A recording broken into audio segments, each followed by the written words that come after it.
What's good, everybody? What's good? What's good? What's good? Hey, it's another Madden stream.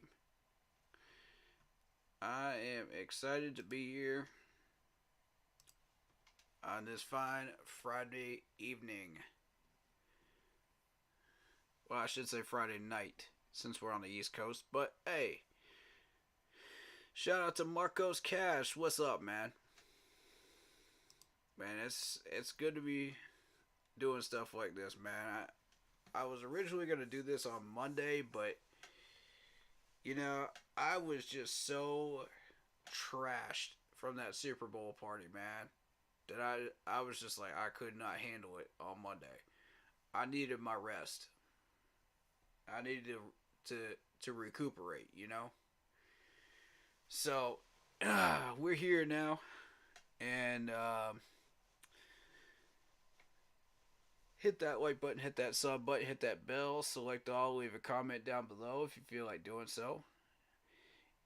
And do be sure to make sure that you are checking out the Facebook group page. Keep pounding in all caps for in-game posts, polls, opinions, and reactions to NFL news, as well as the schedule for the off-season and the fantasy football Yahoo Sports League.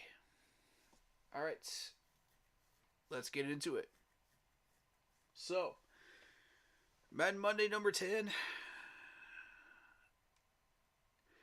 We're getting there, man. We're getting there. But this is what, number 7? Number 7 since we started. We kicked this whole campaign off. And I got my controller ready. And but before we kind of get into that, there are a couple of things I do want to discuss. And oh, okay, the volume's a little low. I got you. Is that better? Is that better? I kind of talk low. I don't know what it is, but I just talk low. So is that better?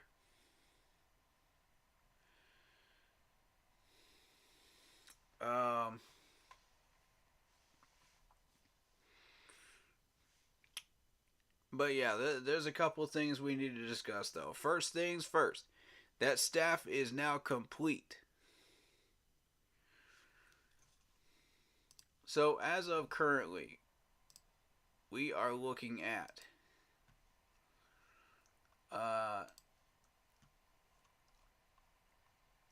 Dave Canales. We're looking at assistant head coach, run game coordinator, Harold Goodwin. We're looking at senior assistant Jim Caldwell. We're looking at offensive coordinator Brad Izek. We're retaining Evero Ajaro. We've got pass game coordinator Nate Carroll. Yes, the son of Pete Carroll. Don't get it confused. That is the son of Pete Carroll, who has worked with Russell Wilson and Geno Smith. We've got running back coach Mr. Parmalee. We've got wide receiver coach Mr. Rob Moore. You got two-time Lombardi coach, tight end coach Pat McPherson. One-time Lombardi winner coach Joe Gilbert. QB coach Will Harvard. And special teams coordinator Tracy Smith. Harold Goodwin now has 2 trophies to his name. Pete Carroll's son has 1. To the defensive side, When you're talking Jim Caldwell, he's got 2 trophies to his name. Ajaro's got 1. You got General. You got a senior defensive assistant, Mr. Dom Capers, getting that upgrade, getting that promotion, man. Congrats, my man. Love Dom Capers, man. DL coach Todd Walsh staying around. You know, in the South. And you got linebacker coach Pete Hansen. You got offensive linebacker coach Tim Lucrobu. I think that's how you say his last name. Lucrobu. I don't know. I can't read that. Lucrobu? I'm gonna say that's his last name. If I get that wrong, I apologize, my man. But much love to you. Welcome. Secondary corner coach. You got Jonathan Cooley, who has a trophy to his name. Yes, sir. And you got the... I think that's S coach. I don't... What does that mean? S coach. What does that mean? When it's on this list. Burt Watts. Sorry. Burt Watts. I would say safeties coach. I'm going to say safeties coach. Assistant DB coach D'Angelo Hall. And our special teams assistant Darren Bates. That is your staff, ladies and gentlemen, going into 2024. Trevor Siemian came in for Geno Smith this season and looked good. Yeah, he did. We got 4 coaches coming in from Seattle. 4 coaches from the Pete Carroll tree that followed Mr. Nate Carroll. I'm excited. Now, I think we've got an offensive game plan here going for this offseason. Of what we want to pick up in this offseason. Whether it be re-signings, whether it be trades, whether it be the draft, everything. I've got a whole plan in the works right now. I'm just waiting to hear how much Frankie Louvu's contract is going to be and how much we're getting back from a Brian Burns trade. Now, here's what I suggest for the Brian Burns trade. We'll go from the rest later. We'll talk about the rest later. I'll put out a video later on explaining what I want to see happen and what I expect to see happen in my recommendations after we get those 2 numbers. I'm not ready to do this yet, but I need those 2 numbers before I can do that. I've been talking to my staff, I call them my staff, I've been talking to my people, man, and we're putting together a little bit of a game plan for this off season, for our first year of setup and our foundation building. So I think it's coming together quite well, but we need to be sure that these numbers are concrete before we start locking them in. You know what I mean? It's not going to be easy.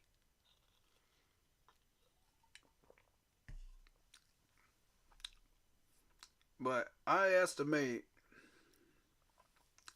with re-signings, uh, you're going to have about $30 million worth of re-signings. Whatever those players look like that we re-sign. I'm saying that at the end of this, we're going to be able to free up 60 to $70 million. That's what I'm looking at. And that's with restructuring. That's with a Brian Burns trade. You know, that's with 10 million going towards rookie contracts. That's what I'm looking at right now, 60 to 70. Now, I don't know if this is actually going to be a real number or not until we start getting everything dealt with Frankie's contract and with Brian Burns' contract, with the tag and trade. I don't know if it's going to be legitimate or not, but you know, we as a group started working backwards from there, and we started putting names and numbers to pen and paper, man. We started going backwards from there because that's what you got to do. Uh,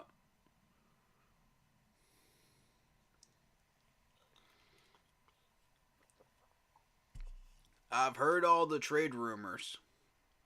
I've heard all of them.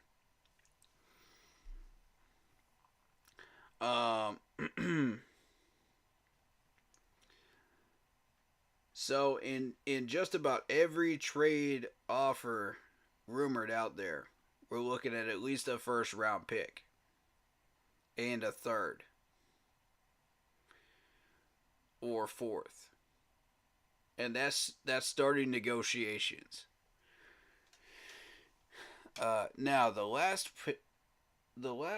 uh, pick or player, that's what's up for debate right now. And you got about three or four teams that I've heard rumors of. And the only one I like right now, and I looked at that specifically, as soon as I heard it, I was just like, done.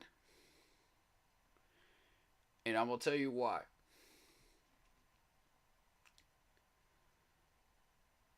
Philadelphia, for a first, a third, and Hassan Reddick. Possibly a fourth mixed in there too. Now, why do I like that? Number one, it's Hassan Reddick. We screwed this dude up the first time around, and we let him get away, and he became a Pro Bowler. We have an opportunity to bring him back for $11 million off his contract, along with a first and a third. That's value, ladies and gentlemen. That's value. That's value for this trade. That's exactly what I'm looking for. When I set out to try to figure out how this trade might be accomplished for Brian Burns, I wanted that fifth round value or that fourth round value at the end of this, at the tail end, to be worth a starting player in a position of need. I wanted it to not cost that much, you know, and we're getting our wish with this on Reddick.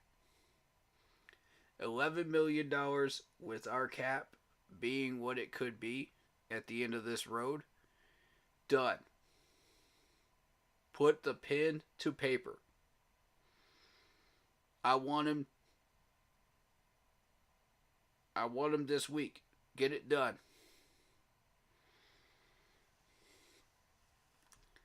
If there are no better offers coming on the table, done.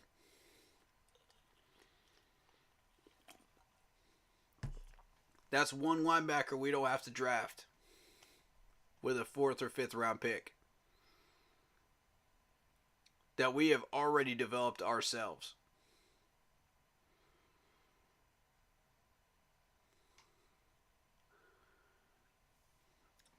If that's what the trade value is, force that crap.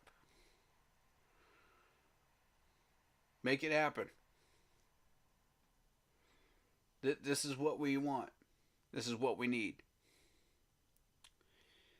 And if it ain't Hassan Reddick, it's got to be somebody of that caliber. At defensive end,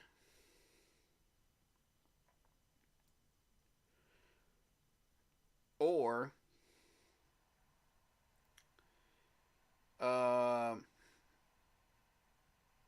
dare I say it, maybe wide receiver or defensive end, or defensive tackle. That's what I'm looking for. The rest we are drafting ourselves, and we're picking up in free agency in 2025. We'll deal with all that later, because we're going to be resigning some of these players. I don't know which ones. We're still debating that right now. So the plan is not concrete yet. But I'll tell you this. If that offer even sniffs the table of Philadelphia being interested, take it. Take it that day. Do not mess around. Do not pass 200. Do not pass go. Do not collect $200. Take that deal. That's the best you're going to get. Right there. We will find a way to free up that 11. We'll find a way. I want him back. I never agreed with him leaving. But I said for the value and for the price that he was asking for at the time, I thought there was no way we're going to be able to keep him. You know. I think there's a lot more to this dude, man, than people think there is. And Philadelphia just proved it. They just showed you guys that he's got more in him. He's got more in the tank than we were developing. So,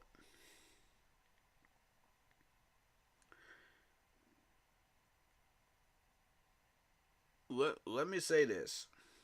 Brian Burns is worth a first and a third at least. Right now, value-wise. That's on the open trade market. That's coming from 3 or 4 rumored teams. Trade offers right now. 3 or 4. All suggesting a first and a third or fourth. Just right out of the gate. One of them suggested a fifth. One of them suggested a player. Another one suggested a player for a fifth round value. And then you got this offer from Philadelphia. And the second I heard it, the very second I heard it, and I asked for the trade value of how much we were going to be paying Hassan Reddick if that were to happen, 11 mil, I was like, this is the one. This is the one. Stop right here. Stop right here. Because you're not going to get anything better than this. I'm telling you right now. The other two offers, throw them in the trash. Those players were not it. Those were not what we're looking for. One of them offered us a defensive end that was going to end up being a backup. You know, a career backup. That's not what we're looking for. We want a starter. Another one offered us a wide receiver.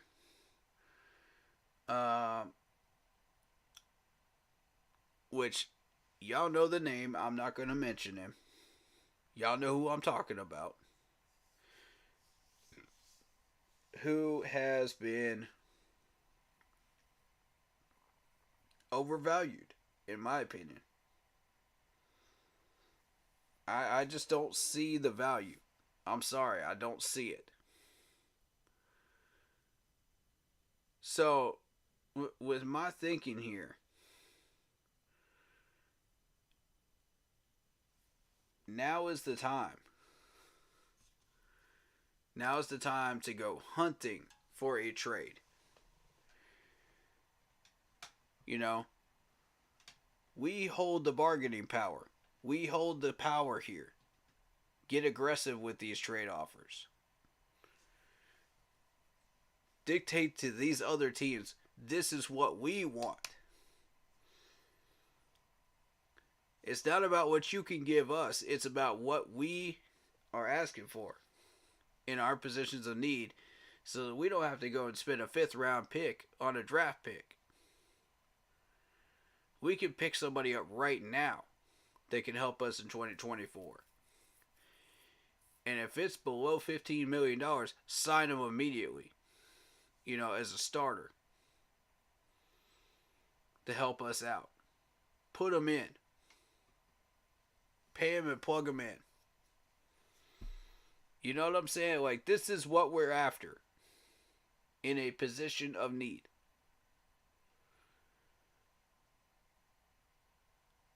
I'm tired of watching this management not get the proper value out of trades like this. It's time we get the proper value.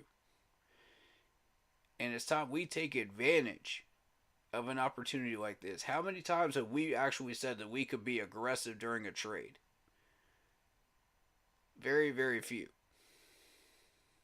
So, that's why I highly recommend that Eagles one. Of Hassan Reddick. If there's any chance of this happening, any chance at all, I greenlight it all the way for 11 mil. We'll find a way to make that 11 mil happen. But that's the only good offer I see on the table right now. The rest of it, nah, don't waste my time. If I'm a GM, don't waste my time. The first and the third look good, but after that, don't waste my time. I need something that matches what we're looking for. You know what I mean? Let's set a standard with this one. Let's show them how we trade. Let's show them how we ball. You know what I mean? Let's show them what we're looking for. And that we're not afraid to go after it. And that we got balls of stone to go after it. We got spine. We got backbone. That's what this trade is going to be all about, man. You know, when we tag and trade this dude, man. I don't want nobody that's going to be a career backup.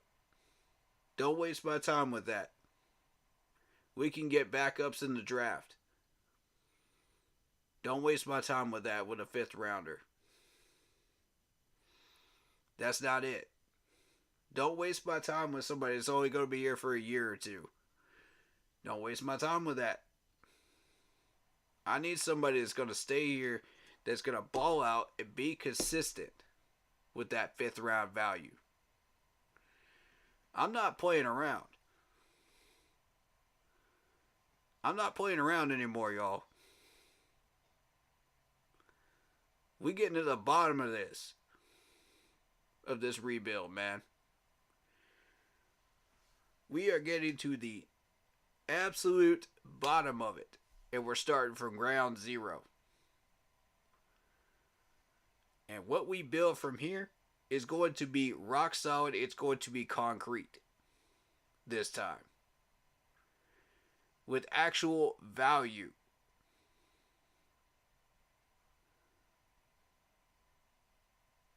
That's what I want.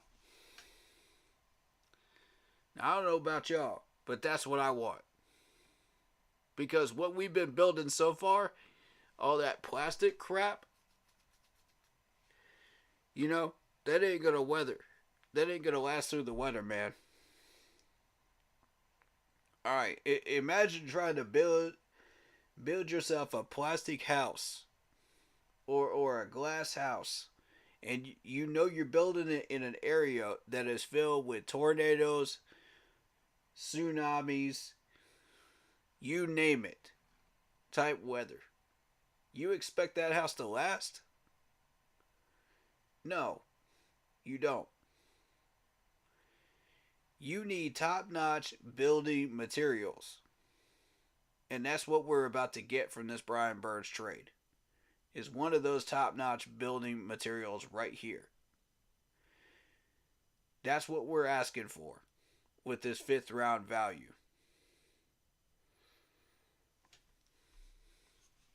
Let's not waste time, man. This is what we want. So once we get done with this Brian Burns trade, and we find out how much we're paying Frankie Louvu, then the rest will start to come together.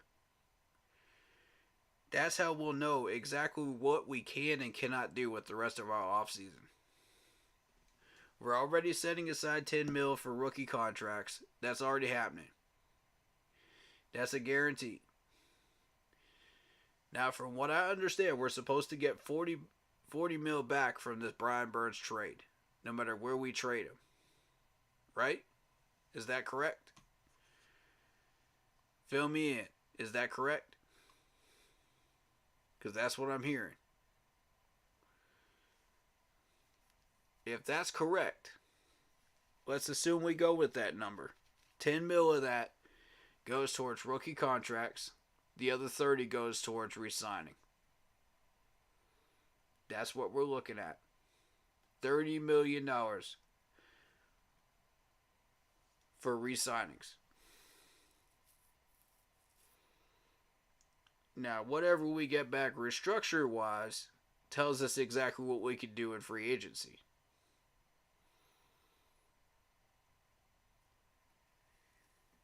And I don't know exactly how much we're going to get back in restructures. That's up to Brant Tillis and Dan Morgan to figure out. Mostly Brant Tillis, because that's more his area of expertise. And as I said, at the end of this road, I expect it to be a total of $60 to $70 million. That's what I expect it to be. Now, I could be off by about 10 mil. I could be,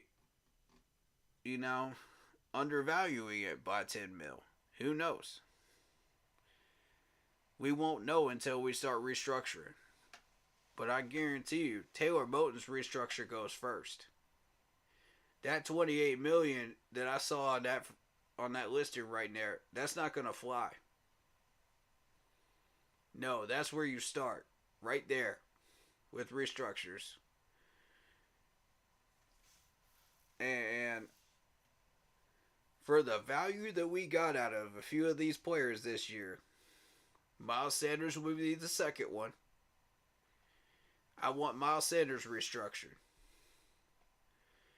We'll ride out the rest of that contract until he's done. But I want that man restructured immediately. After that trash season he just put up. That's number 2 right there. Taylor Moton looked like trash the entire year too. He not getting a. That man is not getting 28 mil. Uh.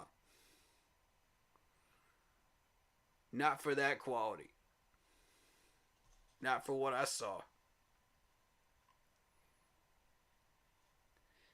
Yeah. I'm going to need that to happen. There's a few players that I would like to see restructure, that are willing to help us out, to build that cap space to help begin the building process and building a foundation. And yeah, Sanders better restructure or get cut. I agree. At this point, I agree. We'll eat whatever cap penalty that is because I'm getting tired of Taylor Moton, too. Moton was the best O-line according to... This is why you don't always trust PFF, man. This is why you don't always trust PFF. Use the eye test. What do you see? All right? How many times... Y'all watch these live streams with me? These live streams of these games with me all year. How many times did I call out Taylor Moton for almost getting Bryce Young absolutely murdered back there?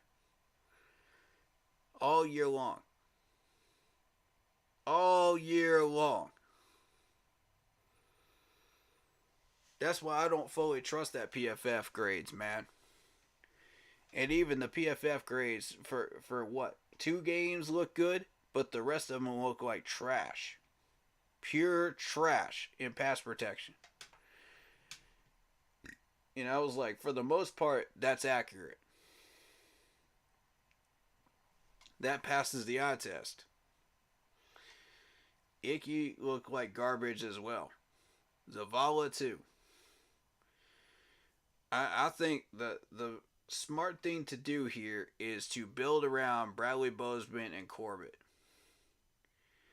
with the idea of letting them finish out their careers here in Carolina, and eventually replacing them too.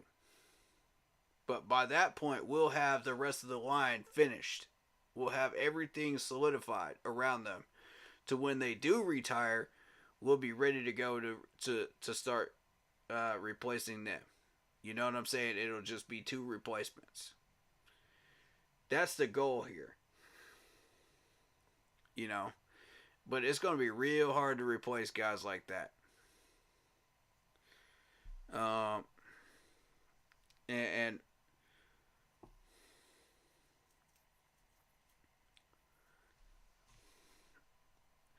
Broski, that is a banned topic on my channel. That's a banned topic. That's a banned topic, bro. Don't bring that up on my channel. You know the rule, and you still did it anyway.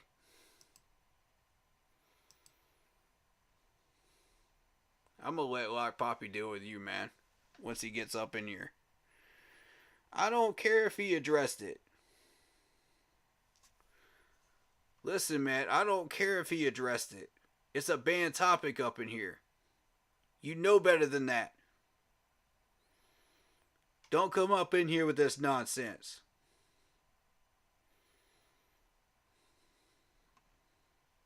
I don't care, bro. I'm not entertaining that topic. Broski, it is my channel, bro. I choose the topic whether you like it or not. I am the man behind the camera and the mic. Don't like that? Go find another channel to go harass. And bring up bull crap like that up in here, man. Everybody that knows me that comes up in this channel knows that is the rule up in here. You do too, so you got no excuse. Don't give me that real fan and true fan garbage. Get out of here with that bull crap. I done had enough of that. Aren't Either you're a fan of the team or you're not. Period. There is no true fan, there is no real fan, there is none of that bull crap.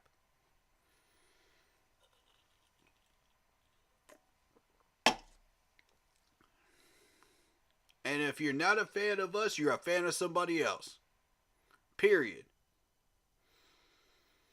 Don't come up in here trying to disrespect me like that. And act like I ain't in control of my own dang stream.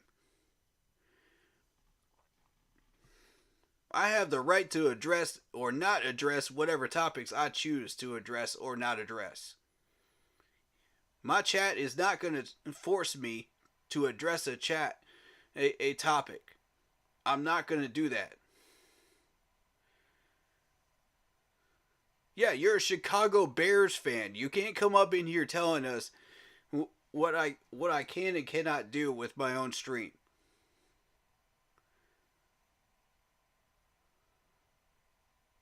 You darn right I'm emotional, because you know the rule and you still broke it. Get out of my chat. Get out of my chat. I'm going to give you one more chance, but get out of my chat tonight. With that bull crap. If Lock Poppy sees that crap up in here, when he gets up in here, he's going to ban you. Alright? Oh, and the other streamers aren't. And the other streamers aren't, broski. The other streamers are not.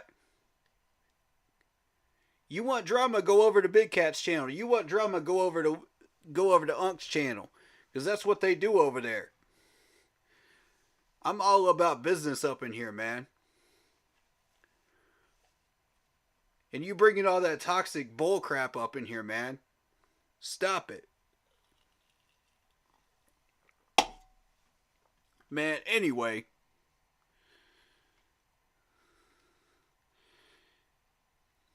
Yeah, exactly. Exactly. Go worry about getting your wrench over there on Unk's channel, man. I never said I wanted you banned over here, man. I just don't want you controlling my doggone chat in what I can and cannot do on my own channel. That's what I'm saying. And what I can and cannot cover. Yeah, exactly. The $50 you paid for over there. My channel's free, dog. You ain't gotta pay nothing over here. And y'all... Man, these people want to come over here and troll, man. I ain't about that crap. You thought I wasn't gonna call you out for that? Shoot.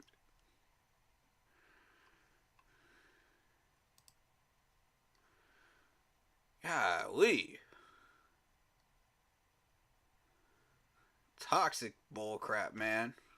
This is that toxic stuff, man. This is what I don't like seeing in my chat. Oh, God.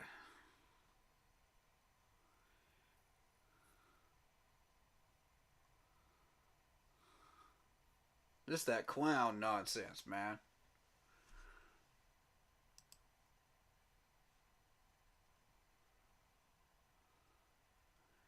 But much love to Unk, though. Yeah, exactly. Much love to Unk.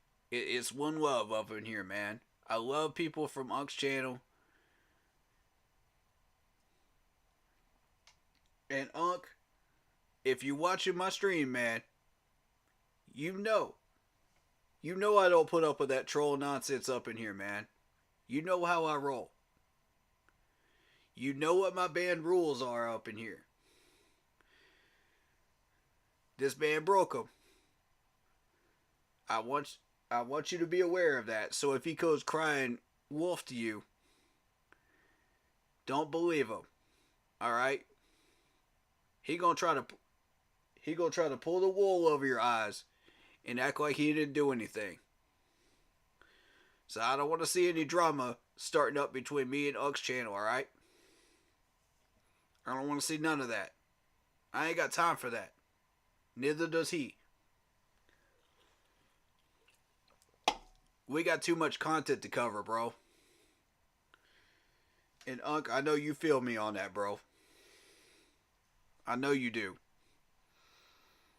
We got too much to work on, bro. We real ones up in here. It's one love, man. One love. Anyone from his channel is welcome over here. And he would probably say the same to me. And our viewers. That's how we roll. Alright, so. But yeah, don't let Lock Poppy see you posting that stuff anymore, bro. Broski, I like you. Don't get me wrong. There ain't no personal beef here. There never was. I just don't like you trying to muscle in on what I can and cannot do with my own stream. That's all I'm saying. That's all it is. When you break the rules, you know what time it is. We got to get you the heck up out of here. You done had time to learn that rule. I've done said it multiple times. There is no excuse for you not to know it. Alright, so go hang out on Uck's stream, man. Go hang out over there for a bit. Cool yourself off. Take a time out, bro. I'm not banning you yet. But if Lock Poppy saw that, he would have banned you instantly. I'm just warning you right now. But I'm going to be generous to you. Because you had some contributions and some positive things that you have said in the past. So I'm going to let it go this time. But that's the last time. Everybody gets one. Alright? This is your one. Alright, back to the content, man. To everybody else, I'm sorry y'all had to watch that. I'm sorry y'all had to deal with that right now. That's not what my channel is. That's not what we do here. We don't deal with troll stuff, man. We're content based. And that's what the first 5 minutes that's what the first 10 minutes of this stream was. Guys, the first 15 was just focused on pure content. Alright, so Marcos Cash, since you had some comments, I'm gonna point them out, man. Appreciate you. Because I said what I had to say there. About the Eagles trade. Potential trade. But I've heard about all of these offers, though. I'm only interested in that one, though. That's the only one that caught my eye. Trevor Simeon came in for Geno Smith. I already read that. Okay. The whole defensive coaching staff stayed together. Love that. Love that, bro. Love that. Y'all know where we were ranked at the end of the year? 4th. 4th in defense, bro. 4th. You know where Steve Wilkes was ranked? 8th. Steve Wilkes was ranked 8th. I just want to point that out. I saw that earlier. Somebody pointed that out yesterday, I think. I was like, huh. And Steve Wilkes gets fired. I mean, like Mr. Carolina says, make it make sense. That don't make any sense to me. But hey, I hate it that Steve Wilkes keeps getting the shaft, man. It sucks. He keeps drawing the short end of the stick. It's a shame, man. This dude deserves the respect and credibility that he has earned. Like he did that in 1 year with the San Francisco defense. In 1 year. Do you know how hard it is to adapt to and learn an entire defensive unit and stay in the top 10 after your predecessor was in there? Those are massive shoes he had to fill. And Steve Wilkes was up to the task. He said, that don't bother me. Bring it. I'll learn this stuff. I'll learn your system. I'll learn your old system. And I'll still get in top 10 with it. And if that's not good enough to keep my job, I don't know what is. Even after going to the Super Bowl. And holding Patrick Mahomes to 19 points. Like, I don't know what else you want from me. The only way I'm going to improve my head coaching record is if you put me in a head coach. That's the only way. So, who's going to take a shot? Who's going to take a chance? And I mean, yeah, people were complaining about the fact that, okay, yeah, he was suing the league because he felt like he was being shafted because he was black, you know, and stuff like that. But, you know, I'm not going to get into that. That's not a topic I want to dive into. I'm going to leave that towards the black content creators, you know, that deal with that more specifically than I do. You know, much love to y'all, man. I'll leave that to y'all. Y'all deal with that Rooney Rule stuff, man. Have fun with that. I'm more focused on what he actually did during his career. And, you know, whether he succeeded or failed doing a job that he was paid to do. That's what I'm more concerned about than his skin color. So, you know, with all due respect. Yeah, I mean, sure that matters to some people, but it doesn't matter to me. I don't care if you're black, white, Mexican, Chinese, Korean. I don't care. Dominican Republic. I don't care. As long as you get the job done that you were paid to do. That's what matters at the end of the day. That's how I feel about it. You know?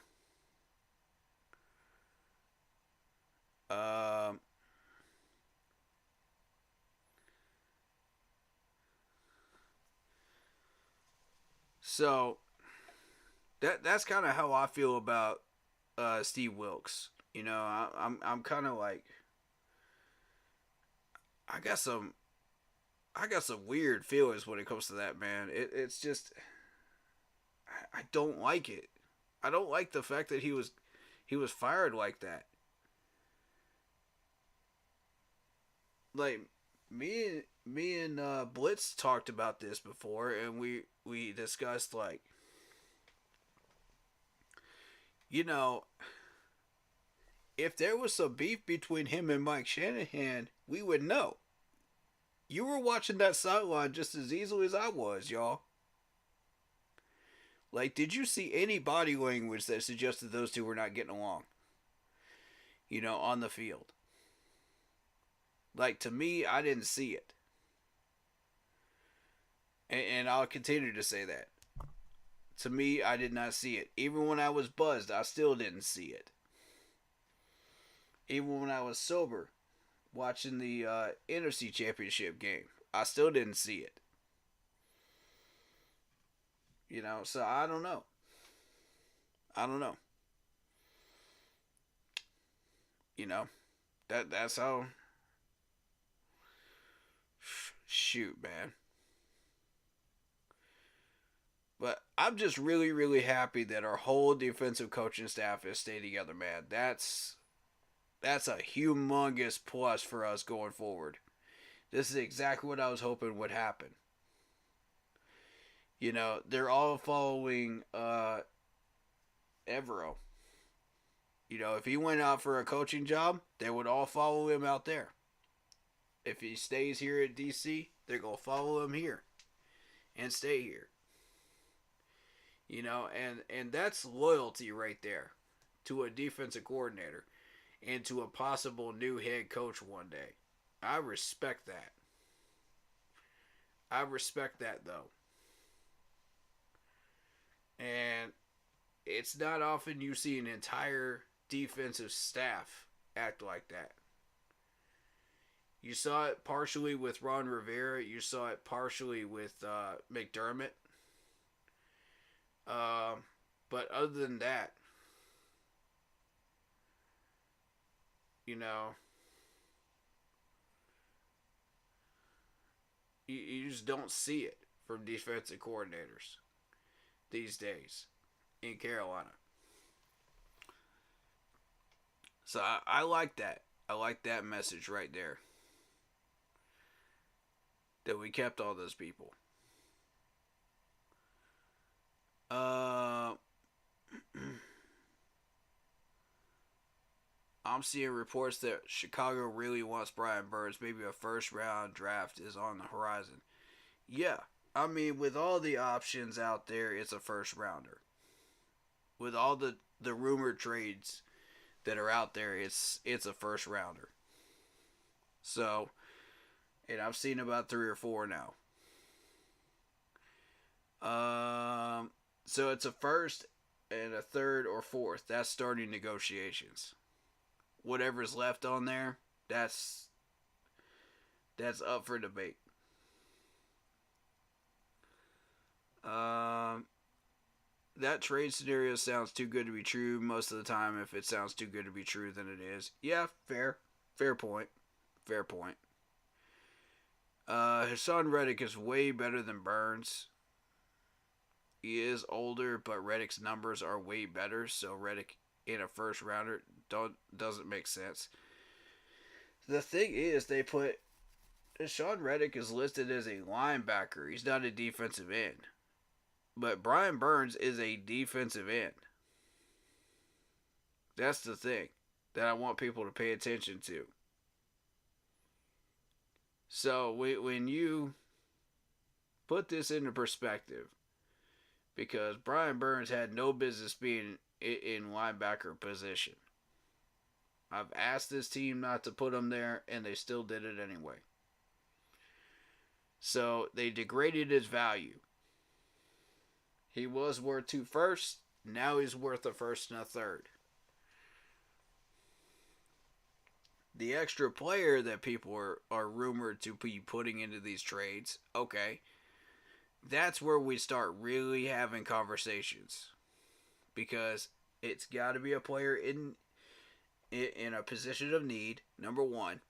Number two, it's got to not be too expensive. Number three, it's got to be a starter. I don't want a backup. I want a starter. And number four, that player's got to last 3 to 4 years under a contract with us. And that includes extensions. Hashan Reddick fits every one of those boxes. So if I see that trade on the table at all, I'm going to push it to the moon. I'm going to push it to the moon.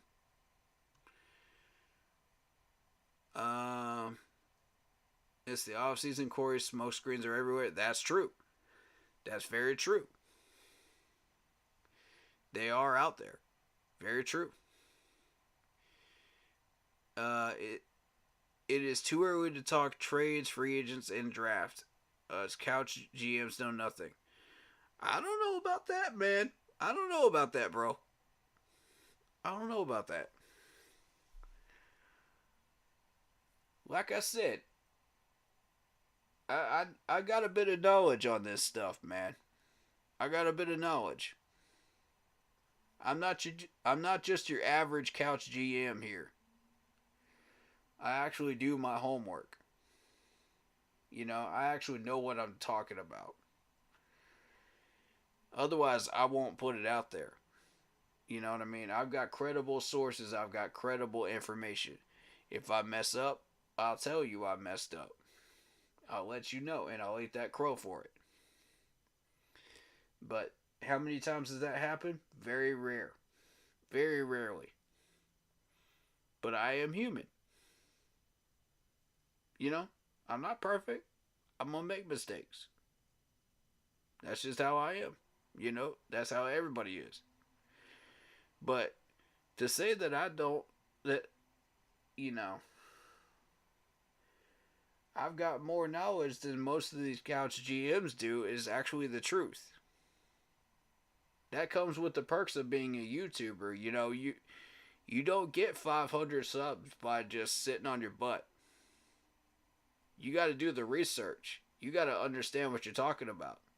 Otherwise, people are not going to stick around and they're not going to believe you. They go think, oh, well, that's just your opinion. 90% of the time. I'm not that type of YouTuber. If I didn't do my homework, I don't speak on it. You know what I'm saying? Like, if I don't know about a topic, I'm not going to speak on it. How many times you see me quiet in somebody else's streams when they start talking about stuff I don't know about? I stay deadly quiet and I start listening because I want to learn. I want to learn from their perspective what they're talking about, how they got to their opinion, you know, what they're thinking, what led to that decision making process, you know. And then I'll do the research myself and I'll say, okay, now that I see your perspective with the information I've gathered, now I can make an informed opinion of my own. You know, that's how I roll. I see the full picture, y'all. So, you know, I'm not just your average couch GM. I actually know my stuff. I wouldn't be here if I didn't. So, uh,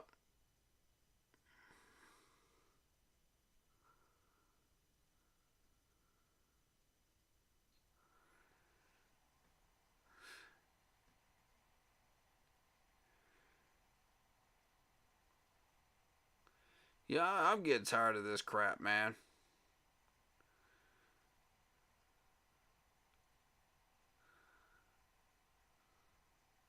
I'm gonna stay focused on content though.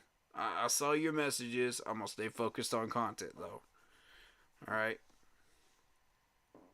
I'm gonna allow it.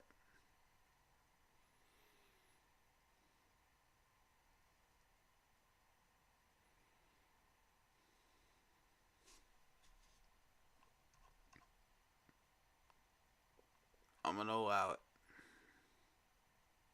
because he needs to understand he can't be getting away with that crap up in here, man. Stop it. All right. Uh,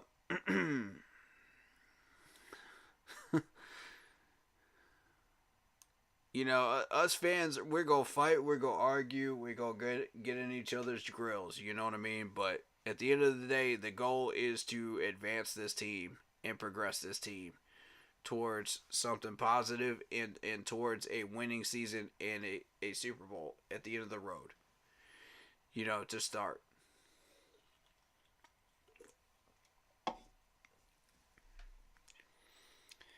Um, but yeah, Moten is a team first player. He will restructure. I hope so. I hope so. He better.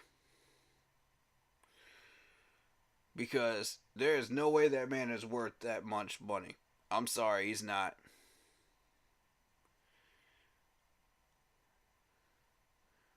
Oh, you good? You good? You good? Don't worry about it. You good?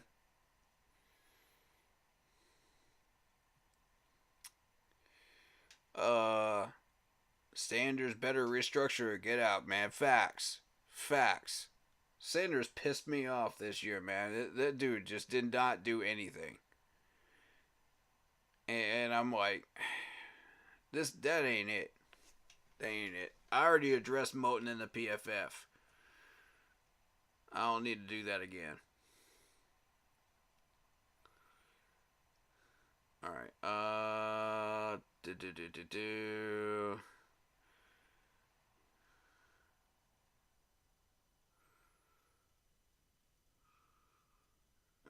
Blah, blah, blah, blah, blah.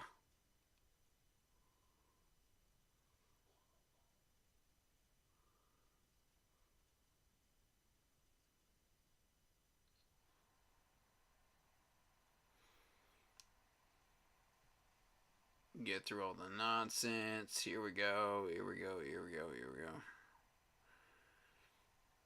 Broski, he's not begging. He's not begging for a mod spot. Look, if I wanted to give him a mod spot, I'd give him a doggone mod spot. That's my decision to make. And Lock Poppies as well. You don't like it, then leave.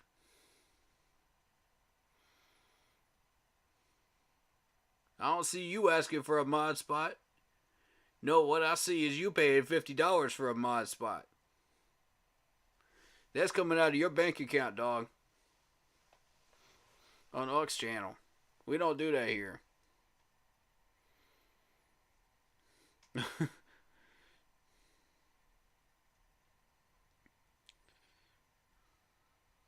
uh, Wilkes always has a mad face, but I understand this because people always ask me, what's wrong? Why are you mad? Stuff along those lines. But it's not that, it's just my face. Yeah, facts. Facts, facts. Some people just have that angry face, man. They just it's one of those things. It's one of those things. Like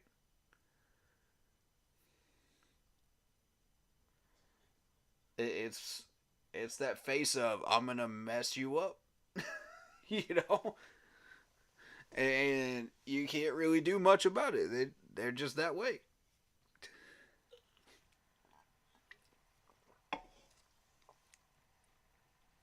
I look at it as a determined face. You know, like I'm determined to prove people wrong. I'm determined to fight through life. I'm determined to do what I gotta do to survive.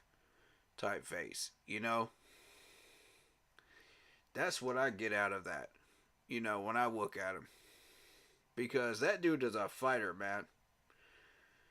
That dude is a straight up fighter, and Steve Wilkes for me has always been that way since day one that I ever ran across him. And I watched this dude in like 2 or 3 different training camps too. When I was up there in Spartanburg, this dude would be like that the whole time, even when he was a secondary coach. And I'm sitting there like, I like this. I like this. I need some I need some people that fight like that. You know, on my team. I need some people that have that mentality. Because if you don't have that mentality and you walk out there on Sundays, you're going to get run over. It's the NFL, man. You're either a dog or you're the meat. One of the two. It's never in between. You're either the dog or the meat. And you don't come between a dog and its meat. You know what I'm saying? When he's got a juicy steak in front of him. You don't do that. You don't do that, bro. That's just asking to have your hand bit off. So, you know, in the NFL, you're either that pit bull dog or you're the juicy steak he's chewing on. Which one are you? And Steve Wilkes is the pit bull. I'm going to tell you right now, that man is the pit bull. We've seen it several times over. And if I'm lying, call me out on it. Because, you know, it's crazy like that, man. It gets crazy like that in the NFL. Alright, Corey. It was a long, hard week. Beers are finished. I'm going to bed. Keep pounding. For sure, man. For sure. Thank you, Marcos Cash. Appreciate you being in here, man. Keep pounding to you. Keep doing what you're doing. Keep grinding through that work, man. Keep earning that cash. Keep earning that money. Keep pounding through it, man. Only way we get through this life, man. We just gotta keep pounding through it. You know? We ain't got time for the nonsense. It's all work. Alright, so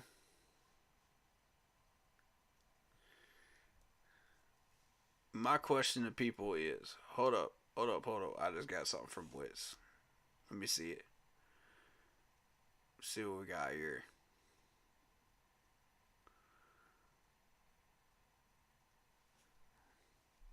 Bryce Young, when he has less than 2.5 seconds to throw, he is one of the league's most efficient passers, and he had an 8 for 2 touchdown to interception ratio with 1,000 yards, 232 yards passing. 1,232 yards passing, y'all. Those 2 interceptions are the third fewest under pressure. This comes from Thomas World on X. And I agree. You can't argue with those stats. Now, here's my thing. And this is yet another situation where you're going to blame Frank Wright for this. All right? This man said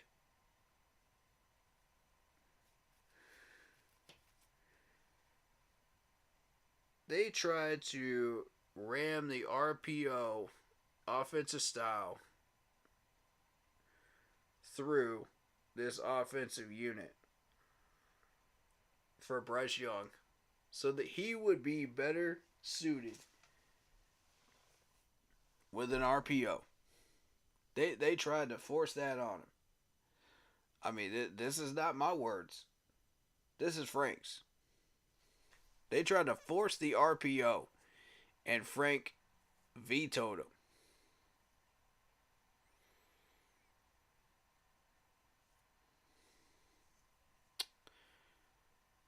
Gee, I wonder why. Because Frank does not know what he's doing. What did Bryce Young run in Alabama? The RPO. What does Lamar Jackson run? The RPO. What does Deshaun Watson run? The RPO. What does Trevor Lawrence run? The RPO. What does Russell Wilson run? The RPO. Like, stop screwing around and let this man get comfortable with a system that fits him. And that's what we're trying to build right now. There's that word again, system.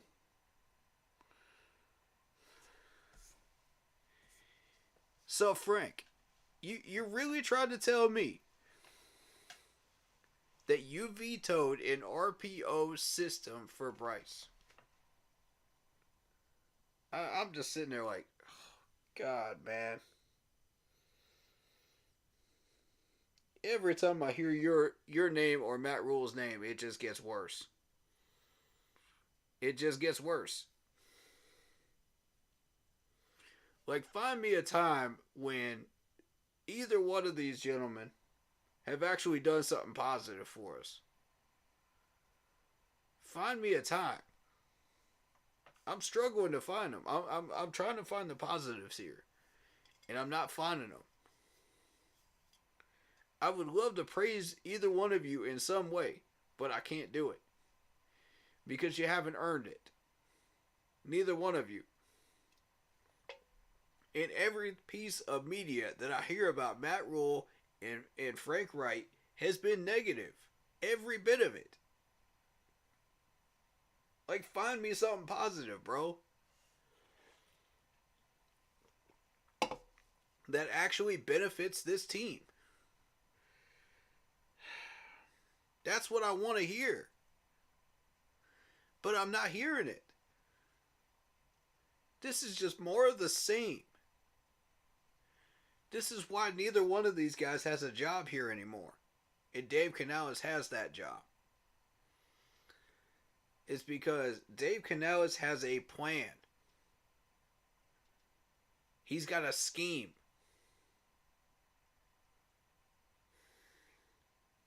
He's got a system. Neither one of his predecessors had a system or a plan or any of that. None of it.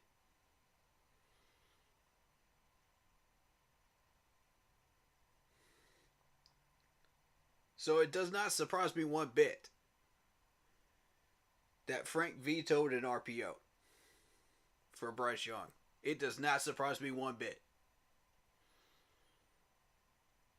Nothing either one of these two gentlemen have done that gets painted negatively surprises me anymore. Nothing. It just keeps getting worse for these two. That's all I can say. And let me remind people again, there's a reason these people are out of a job right now in the NFL. They don't. Neither one of them have a job in the NFL. One of them's back in college.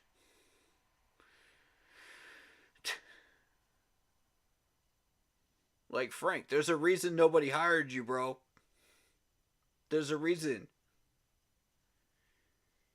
You wanted to get on a power struggle. You wanted to get on an ego trip. And do things your way. Look how that got you.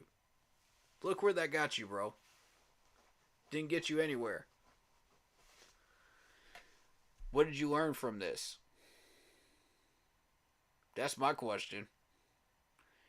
And I'm trying to be positive. I'm trying to help you, bro. What did you learn from this? Take what you learned with you. There's a reason I use that phrase. I don't just say that just for smoke. Just for fun and giggles. I'm saying that because this man has not learned a single doggone thing since he's been in the doggone league. Except how to be that guy that's in the back in a group project, just sitting there, chilling, playing cards, while everybody else is doing all the hard work for him. And then he gets the A+ grade, just like he did all the work with them, in a shared effort project. No, you did not, sir. No, you did not. Nope. And he wants to take all the credit.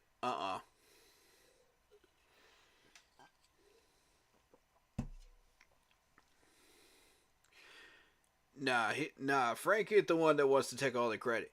It's Matt Rule that wants to take all the credit. I'll say that right now. Matt Rule is a straight up narcissist. This dude just wants to take all the credit and say, oh, Brock Purdy, I wanted to put him on the radar. No, you didn't. You liar. I'm calling you out right now. That's a straight up lie. And you know it. That's a straight up lie. You tried to tell me, bro. Matt Rule, you trying to tell me you got a crystal ball and you could see into the future, bro? Is that what you're trying to tell everybody? And Frank Wright, you trying to tell me that you think the RPO is not a good system for Bryce Young? That's what you're trying to sell everybody on? Everybody under the sun in our management wanted an RPO system because that's what he ran in Alabama. You talk about in the press rooms how that's the type of offense you wanted Bryce Young to run. What a load of horse hockey. There you go lying again. There you go lying again, bro. We done had enough of that, man. Like let's turn the cameras and the mics off of both of these gentlemen, please. I don't care what they say about us anymore, cause we done caught them in so many lies. It's not even funny anymore. We done caught both of these guys in so many lies it would make Pinocchio jealous.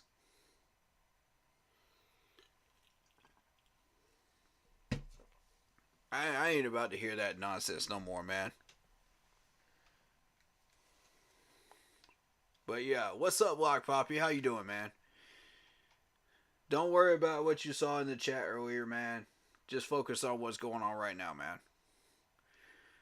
Me and Marco's Cash already handled it. Appreciate you, though. Thank you for coming in, man. I appreciate that. This man's always here. And he has earned that wrench. I'll tell you that much. He has earned it.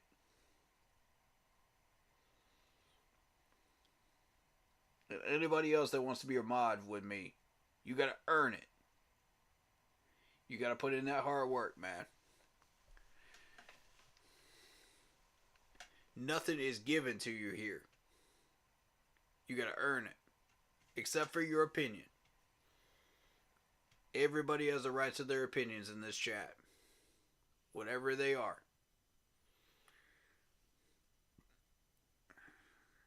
But if you want a mod status, you gotta earn it. I'm not handing that out for free.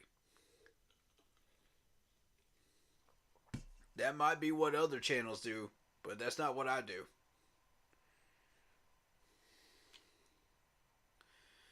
But, yeah. I like that Philadelphia Eagles trade idea, though. With Hassan Reddick. I like it. 11 mil. 11 mil. A first, a third, and Hassan Reddick. For 11 mil.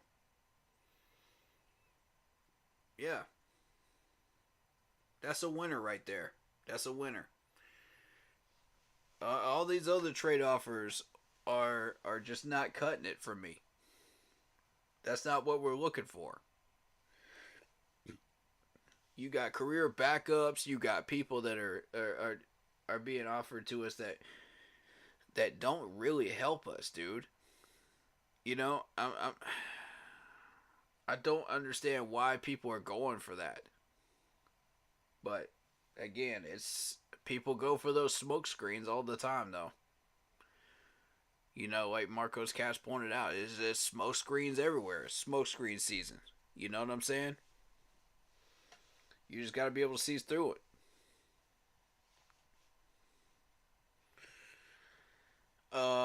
Yeah, I already went through this coaching staff though. How you? I'm feeling good about it, man. I'm feeling good. I'm feeling real good. Yeah, these guys have some trophies on them, man. You know, it looks good to me.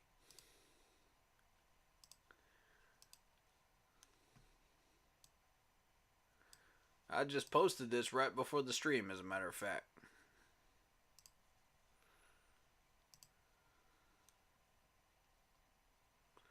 There you go.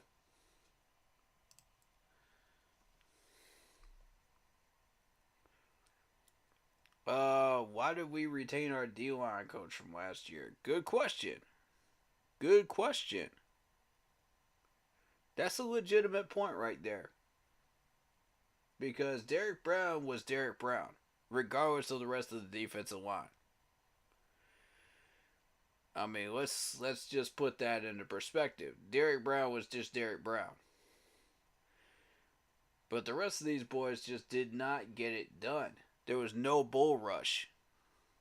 You know, there was no. Well, there was a little bit of a bull rush.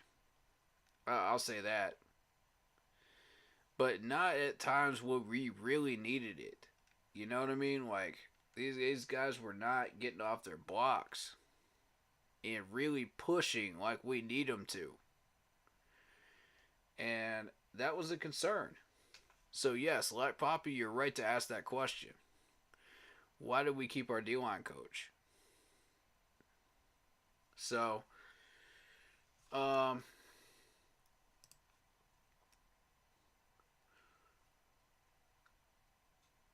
and I think it can. I think it comes down to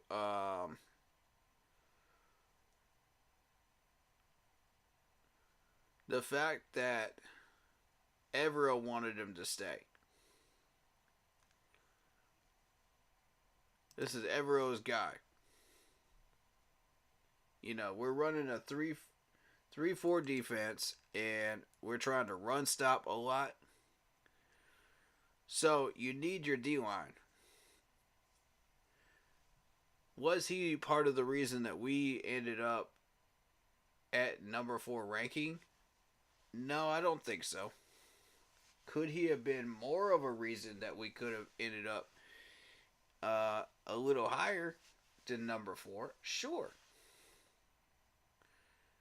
You know, had we put Brian Burns back at defensive end and had we put Jeremy Chin back at safety exclusively, drafted our corner, Hodges Tomlinson, which I asked us to draft, you know, and have Troy Hill back there at corner.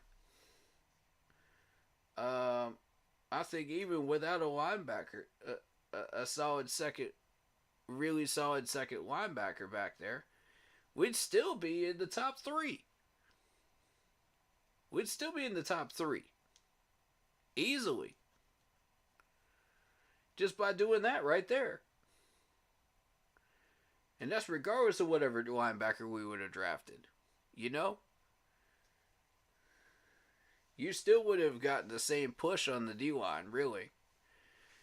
But Brian Burns may have pushed a little harder, you know, at defensive end exclusively, and had those roles only, then you'd see more of a push from him, which would have helped out his counterpart on the other side, you know, YGM and Haynes. So, my whole thing is, you know, could we fix the defensive end position by doing that? Sure. You'd still have the run problem up the middle, you know, and Derek Brown can only do so much about that. And our linebacking core can only do so much about that. So we would still needed to upgrade there. And that's what the draft pick would have been for, is upgrading there. Ensuring that those gaps are covered, you know, up the middle. Because for the past 3 years, these teams have been ripping us with draw plays and ISO plays. Just straight up the middle with guard pulls. Simple little guard pulls to the left or to the right. And it's just something that we got to fix, you know. And I think a solid linebacker would help with that. But we need a solid defensive tackle to help out with Derek Brown. I think you could do a little better than Shy Tuttle. I like Shy Tuttle, but I'd like to see that upgraded at some point down the line. You know, I like Shy Tuttle on tackling. Don't get me wrong. Dude can tackle. But we've had 100 different defensive tackles that can come in here and tackle, though. You know what I'm saying? But how many yards did you give up on a draw play or an ISO play? See, that is the job of a defensive tackle. You got to stop the run. You got to stop it. Yeah, you could push for pressures. You could push for sacks, maybe every now and then. But your main job is to stop the run. And if you're not getting that job done, then I don't see why you're focused more on pressuring the quarterback, and trying to get sacks at that point. Because if you can't even do the first primary job, why would you be able to do the second one better than the first? And that's why I'm looking at this D line coach like, time to step your game up. You got one more year. You caught a break just because Ajaro is here. But don't expect to get off easy this year. Because I'm going to ride you, man. I'm watching you, Mr. Wash. Todd, I got all the respect in the world, man, for you as a person. But as a D-line coach, I'm going to ride your butt to the moon this year. I expect to see some results this year. We got a new coaching staff. We got a new crew. I better see some push out of these boys this year. This coming year. Otherwise, you're on the chopping block. I'm not playing around. I want to see this team revamped, retooled, recreated, and reignited. That's what I want. Yeah, this D line better be. They better be making that push this year. And you're about to lose Brian Burns on a tag and trade.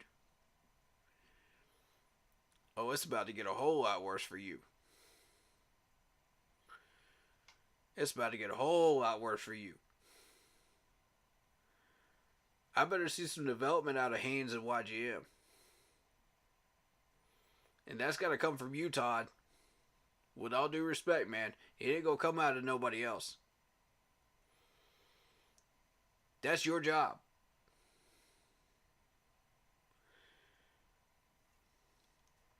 Matter of fact, I would create a job specifically for player development. I would create that.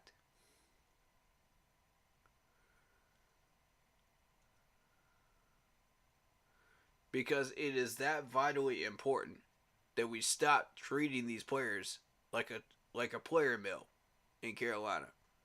If we want to win, we got to retain the star players. If we want to improve as a franchise, we have got to keep these star players. I'm tired of watching them go in and out of Carolina and then become Pro Bowlers. Average players coming in, Pro Bowlers as they go out. Why can't we retain these people? Player development. I've been harping on that all year long. I've been beating that drum all year long. And I'm going to continue to beat that drum until we fix it. I am. I'm going to continue to beat that drum until we fix that problem.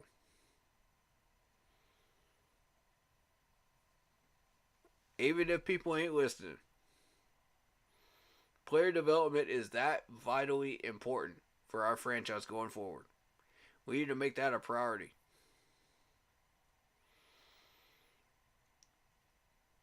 Because if you want to win, you can't be turning out players like Hassan Reddick.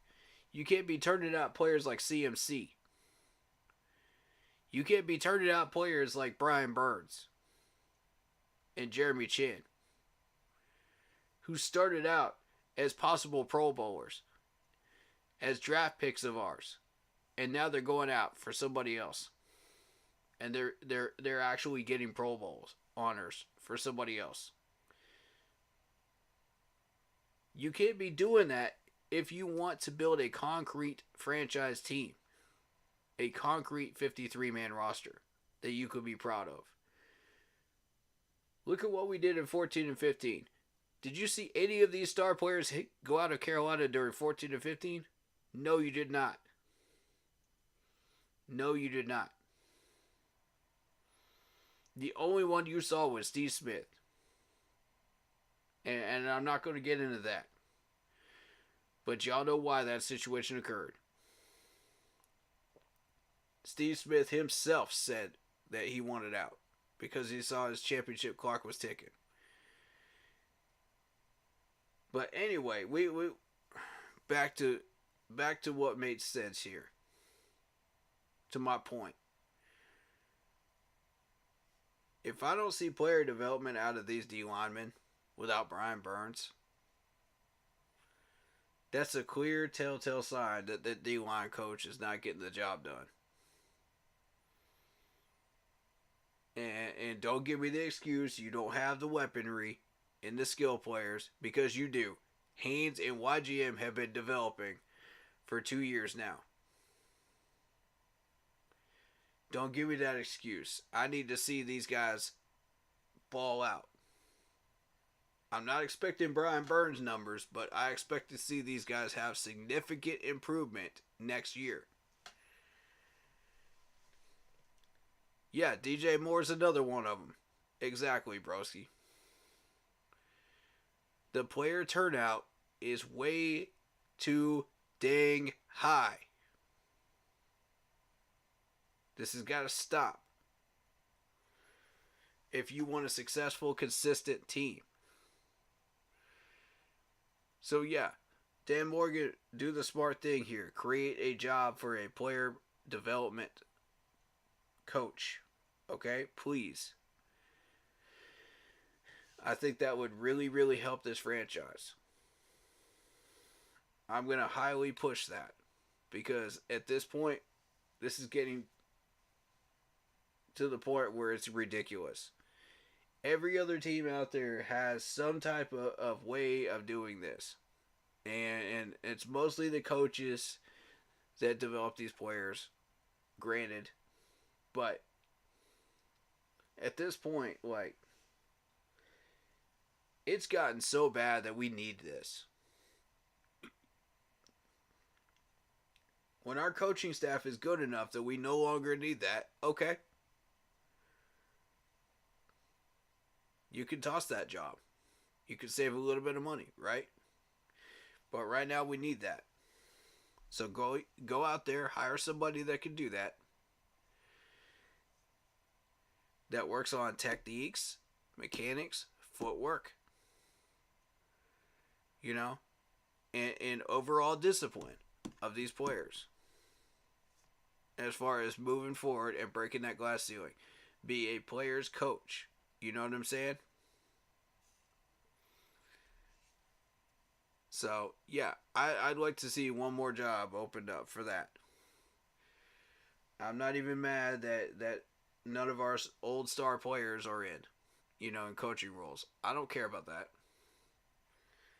You know, if these guys are the ones you want, Canellis, I'm for it.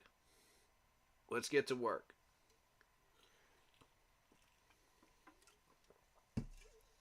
I'm on board. And the first thing you want to do is restructure. You re-sign Frankie Luvu. I'm on board. The next thing you want to do is focus on trying to either restructure Taylor Moton or figure out what you want to do with that Brian Burns trade. I'm on board. Let's go. Choo choo, the train is leaving the station. We're on track. You know what I'm saying? We're on track. This is exactly what we're supposed to be doing. And for once, we're actually doing what we're supposed to be doing. And I'm proud of this management for that. I want to show that love. I want to show that appreciation for what y'all are doing right now. Keep up the good work. Much love, man. Stay on track. Let's keep it moving, man. Let's keep it moving. I need to know how much these restructured numbers are going to give us in cap room, and I need to know how much this Brian Burns trade is going to bring us. That's number two. And third, I need to know how much this Frankie Louvu contract is going to cost us. We're working on Frankie right now. Once I got those three numbers, I can tell you exactly what we can and cannot do in this offseason going forward and who I suggest. What I suggest we do.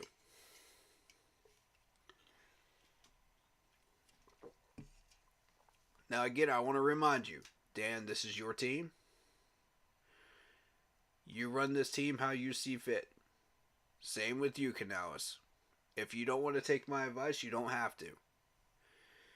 But I trust that for the most part, we're probably going to be on the same page. And I like that, you know, because if we're on the same page, good things are going to start happening. You know, that's usually how this works. Now, I'm not infallible. I am human. I do make mistakes. So if I screw up, okay, how do we fix it? You know what I'm saying? Like, if I get something wrong, okay, how do we recover? Because there's going to be stuff that I can't even foresee. You know? There's going to be stuff that I can't do anything with. That this coaching staff will know what to do with more so than me. So, I'm just here to give advice. That's it. You can do with it what you will. So, this is your team. But, you know, I love the well-being of this team, and I want to see it succeed to the best of its ability. And when I look at that 2015 Cardinals NFC Championship game, dude, that's just the beginning of what this franchise is capable of. That is the beginning. That's a scary thought, right? For other teams. And we are starting to put those pieces together. We are at bare bones bottom right now. Building that foundation right now. Of what that is going to look like 2, 3, 4 years from now. Heck, we might even match that one day. You never know. It all depends on what we build. So, I'm just as excited as everybody else to see what this becomes. Because I see the vision. I see what Dave Canales is trying to build. I see what Dan wants. I see what his vision is. And it's all the same vision. The vision is to win. And I love it. It's that simple. It's to win. You don't need any of these fancy phrases. You don't need any of this extra nonsense. This storybook nonsense. Oh yeah, this feels so good. You know, the feel good stories. You don't need none of that. It's extra. It's extra icing on the cake. You know what I'm saying? What we're here to do is win. I just want wins on the board. End of the day. So does this coaching staff. So does this fan base. We're all on the same page here when it comes to this. The only things we're not on the same page about is how to get there. You know? We're never all going to agree on everything. As a matter of fact, most of the time we don't agree on anything. That's just been our fan base in the way of life. That's just how we operate. But, you know, at the end of the day, if it translates into dubs, man, I think everybody's satisfied, right? I think that's the end of the day goal. I think every Panthers fan out there can agree on that. So with that in mind, um, once we get those three numbers, then I can tell you what our off-season plan is, and I can make those recommendations. But I'm not ready to make it public yet until I'm absolutely 100% sure what those numbers will be. So, um, get me those numbers, Panthers management, and then we'll talk. You know, then we'll talk. We'll definitely talk. And I'll give y'all my entire plan in concrete, what I would like to see happen. And this Panthers management can either use it or toss it in the trash, whatever they want to do. I don't care. It's up to y'all. If you think you got a better plan, Panthers management, let's hear it. Let's see it. But, I mean, hopefully it's smart moves.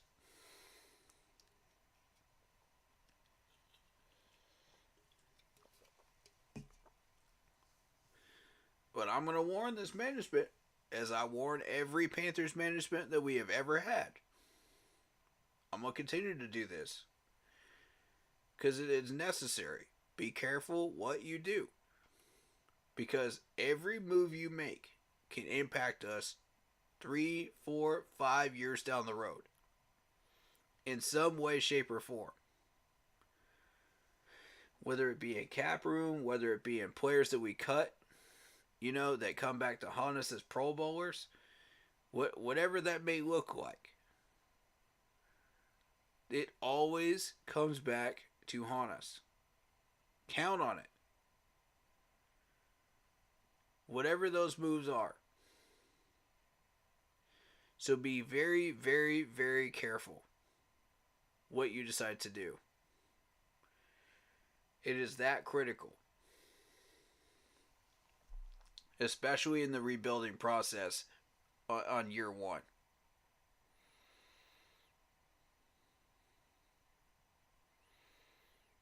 Because I'm telling you right now, Brian Burns is going to come back to haunt us. Because we mistreated him during the Frank Wright era.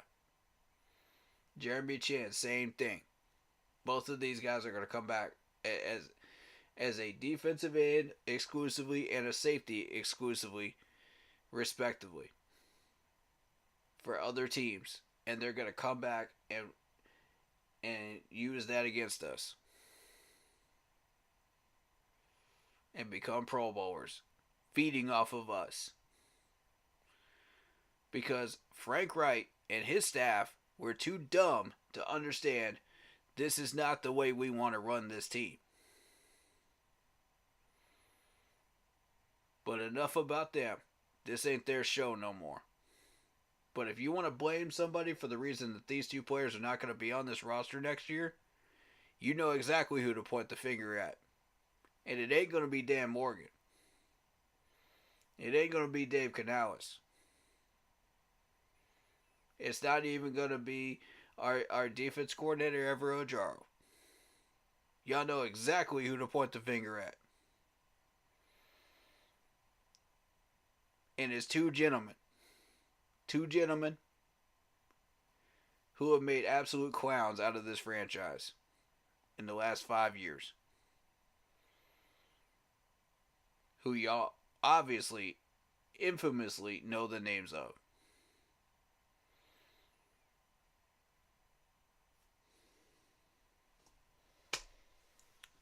I hate it. I hate it. I hate every part of this. I hate letting these two go, man. It pisses me off to no end. That we have wasted 3 years out of these gentlemen's careers. And done nothing with them. It pisses me off to no end. CMC escaped. Lucky him. You know, good for him. Man just played in the Super Bowl, got his first touchdown catch. He's going to remember that for the rest of his life. That's going to stay with him for the rest of his life. That's a memory right there that he is going to cherish. His whole family are athletes. And that's going in the family book, heirloom book, man. That's going in the family memory banks, man. Forever.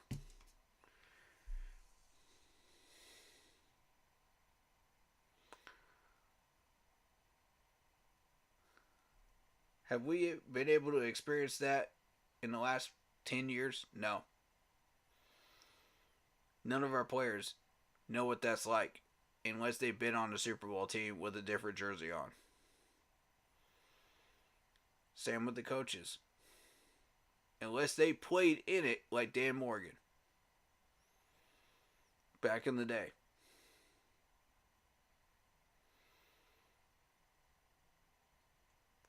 And it's interesting because we are approaching the 20-year anniversary of when we played in our first Super Bowl.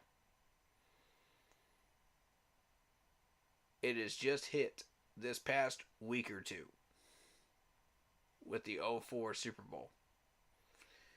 Dan Morgan was on that field in a Super Bowl Panthers uniform. I want y'all to think about what that might have been like for him. Think about that experience for him. And now he's the general manager. He is running this whole team. Think about the energy that he's going to bring to this GM job. After being in a Super Bowl Panthers jersey in 04. That's what we should expect from Dan. That's what we should always expect from Dan going forward. That's what was in his mind and his heart when he was a assistant GM. You know, as he was working his way up. It was in his mind and his heart. He knew he wanted to run this team. And there's no better man for the job.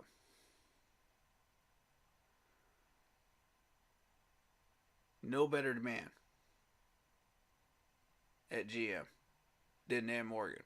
I'm going to say that right now. You can't replace experience.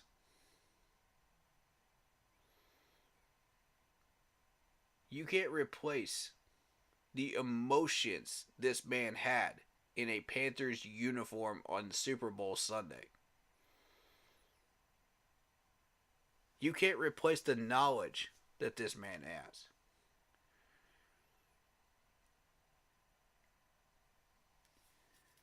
And the memories he has of plays that he made in that Super Bowl. You can't replace that. That's invaluable. And he's bringing that into the GM job. Dave Canales, same thing. You can't replace that Super Bowl experience that he is bringing into this head coaching role. And it's recent, too.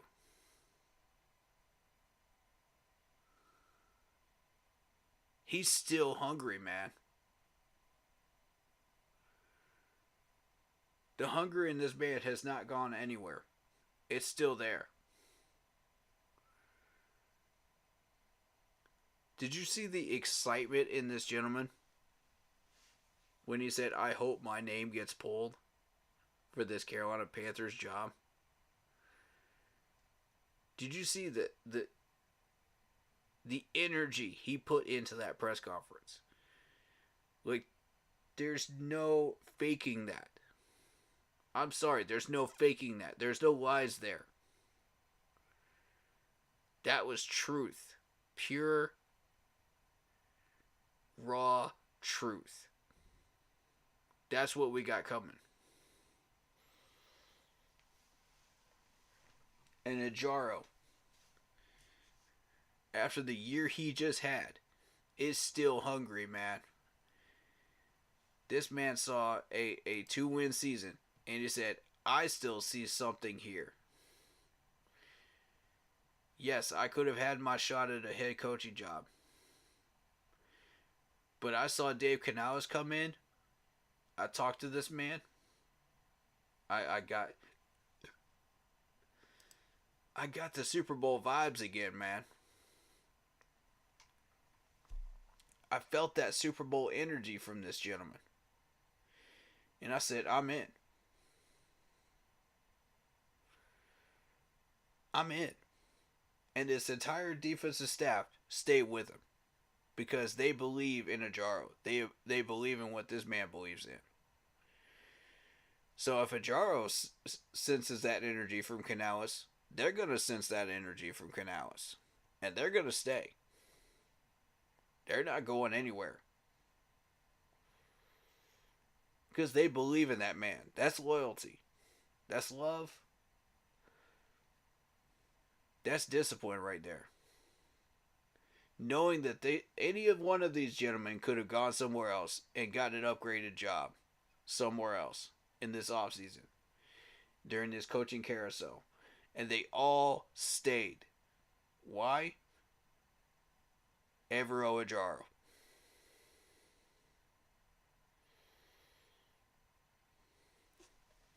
That's real right there. You can't make this stuff up.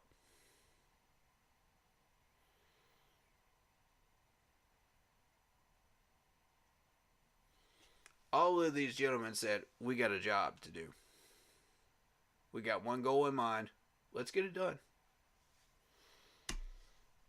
So here we are. Look at this coaching staff. Look how many Lombardis are on this list. And these guys are still hungry for more. They see what we see. They see the vision of Canales. They see wins at the end of this tunnel. They see possibilities. So let's get to work.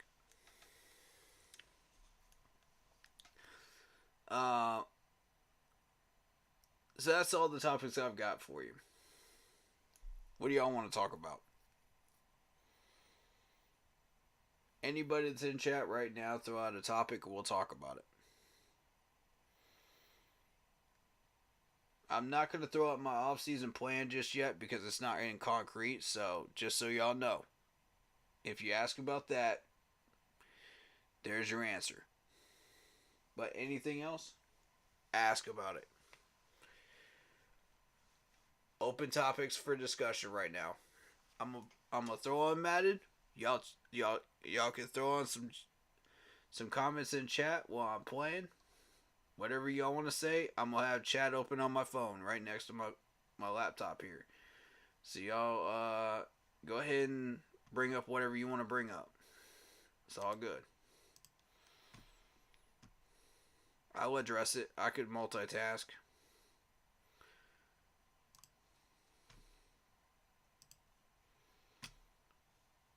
I can ride my bike with no handlebars.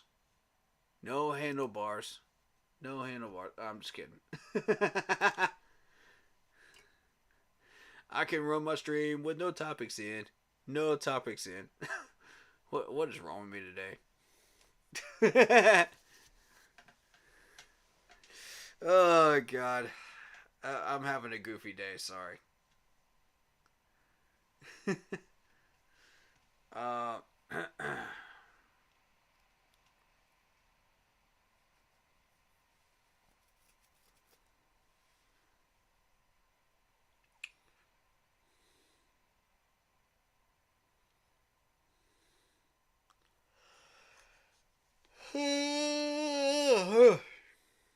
Oh yeah, we're gonna be going for a while on Madden, trust me.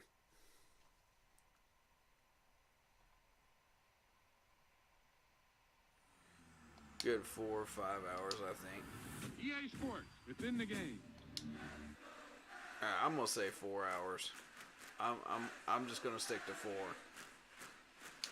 Cause I just got off a gaming stream on Twitch, so I can't. I ate some dinner. I came straight over here. It ain't over till it's over. Well, let me tell you, this one definitely ain't over. So.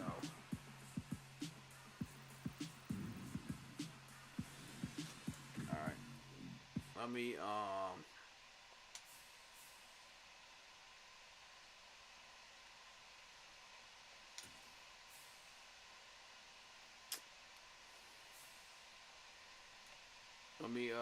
get this set up real quick.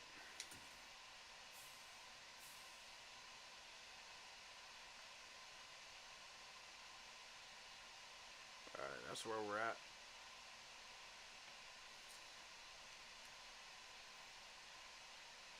Yeah, because I'll show it in just a second. I'm just making sure.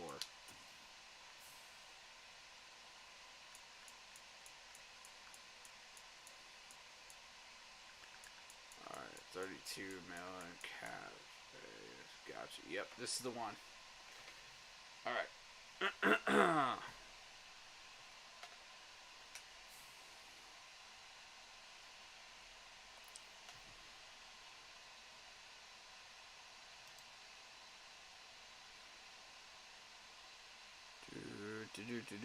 Display, capture, boom, boom.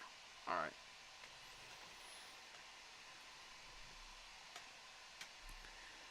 Check, make sure that we're good.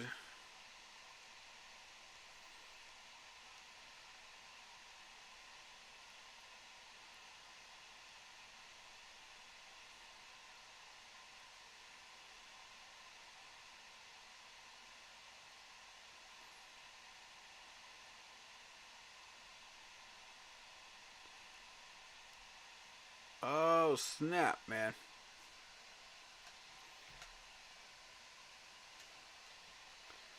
Alright, y'all.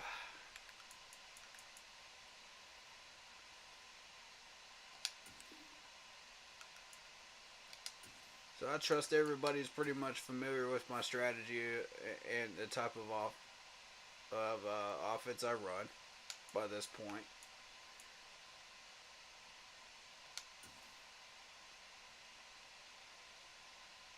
I'm just gonna play.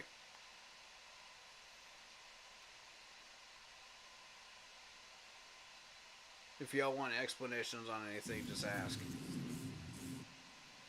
Oh, we got a Monday night game. We got some Monday night game against the Green Bay Packers.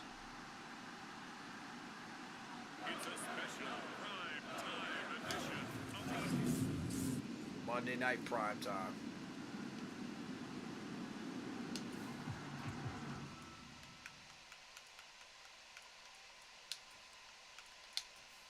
You know how we roll.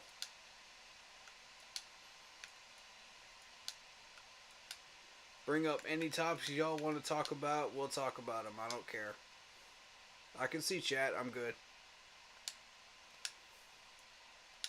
I'm good to read stuff so off. The football will be at the 25-yard line as this offense gets set to take over.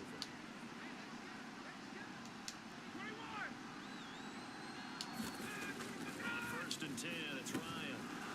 And complete to Zach Ertz. And he's taken down, but able to slip across the 35. We get a look at what Ertz did receiving-wise last week. Well up over 100 yards, and one of those catches found his way into the end zone. I do think it'll be hard-pressed to duplicate those You numbers doggone right. because he's gotten their attention, so they will double him on every snap at a minimum. In some cases, they'll triple it. And they're able to Let's go, DJ. Midfield to the 48.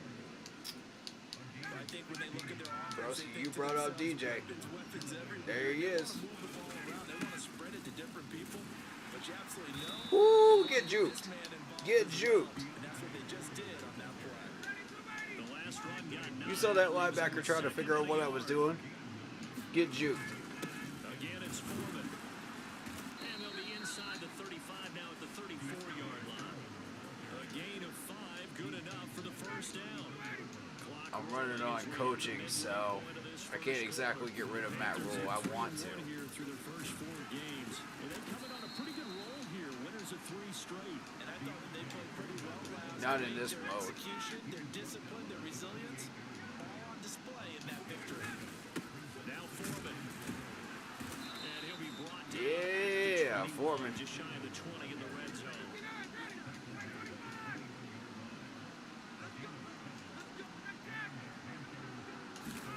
Now they'll throw it with Ryan.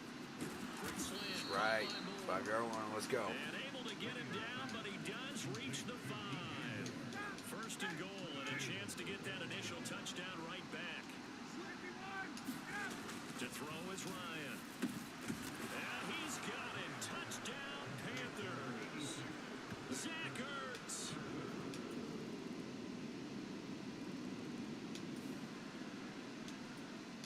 So the football will be What at you the got, Green Bay? 25-yard line as this offense gets set to take over.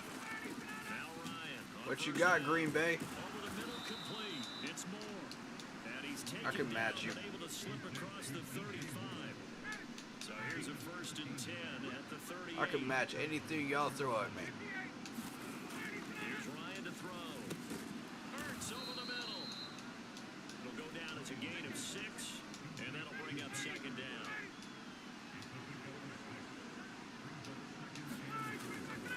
A carry for Foreman, and tackled down after a gain of 3. Good blocks. 1 yard to go on third down. Heavy set out there on 3rd and 1. They'll run with Foreman, and he's got the first down yardage there as he takes it just across midfield. They're able to convert with a gain of 4. So into Packer territory now. Here's first and 10 at the 49-yard line. Play action. Ryan. Ah, I overthrew it. I overthrew it. Picked off by Eric Stokes. Oh my god, I can't open field tackle at all. Packers will take over here. I can't do it with the players. Alright. We got it back though.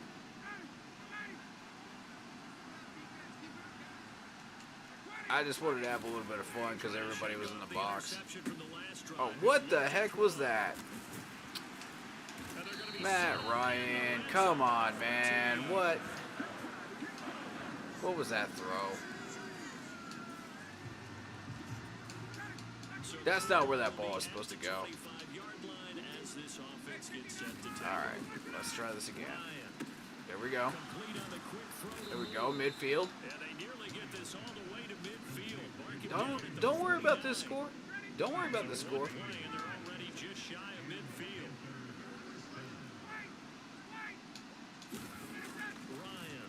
Don't worry about it. And he's going to be taken down. Plus, there's a penalty flag in the backfield. They may get 15 more on top of this. I mean, yeah, I did feel my controller shake, so that's legitimate. That's a good call. It's their own fault because to me that was an avoidable call. Good 7. Stay focused and avoid major mistakes like that. And they're going to get this down inside A good the 6. 15. I should say, really. To throw again on second down. Ryan. Touchdown. And into the hands of his receiver Moore. Touchdown Panthers.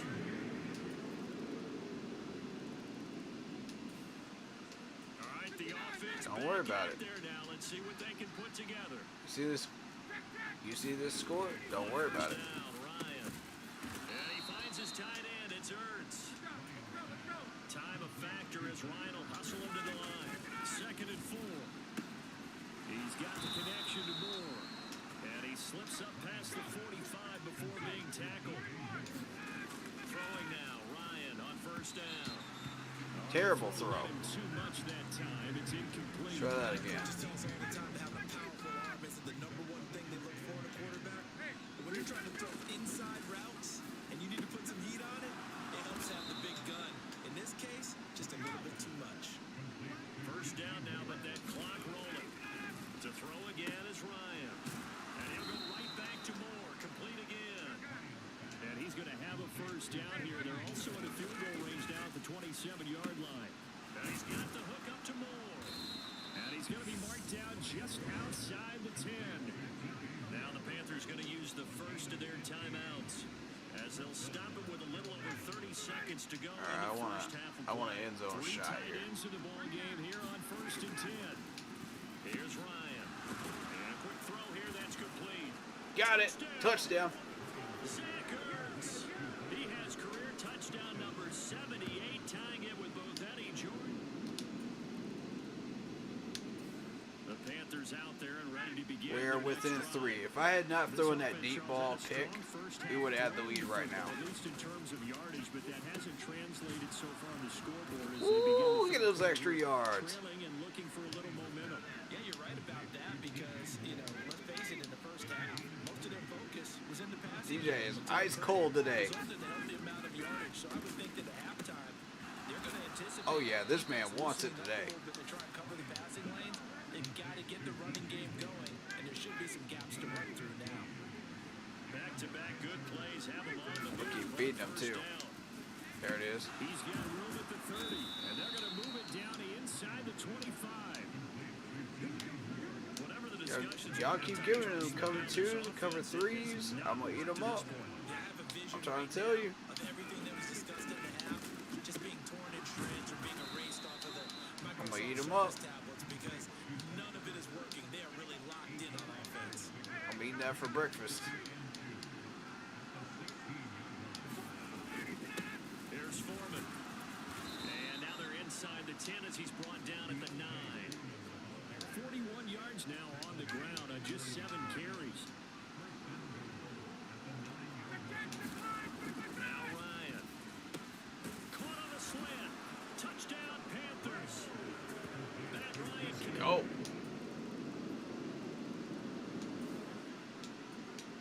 We got a game, gentlemen. will be at the 25-yard line as this We got a offense game. to take over. Now Ryan got his man complete over the I'm not scared of your linebacker. Bring it. and he's taken down, but able to slip across the 35. You can just kind of sense the momentum turning here. It's 1st and 10. Now it's Ryan. And it's a fumble. Ah, dang it, D. And they get the football. They'll set up shop Come on, DJ. at the 9-yard line. The time. Why you always fumbling, bro?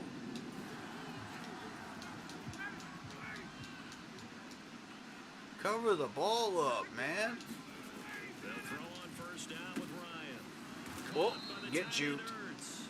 And he's going to be dropped following a pickup of 7 past the 30. Zach to the wasn't even 32. trying it. He just juked him right there. The 32-yard line here, 2nd and 3. That was funny. Up the middle they go. Foreman, and this won't be enough to pick I don't know what it is about Foreman, but whenever he runs into like any type of defensive lineman, it's like a brick wall. Like he can't go any further. He just has no push power to go any further. An effective 7-yard 3rd down conversion. I don't know whether they just made him that way in Madden or what, or whether he was actually that way in real life. But Such a tough position. I don't think he was that way in real life. Not from what I could tell. Shrugged off the extra body and made the play call a success. On 2nd down, Foreman, and he'll be taken down at the 44-yard line. That one a 1st down pickup of 8. Like I can't really truck with him. I've tried. Ryan. On pass complete to Moore. And he's going to get this down near the The wide receivers, though, I'm not even trying to truck. I'm just trying to get Answer to yards. a touchdown drive against them a few minutes ago because they've come out and reestablished the tempo. A nice throw there, and they're putting together a very strong. I'm already putting him enough at risk right now. And he'll be brought down. at Just what's throwing gonna that turn ball out into to be a traffic. I don't want to injure their shoulders or anything. You know? 1st and goal when we come back. This is the National That would be Football bad. League on EA Sports. Then they're not catching any passes. Now it's You know? Ryan. Touchdown. DJ Moore. His 3rd All right. touchdown of the game, number 11 on We're within 3 again. Yes, that defense held. The defense held. Let's go. Clicking in this one, a lot of points on the board. We'll see if that trend continues. That's what I was waiting for. Ryan.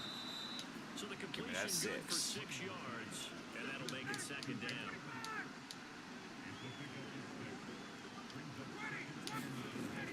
Back to throw. Ryan finding Ertz again. Yep. A 6-yard pass on back-to-back plays. Picks up the first. You shouldn't have hit him that second time because he was going to go down right there. Looking to throw. Ryan. Oh, come on. I had him wide open. Couldn't reel it in. It's incomplete. Oh, I had him wide open for 7 at least. Throwing again. Ryan. Got his man There it is. over the middle. That's more. And getting this just shy of midfield. They'll spot it at the 49. 2 first downs have him up near midfield. I'll show you what I'm doing, and you still can't stop me. Off up the middle. Foreman. And just 1 yard here. You might be able to stop Foreman, but you're not stopping DJ. Here's 2nd and 9. Just a yard on that last run. From midfield now. Here's Ryan. Oh, there's that man Or again. It's Ertz. complete. And this is going to result in another first down as the tackle's made at the Packers' 40. Back to throw. Ryan. Where did you come from? Intercepted for the 3rd time thus far. You weren't supposed to be there. Packers are going to take over. What coverage were you supposed to be in? Ruh-roh. After a good punt, this offense will start with tough field position inside the 10. Trying to shake off the interception, he'll look to throw. He All right. finds his man, complete. It's more.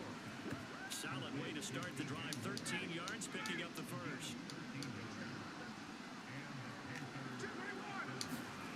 They go play action with Ryan. He'll buy some time right. This will be caught downfield. Yes, sir. And they nearly get this all the way to midfield. Mark him down at the 49. Big boy play right there. Is a 27-yard pickup.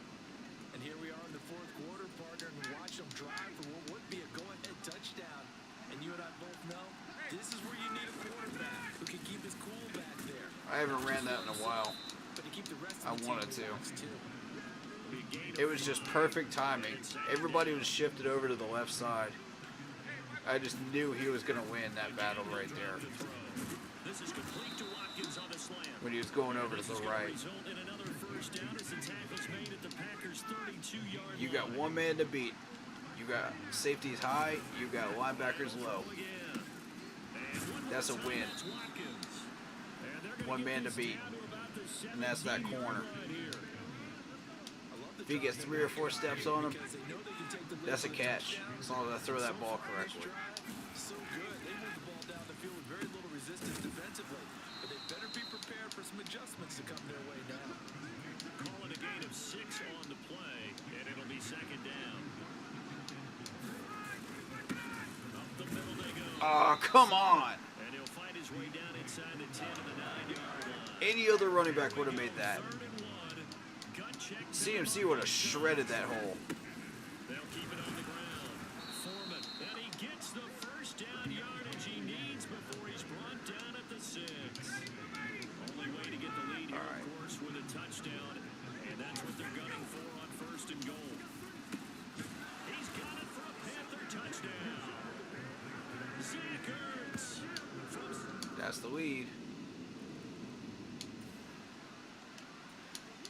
So the football will be at the 25-yard line as this offense gets set to take over. Here's Ryan throwing in a traffic Start there, and 5. that's complete. All right. They'll be dropped after a gain of about 6 across the 30 to the 31. They'll come up now 2nd and 4 from the 31. Ryan to throw. Okay. Nobody open. Nobody open. The way he's thrown the football today, almost a surprise when he I doesn't didn't see it. complete a pass So, like that, but he needs a few that's more all right. to get 3rd his and 4. man downfield. Well, the way he's thrown it leads him to believe that he's going to get those completions. And that means the guy's going out for I passes. wanted that one-on-one, but I just couldn't get it. Now Ryan. Over the middle, complete. That's more. And they'll get this down to the 42-yard line. Because I've got DJ on that hot route, you know.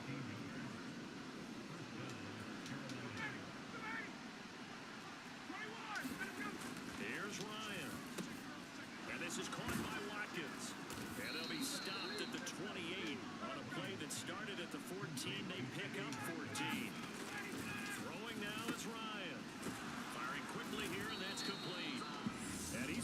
Timeout. Down at about the 16. Now the Panthers going to use the first of their timeouts.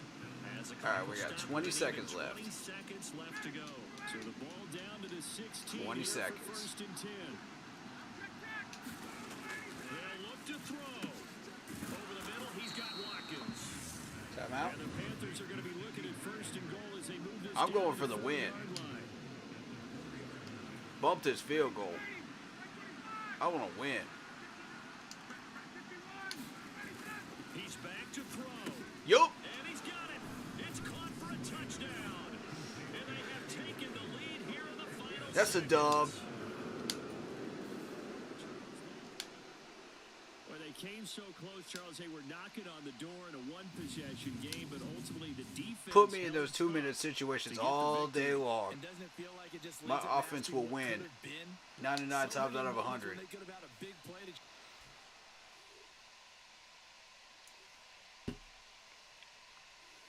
Game-winning drives. I got you.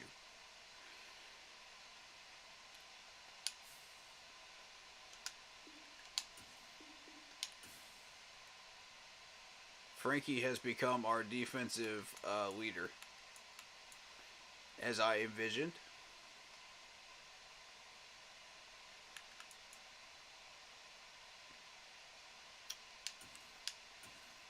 I'm not even going to deal with re-signings right now.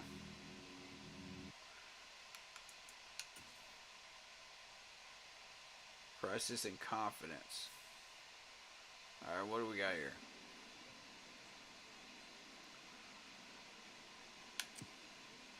Make a promise, man.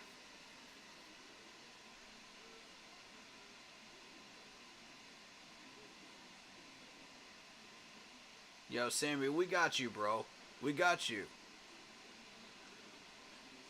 We got you. We got you.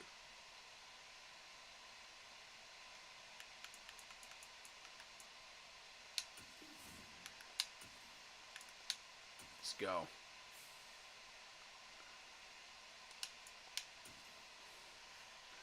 Washington Commanders today. All right. Bet. Let's go. Today, from FedEx Field in Landover, Maryland.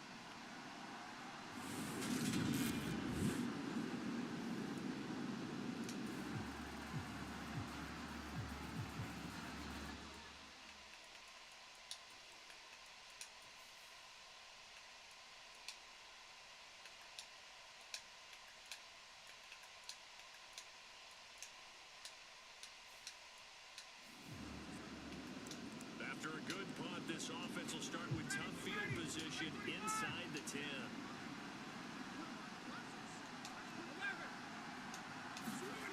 On first and 10, it's Ryan.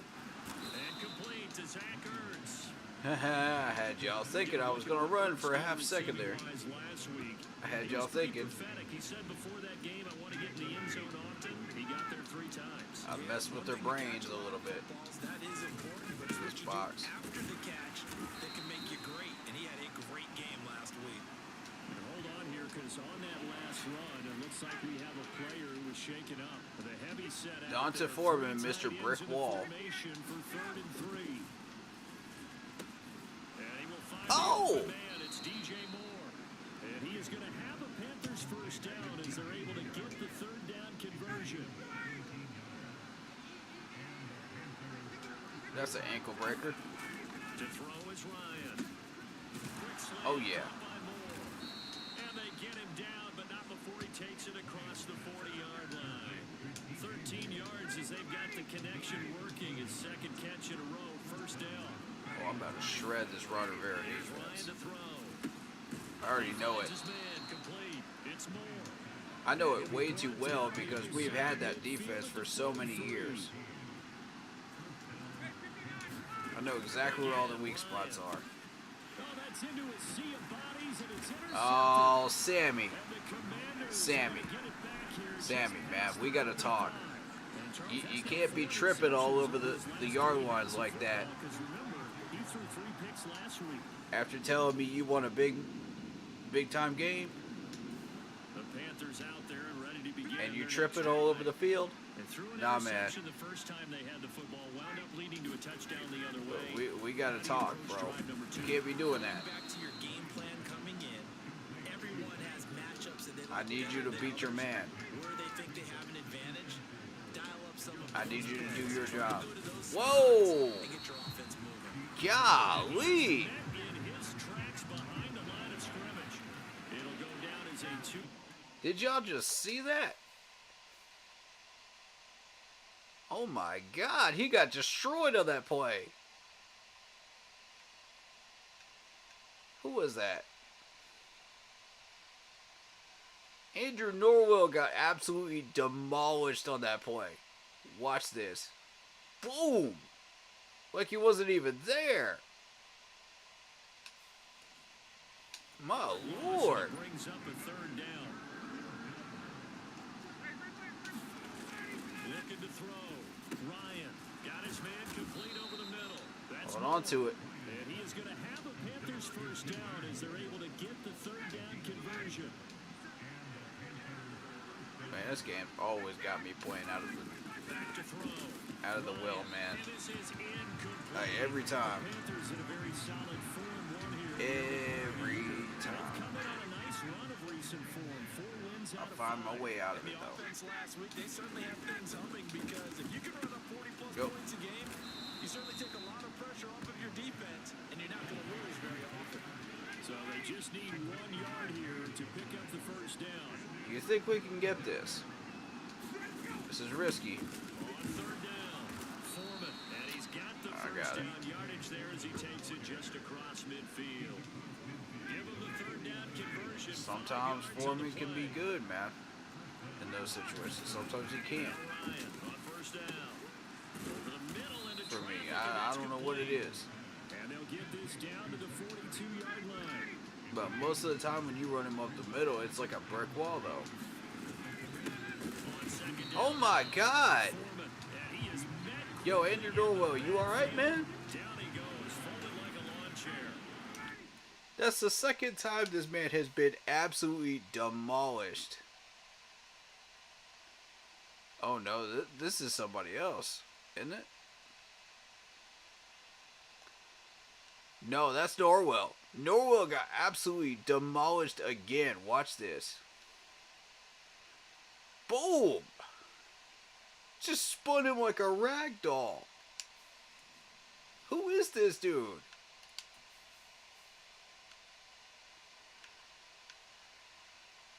My God, man.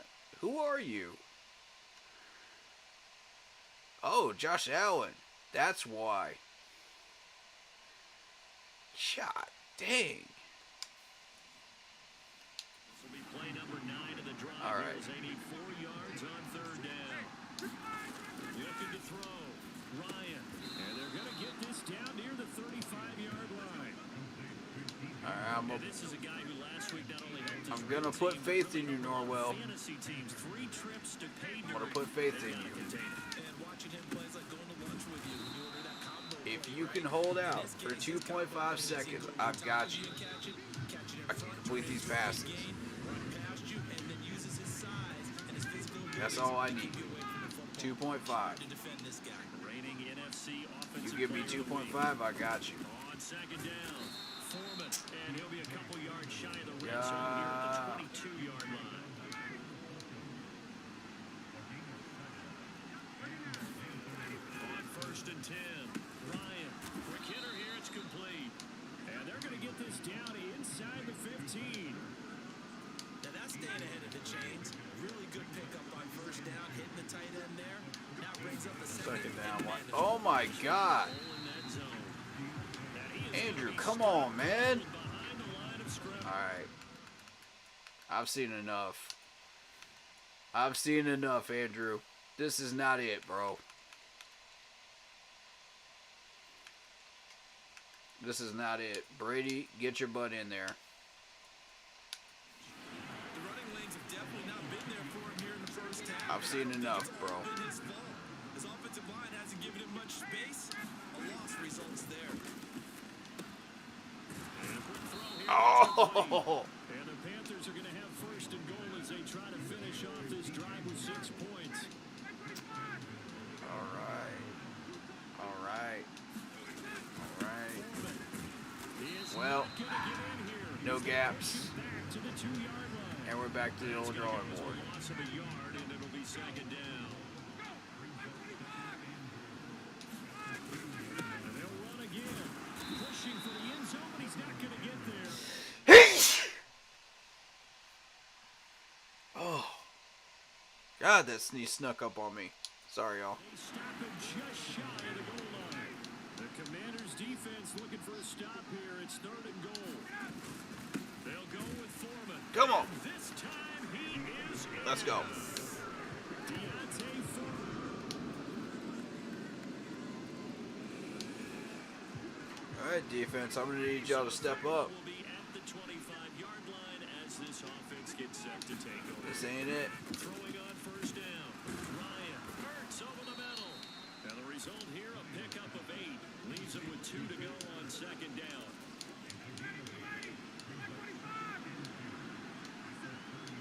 I'm going to look at those stats on defense. I'm going to see if I can figure out what the problem is. Foreman, and they'll get it up just short of the 45 at the 44. 11 yards and a Panther first down.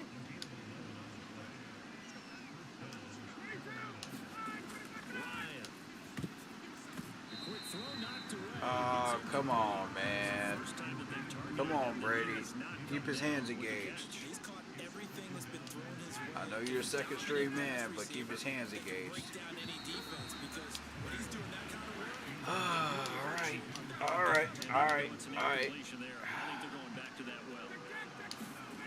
On 3rd down, Ryan. Throwing it a traffic there. We're going That's for it. complete. And he gets it just shy of midfield, but that's not enough. He's short of the marker. So the completion Nah, good for we're 7 going for there. it. And that's going to bring up the 4th down. I'm not missing it this time. They'll try and throw for it with Ryan. Got it. And he'll be brought down on the other side of midfield at the 43.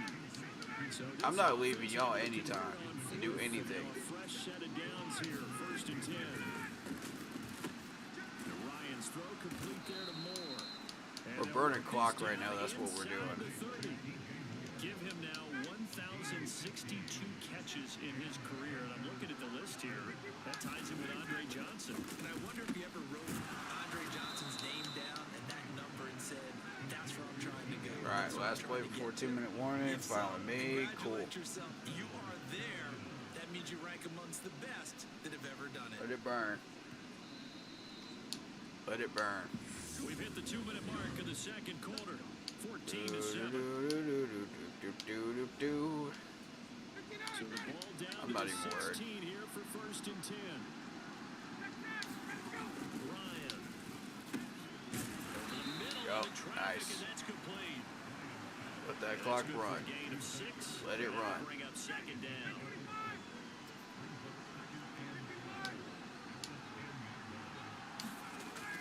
Back to throw again. And he's got his I just want a fresh set of downs. It's complete.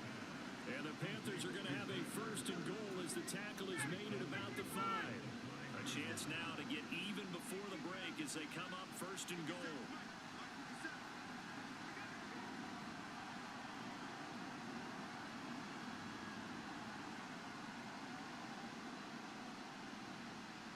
Nice, nice, nice, nice, nice.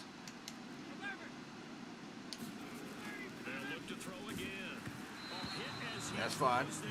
That's fine. Incomplete. The line of scrimmage That's fine. once again the 5 as they get ready for 2nd and goal. They'll stick with the passing game as he looks to throw. Touchdown Panthers. Minute left to play D. Oh, y'all gave up the touchdown. Come on, man. Offense set to take the field here. They will Are you have the kidding football me? With less than a minute to go in the 1st half. All right. What the heck? Why not? It's Ryan. And he takes a shot on the release as it 73. Do your job. That one before he wanted to. He was right up in his grill. I think Do he's your job. license, don't you? You have literally one job. Not enough time for the play to develop. Just lucky it wasn't a fumble, really. Ah, it's not there. Whatever. Whatever.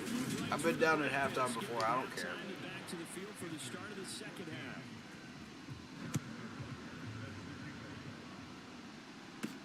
This will be fielded inside the 5. And up to about the 26-yard line. 26, that's fine. 25. Give me this ball. What matters is what I do on offense. The rest of it will come. Throwing now, Ryan on first down. There it is. And he finds his tight end. It's Ertz. It'll go as a gain of 4, and it'll be second down.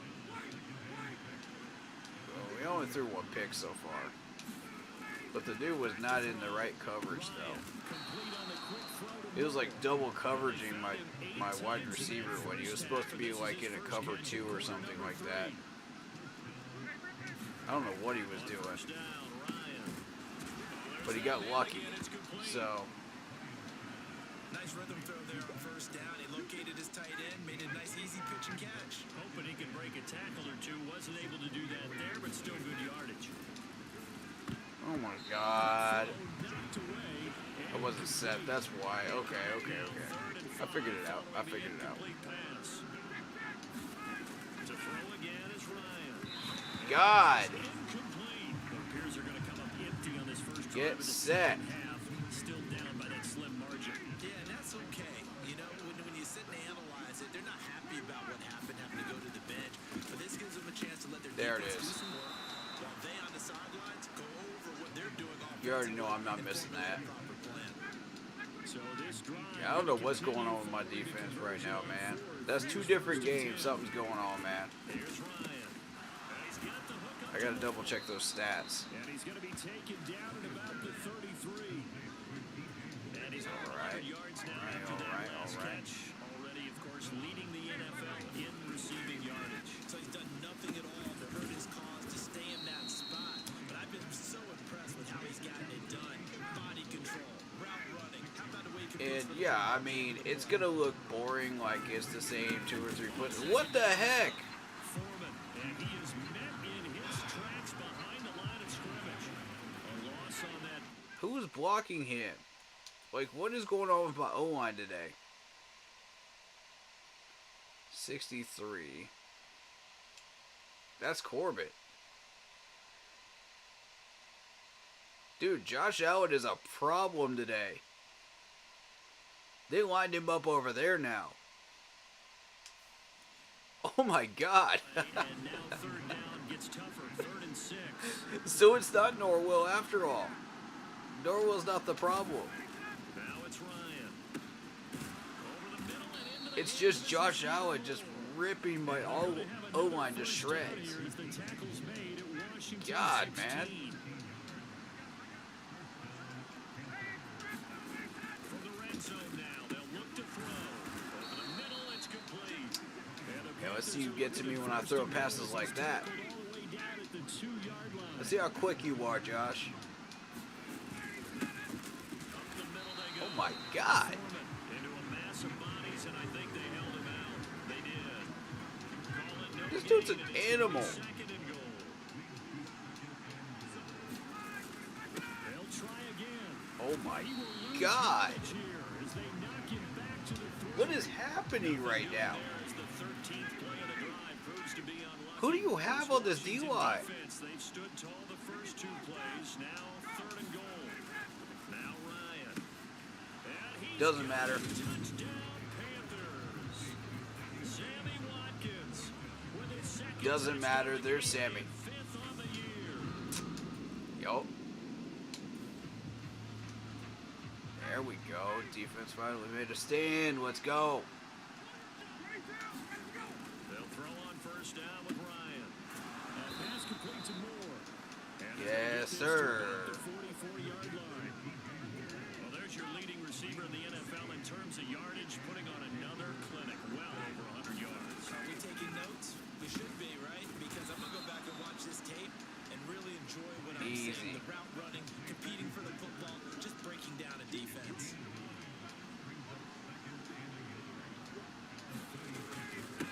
On 2nd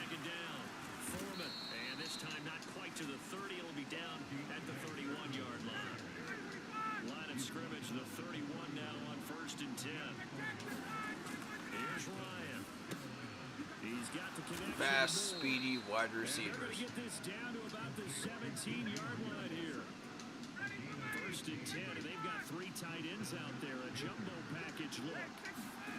From the red zone now, they'll Look at the tempo just going faster and faster and faster.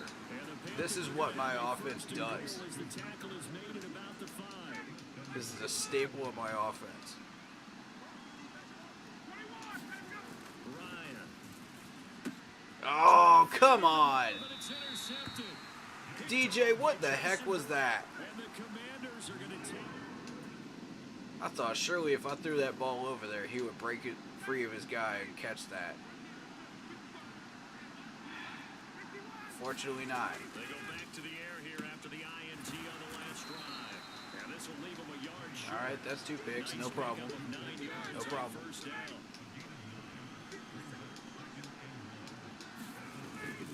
Neither one of those were my fault. You know, And he'll be about a full yard shy of that the was just the 20 defense doing something that they shouldn't be doing. But that's all they needed to move the sticks. Now it's Ryan. Over the middle complete. That's more. This will be a gain of about Okay. 8 to the 27-yard line. We got a tie game going into the 4th. We got a little bit of a ball game right here. Be able to get off another Okay, drive as Washington. time has run out on this third quarter. We'll return with more after this. This is the NFL, and it's on E! I never said I was great at Madden, guys. They'll get 3 as the drive I just said I'm good at continues. it. It's a first down. I'm not great at it. Now Ryan. This is complete to Watkins on the slant. But I know a little something about Last play, this time they double it. what goes into a West Coast Second offense, down though, and 4. as far as what type of players to get. Now a handoff up the middle.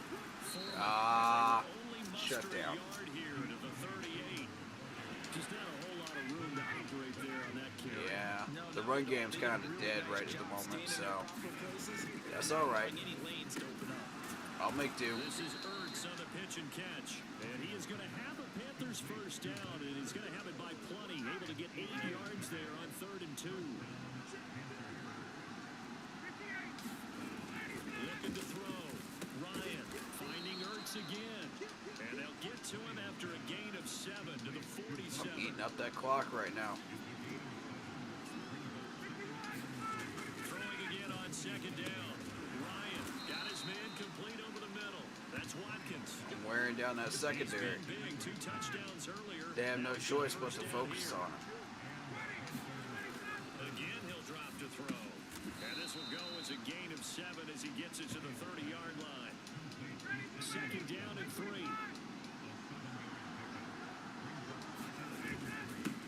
Up the middle they go. Foreman. Nice And he'll be a gap. couple yards shy of the There you red go, zone Brady. at The 22-yard line. That's what I'm looking First for. down pickup of 8.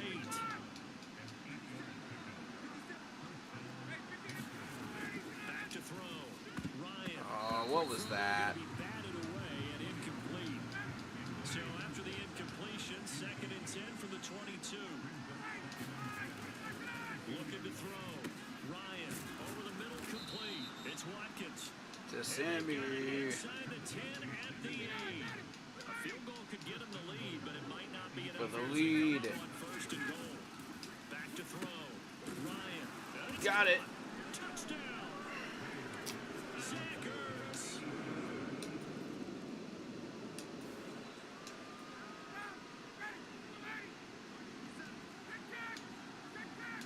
On 1st down, Ryan. That caught by Trimble. So 5 yards here. Kind of threw that a little bit off my back And that's foot. going to bring up 2nd down. Just a little bit.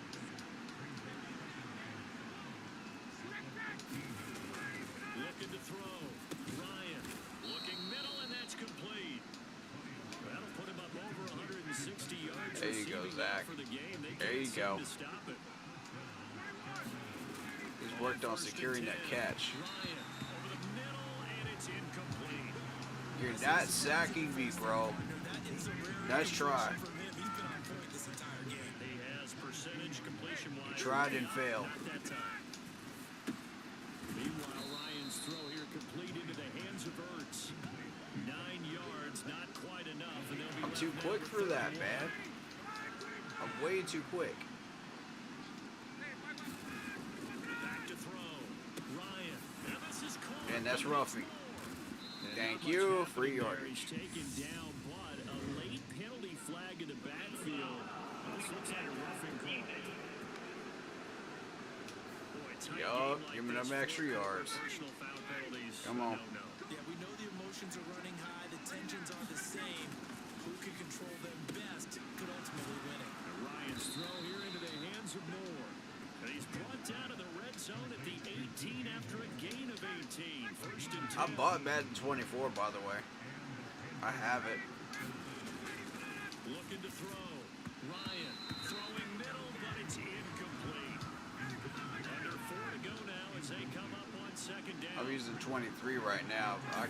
I could easily switch to 24 if you guys want me to. Throwing over the middle, but it's incomplete. But I'm feeling comfy with this 23 layout right now. This is 3rd and 10. I'll stick with it for right now. Ertz with another grab. And the tackle made at the 13. He is well short of the first. Will go down as a gain of 6. Nah, I'm going for and it. that'll bring up 4th down. I'm not even hesitating. I already know my offense. Back to throw. Ryan. Oh, what the heck is that throw? They need it. It's intercepted. Well, at least we don't have to punt now. And the Commanders. Both offenses have been clicking in this one. A lot of points on the Madden board. throw We'll see right if that there. trend Madden continues. throws. Trying to shake off the interception from the last drive. He'll look to throw. That'll go for a gain of 7. And it'll be second down. They don't need to run another play here before the 2-minute warning. Let's see if they do it anyway. Looking to throw again on second down. Ryan, You doggone right we running a play. to midfield. I'm getting to midfield before that 2-minute warning. The better the field position, the better our chances of getting in there. 4th quarter, down to the final 2 minutes, and we've got a 1-score game. So it's Panther football as we welcome you back. Not totally home free yet, but it's looking good as they come up 1st and 10. From midfield now, here's Ryan. And There they're he going to is. get this to about the 44-yard line. And now right out of the 2-minute break, we'll get a timeout used defensively with 1:56 to go. Ryan wants to throw it. This is Ertz on the pitch and catch. Now Washington going to use Thank the you. second of their 3 timeouts. That'll leave them with just 1 remaining in this 4th quarter of play. They actually did the work for me. I appreciate that. Here on 1st down. Now a handoff up the middle. Foreman, and he'll manage to pick There up we go. about Second 4. timeout. Second down. By Now Washington. the defense will burn their 3rd and final timeout as they'll talk All things right. over prior to this Second upcoming and 6. second down play. Now Ryan. He finds his man complete. It's Moore. And they're Sweet. gonna have another 1st down here as the tackle's made at Washington's 20-yard line. I'm not worried about that clock right now. I got 3 timeouts. Throwing now is Ryan. And he'll go right back to Moore. How in the world did you catch that? And they're going to get this down inside the 15.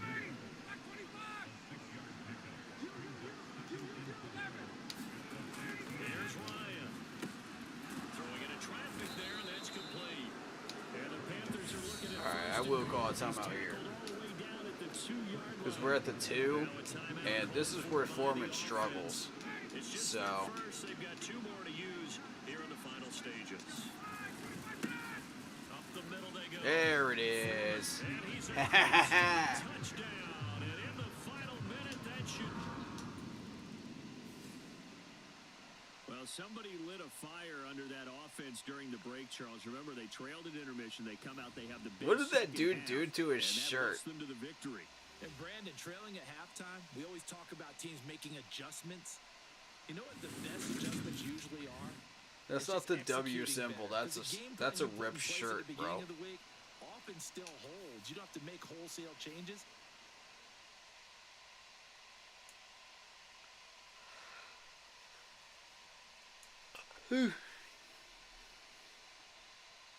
right. No sacks allowed, 400 plus offensive yardage, about 24 points or less. Done.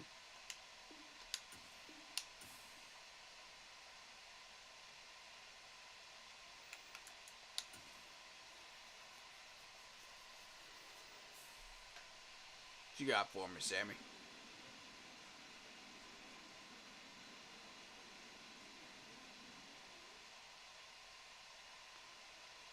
Well, I mean, you were doubled up.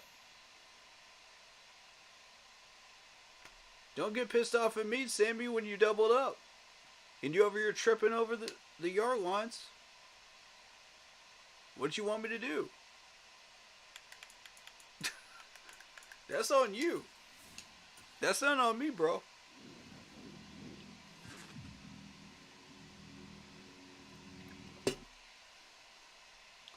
If those defenses don't give you single coverage and don't let you get open, find a way to get open.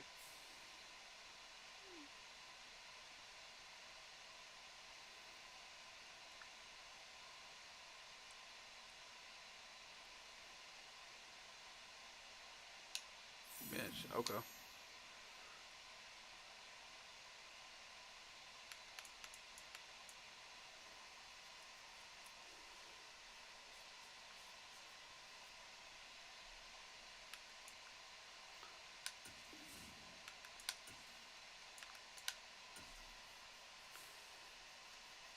Alright, we might focus a little bit on re-signing after this game.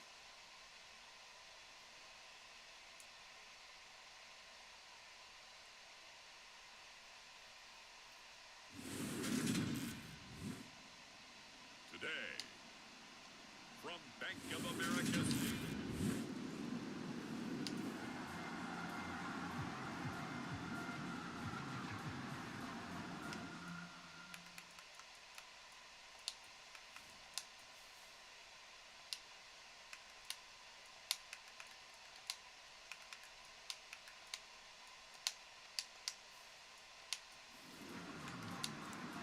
So the football will be at the 25-yard line as this offense gets set to take over. On 1st and 10, it's Ryan. And complete to Zach Ertz. Good catch. After a gain of about 6 across the 30 to the 31. 200 yards last game. We get a look at what Ertz did receiving-wise last week. He was the focal point. Big game up over 200 yards and a score. And one thing I do know, when you put up numbers like that, the next team you're going to play, unless they're extremely arrogant, Come on. all they're thinking is, what can we throw at him that's going to be different, that's going to knock him off his game? Now Ryan on 1st down. And he will find the open man. It's DJ Moore. And they'll get him down on the other side of midfield. There it is. Saints territory now. Here's 1st and 10 at the 49-yard line. A throw on the quick slant going to be complete. And it's going to be made at the 38. They clearly wanted to come out, Charles, and be aggressive throwing the football, and they've been pretty efficient along with that aggressiveness. He's now 4 of 4 on this opening drive. Yeah, that's led to a fresh set of downs. I like what he's doing back there. You can tell he's at ease. Feels good about what he's doing. I think if I'm the play caller, I'm reading that. I'm continuing to let him throw the football. They'll run it here. This is Deontay Foreman, and he'll take this ahead for about 4. A good solid 4. Gonna make him respect that run game too. 2nd and 6. To throw is Ryan. Oh my God! What were you doing, Zach? What was that? The Saints are going to have it here just past the 25. You're not supposed to keep going. You're supposed to turn around and catch the ball, dum-dum. This Carolina offense at the line, ready to go.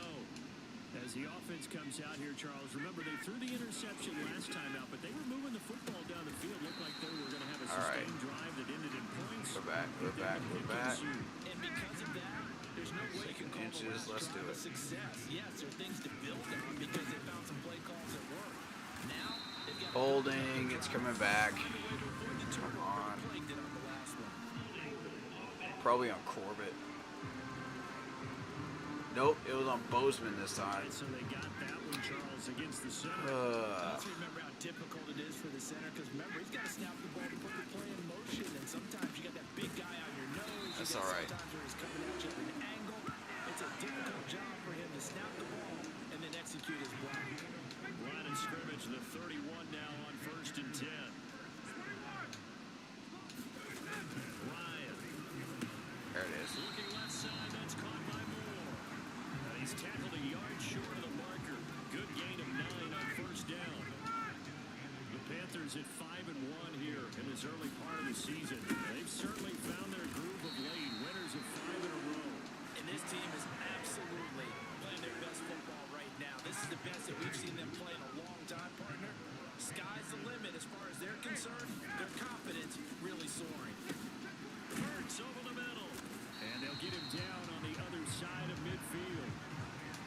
And they'll employ the jumbo set now on 2nd and 1. Omaha. I'm just kidding. Now a hit off the middle. Foreman, and he'll get it down to the 47 here. Gotcha. Here's Ryan to throw. Ah, he's covered. He's covered. Yeah. It's incomplete. So now 2nd and 10 after the incompletion on 1st down. Ryan. Come on, man. Beat your guy. DJ. And the Saints are going to get Ah. So now this offense will take over. And My they tight end is well covered, at their so it's got to be DJ. trying to shake off the interception. There you go. To throw. And they're able to get this one across the 35. That play going All right. for 16 yards to start the drive. 1st down. Thing is, you're gonna throw some picks with this system. It's gonna happen, but Looking to throw. Ryan. Again, he finds Moore. And able to get this one across the 45 before he's brought down. This offense finding its legs now. Here's another 1st and 10. Back to throw. Ryan. Quick slant. yes, sir. And he'll be brought down just shy of 40. Keep giving me them cover 2s and cover 3s. I got him. It's 1st and 10. I got him. As they've got things rolling on this drive. Oh my God, what is happening over here? Watkins here. And the tackle going to be made at the 38.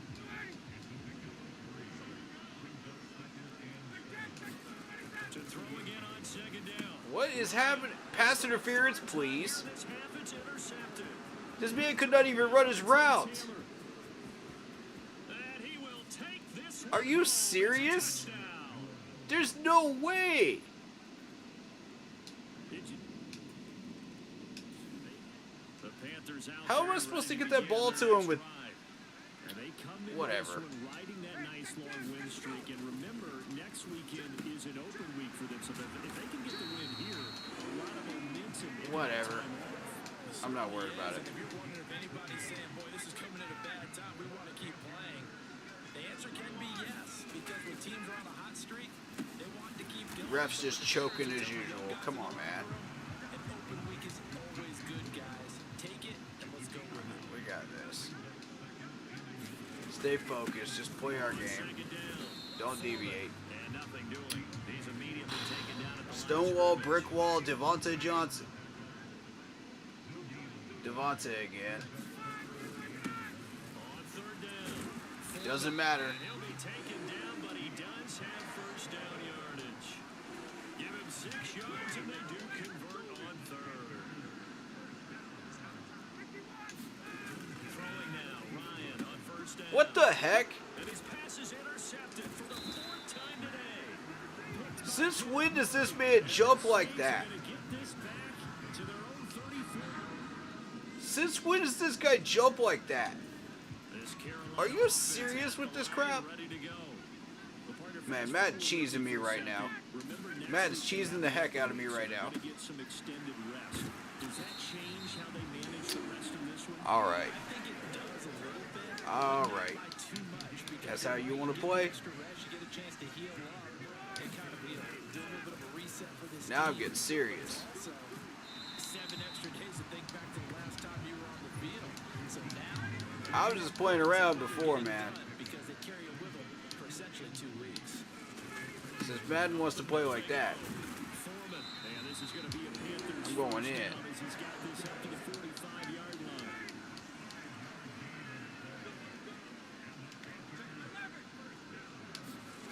They go play action Watch now. this. Ryan.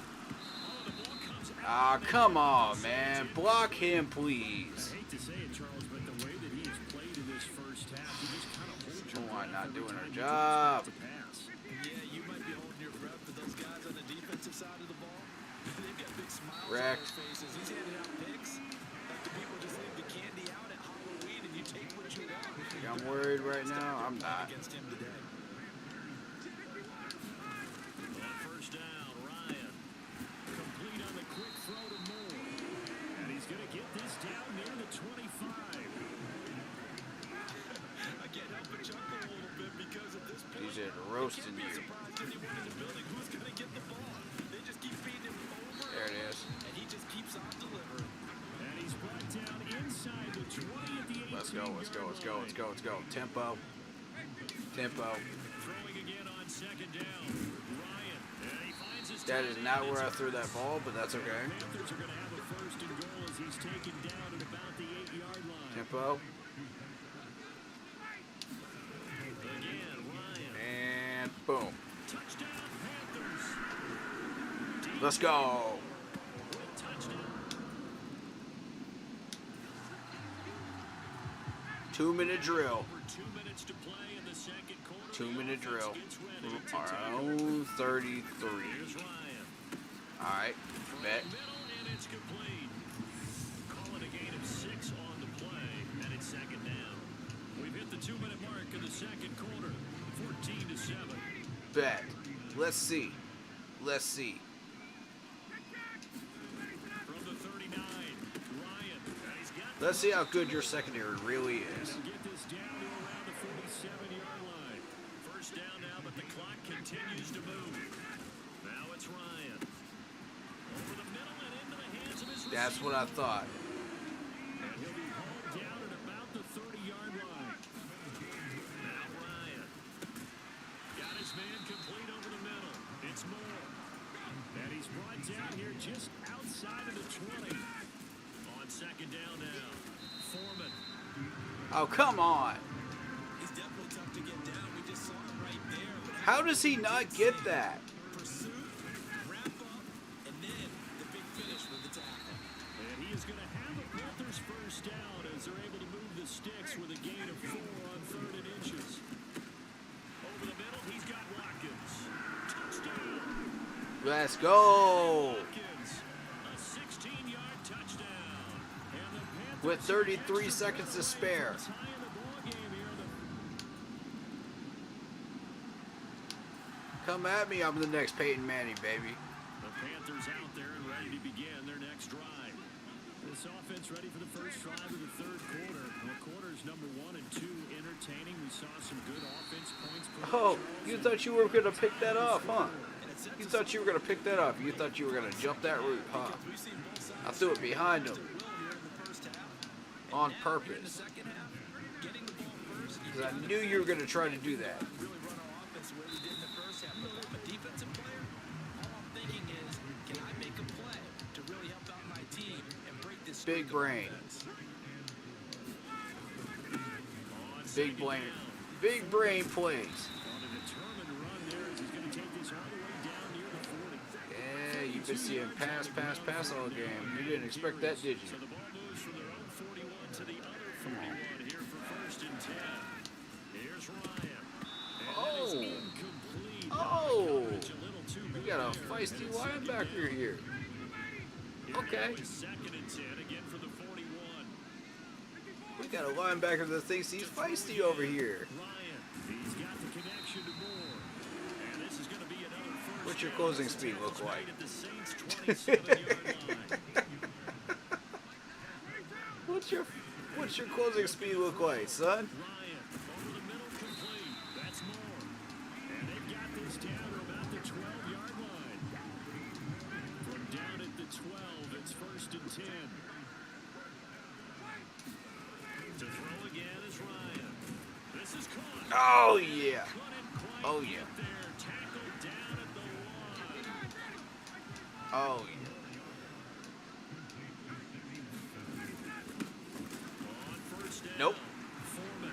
down. Takes it into the end zone for a Panthers touchdown. Deontay Foreman. Grand slam. Career touchdown. This Carolina offense at the line. All right. Ready to go. A long drive last time out for this offense, Charles. If you remember, they started basically in the shadows of their own end zone, marched it down the field, and a lot of that was through. You doggone right. We can score from anywhere. We can score on the 1 yard line. I've done it before.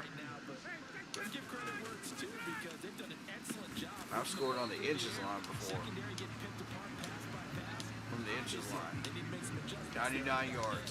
And because offensively, we know that they're not going to be shy about throwing that football. Now a handoff up the middle.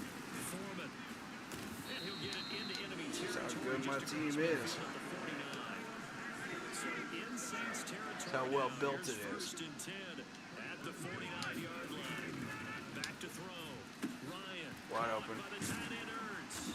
And then some. Down here just shy of the 30. But when you hit him on the move like that, he's able to get into open field with a full head of steam. Oh boy, it's going to be tough to get him down. Yeah, there was a big window. They're lucky they did get him down. Ryan's throw complete there to Moore. And they're going to get this down inside the 15. That knee is wearing down. 1st and 10 at the 14-yard Stamina's kicking in. Inside the red zone here. They'll look to throw. He rifles complete. Caught by Moore. Stamina is kicking in. As he's tackled all the way down at the 2-yard line. Now let's see about this D line. Up the middle they go. Nope. Foreman. And he pushes forward but comes up short of the goal line as he'll get a yard down to about the 1. D line's still strong. From the 1. He'll try again. And he will I can't get past this dude, man. back to the 2. Like he's been middle linebacker blitzing me, When they're man. going with a jumbo set offensively. They'll keep it on the ground. Gotcha. Foreman. And he will take it across from Panthers. Oh, you thought I was gonna run to the right. Deontay You thought I was gonna run to the right. Gotcha. rushing touchdown on the year. The Panthers out there ready to begin their next drive. Now, there are 2 scores on the plus side. Still time here in Oh, this fourth game's trying to quarter. test me now, Maybe huh? start thinking about playing This game's trying to test me. Yeah, I think here's the situation. You're not It heard me say I can score from the inches line. Watch this. your theme there, play keep away. First downs, they can't touch the ball. On 2nd down now. Foreman. And they'll bring him down right around the 13.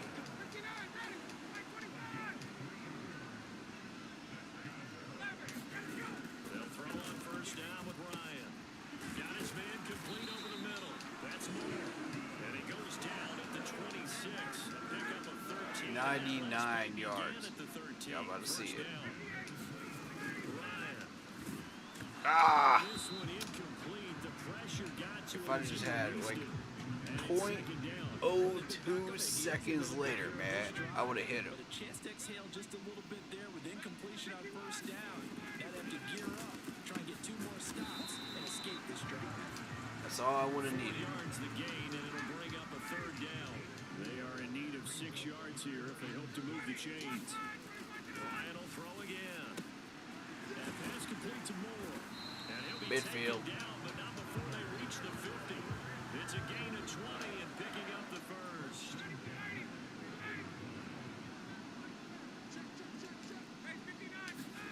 From the midfield stripe, they'll look to throw.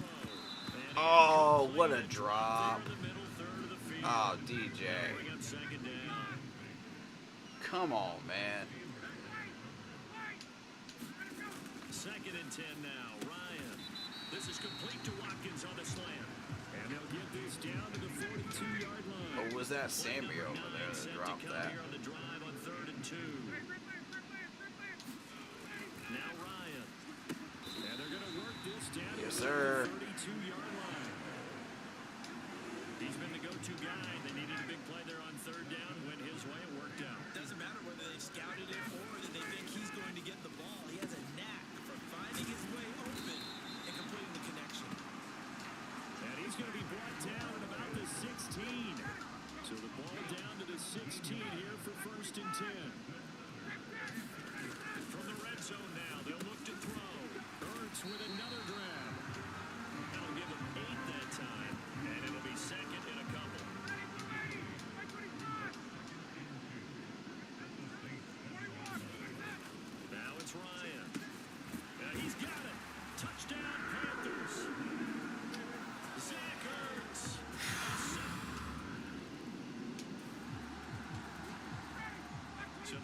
99 yards. They're already in excellent field position thanks to the interception. After the interception, here's Ryan. And they've got this down to about the 12-yard line. 6 yards left on second down. Looking to throw. Ryan. And it's caught. And the I Panthers did are what I said I was going gonna to do. first and goal on a pass play that moves them all the way down to the 1.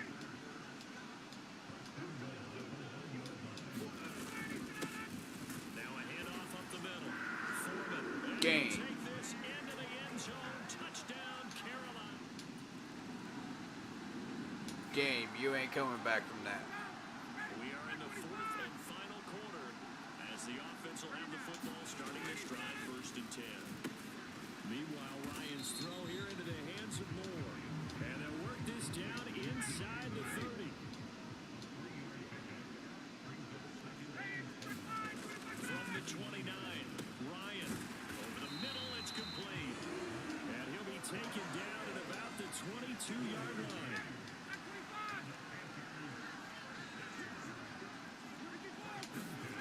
Throwing on 1st down. Ryan. Oh, And here's another interception. Picked up that's all right. Dante Taylor. That's And the alright. Saints 4 minutes force the left. turnover. They ain't doing nothing with it.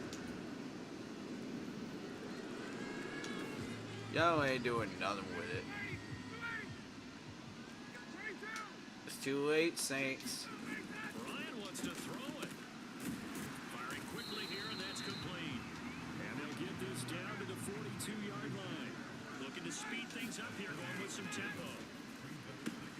Now a quick slant as the throw's complete. And he goes down, but not before getting this inside the 25. On 1st down, Ryan. And he'll go right back to Moore. Complete again. And they're going to be set up now with a ball at the 13-yard line. This is caught. Who needs timeouts? DJ Moore. Who needs timeouts, man? 13th touchdown of the year. Hurry up offense. Second of the game. For the dub. The Panthers add on to their lead, and it's looking Hurry like up offense for the dub. is going to extend another week. Didn't even use a single timeout right there. And still left, what, 30 seconds on the clock? No shortage of big plays for us to examine, partner, on offense or Come on on. defense for this team. They were so well-rounded in this one. They certainly were, and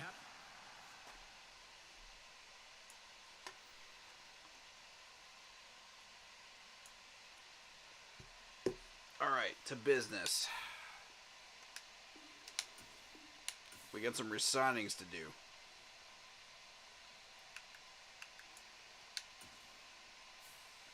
Alright. Derek Brown, we gotta have him. Obviously.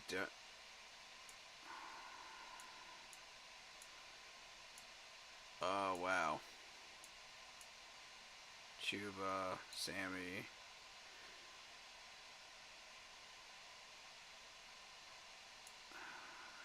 Taylor. We could pass on Keith Taylor. I don't really care about that one.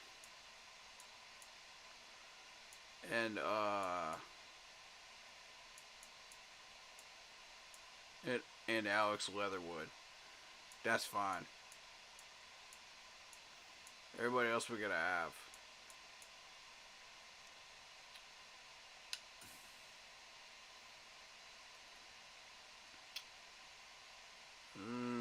Four.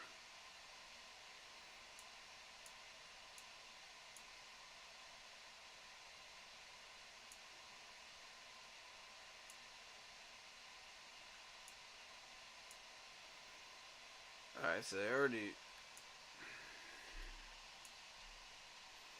That was the low risk. Okay. Very low risk. Is the 8.1.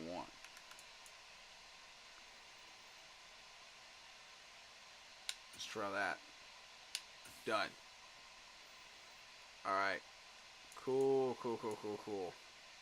I've got to have Zach Ertz. I cannot let this man out.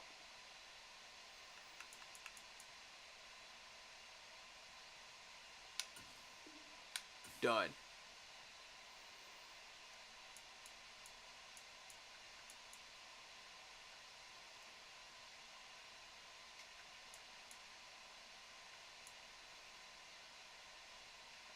Dante Jackson. You want 1 year?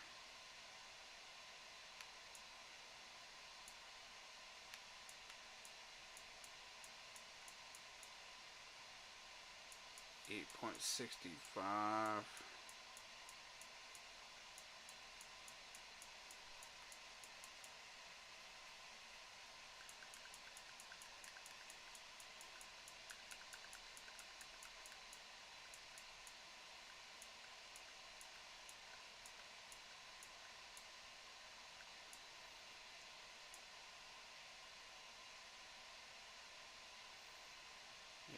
.5, 816.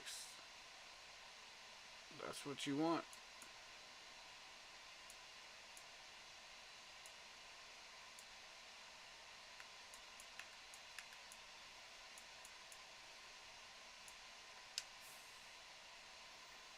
Ooh.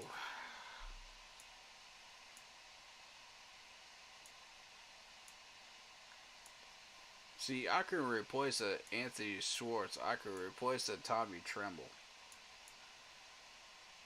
I could replace a Johnny Hacker. And an Xavier Wood. Maybe not an Xavier Woods. I could replace a TMJ.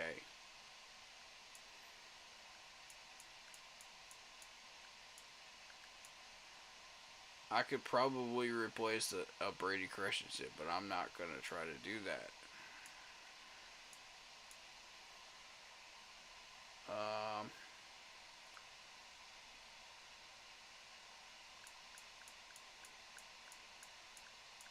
I want to make my corners a priority. You know what I mean?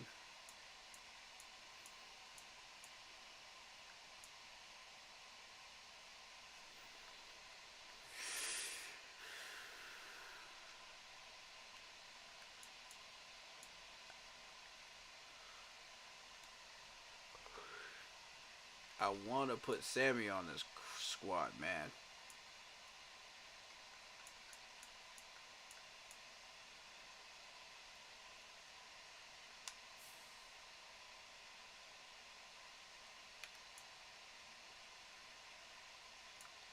Breakout player, alright.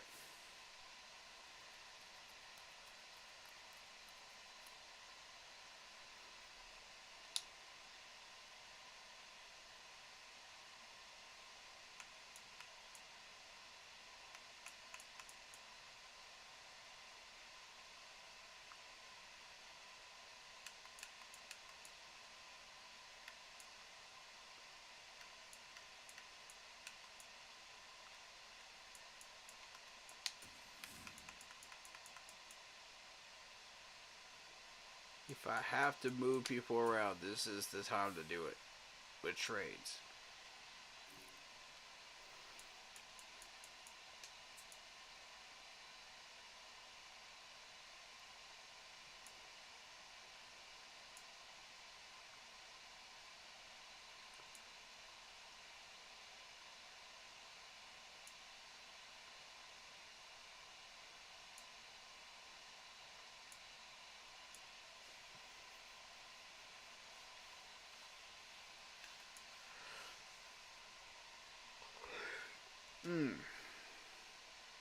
Alright.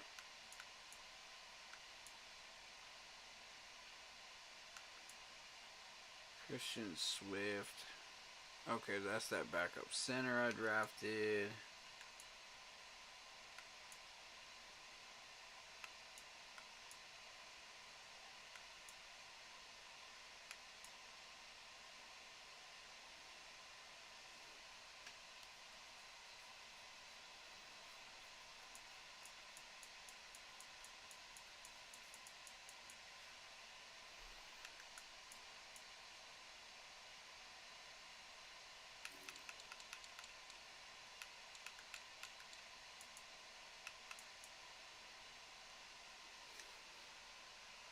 Alright, with Leatherwood, we could save 2.62 right now. We could do that right now.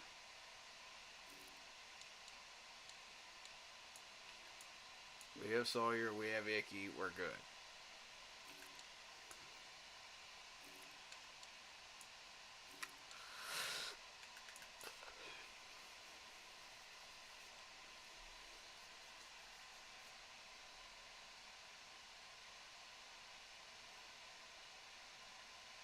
I say we move him.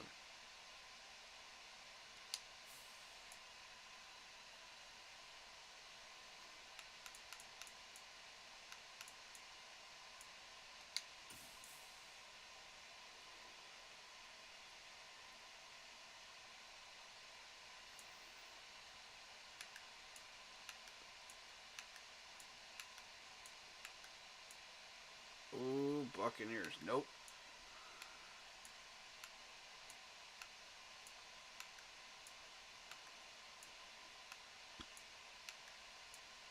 Eagles.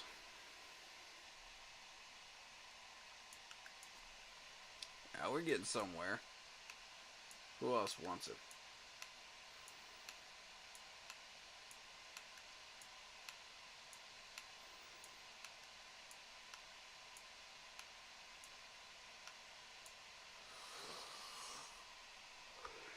We're not trading our offensive linemen to division rivals.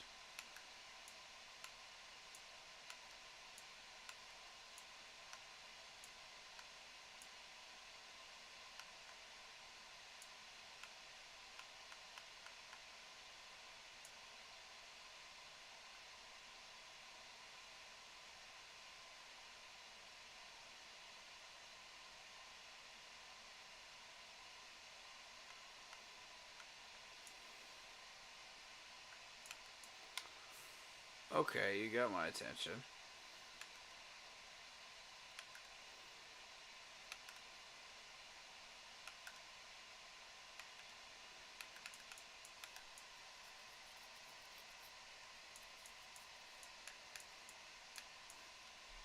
Sammy, right?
Alright, I will admit we have too many corners.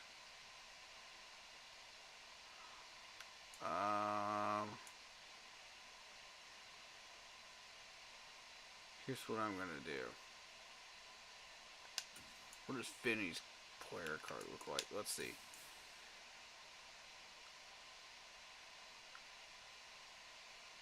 A half a sack. 30 tackles. Okay. So you can tackle, so what? 3 pass deflections. Interesting.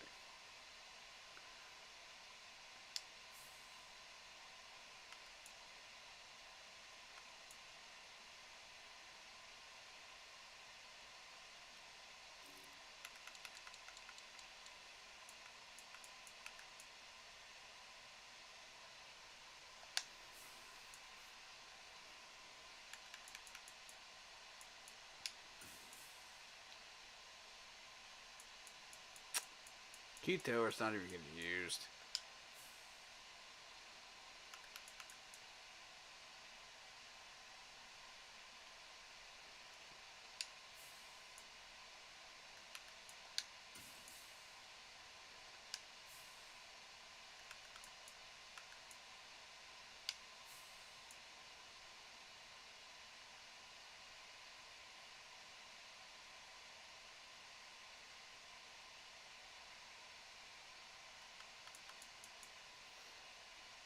Ugh. I'm already starting to get tired. Sorry, y'all.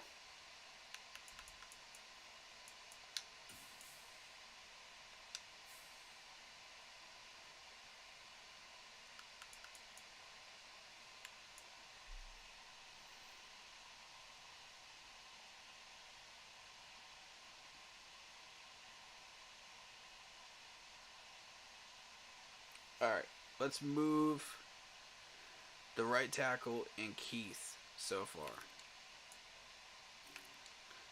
in a trade.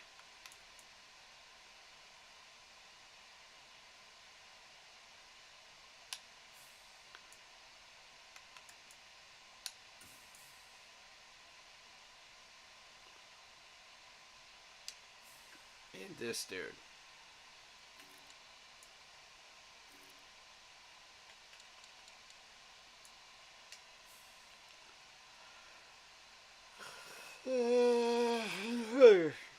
Alright.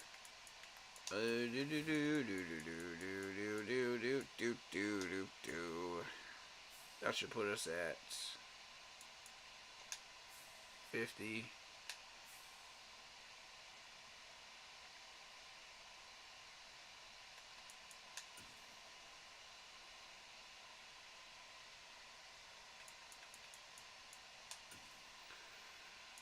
Keith, you're gone.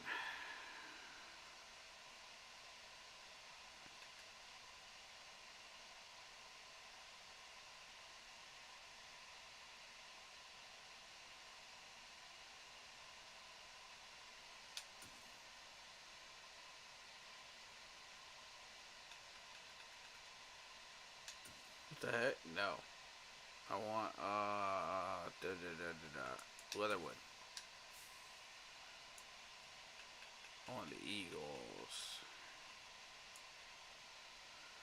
EAGLS, yes, Eagles.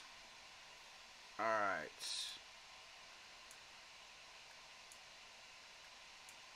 So I see that there are other teams that want Keith Taylor. Oh, the Colts want Keith Taylor. Okay, maybe we might package him up just specifically for them. Oh, the Chargers. Okay. We might actually max our value here. We might max our value.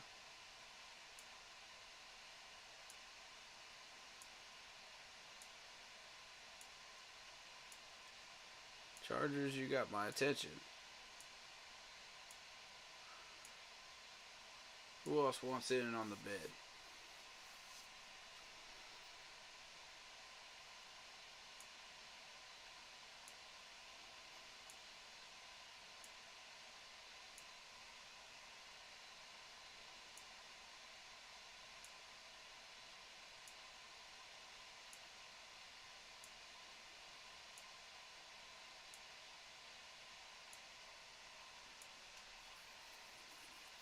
Okay, so the Eagles specifically want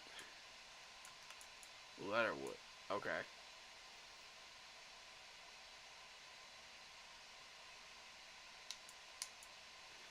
Alright, Eagles, let's make a deal. We'll make 3 separate deals. That's what we'll do here.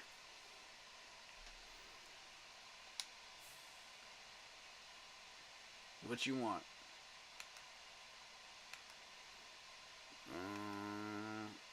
What can we get out of this?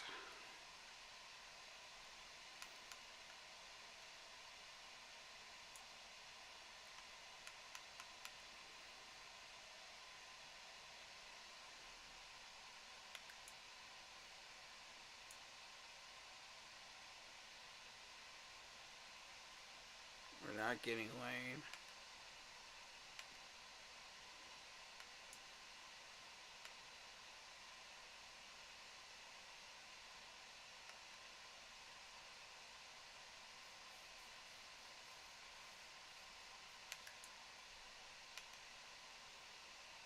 Alright, this needs to be a starter, whoever we're trading for.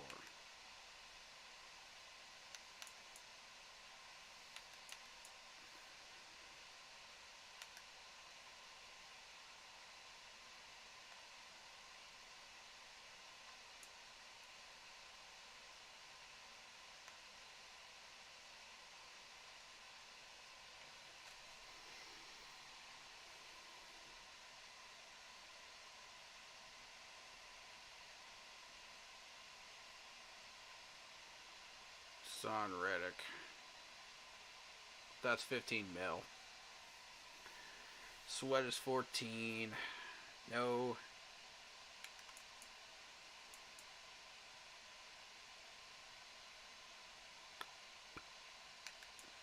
month then.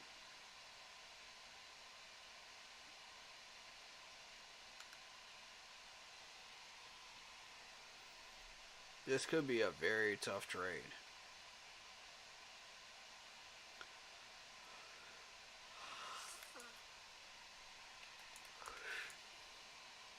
I'm not even gonna lie to y'all. Gainwell.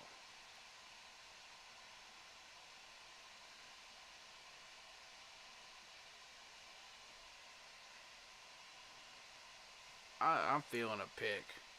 I'm feeling a pick right now.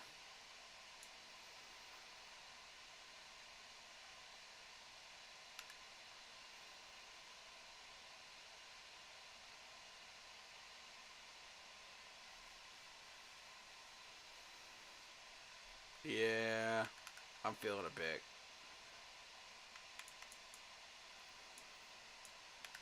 What are you willing to give me for this?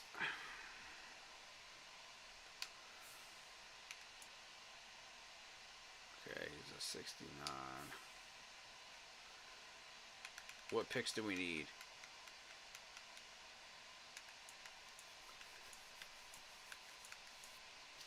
Really, we don't need any this year. We use a fifth next year. Okay, so we'll reserve that for the next trade.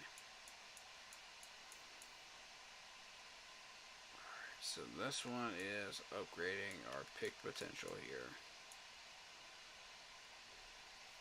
I'm going to say for a quality offensive lineman, we're not going to resign.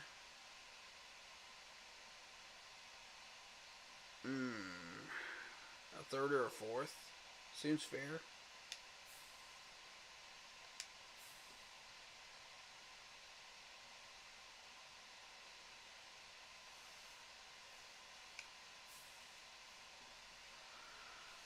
Alright, what do they want to grant me?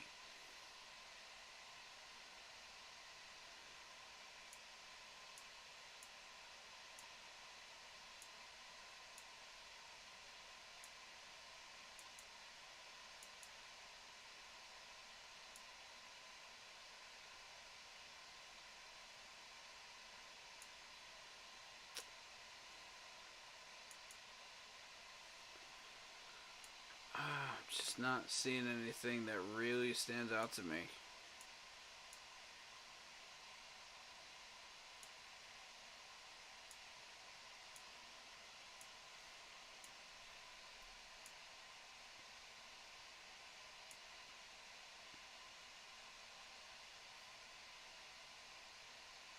Hmm.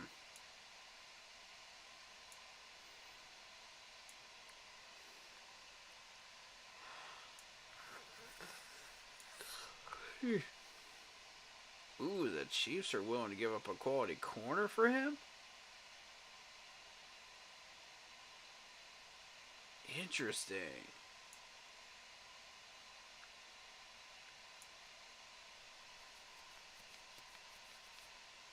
James Houston, Grant Smith, okay.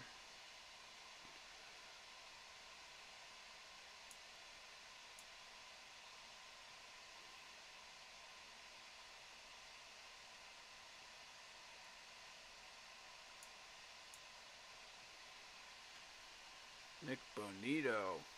Hmm.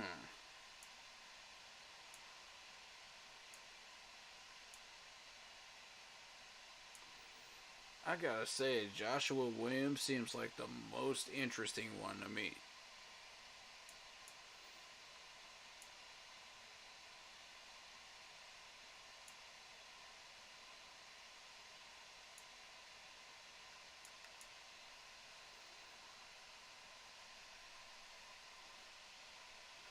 Eagles, you guys really wanted him. We would get a corner, which we're already looking to move Keith Taylor. So Keith with Zach, we could move both.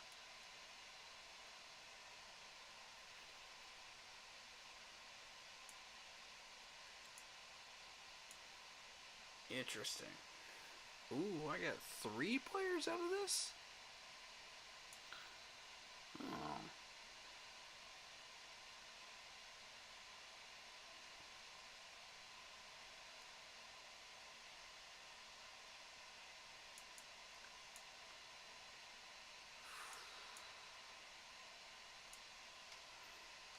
Ooh, a safety. I don't know, guys.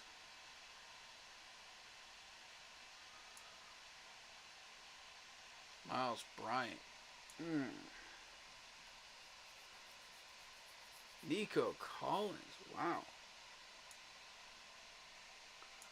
Joe Fletcher. Wow.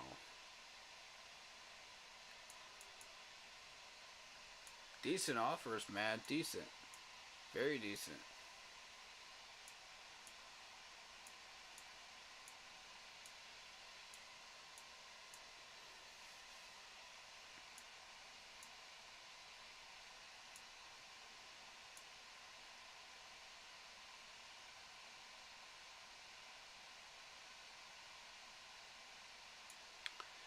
I may just have to sit on this deal, y'all. I don't know. These are good offers.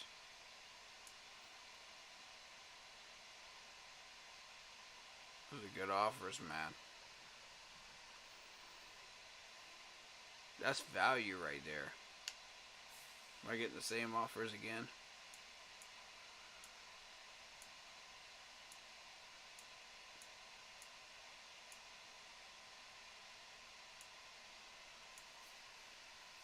Yeah.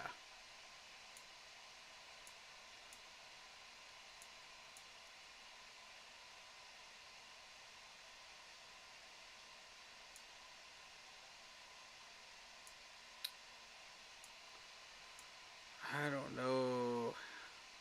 I don't know. Alright, let's come back to that one. Let's come back to Leatherwood.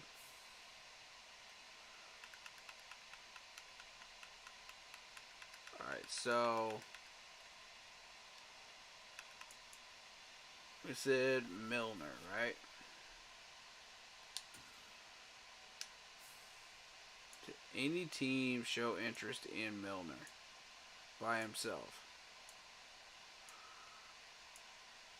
Okay. Chargers did, right? Chargers and Cards. Okay.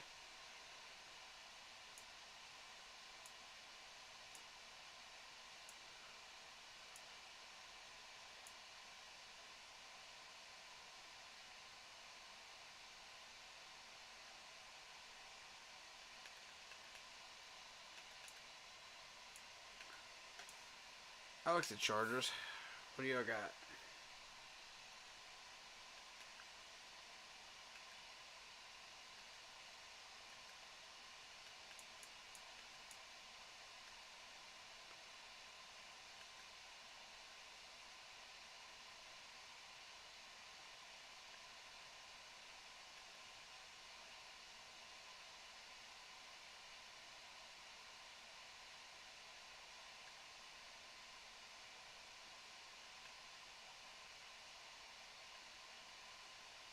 Hmm.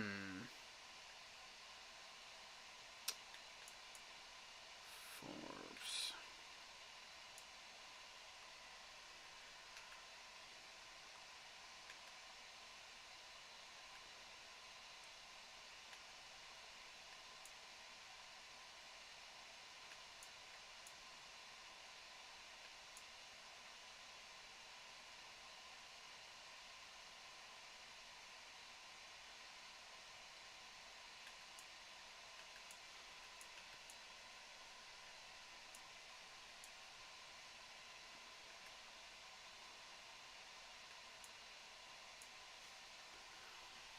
I'm just not seeing.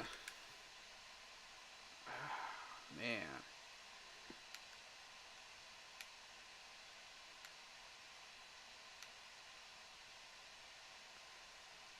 I don't know, Chargers. I can't. I'm just not seeing anything that really pops out at me.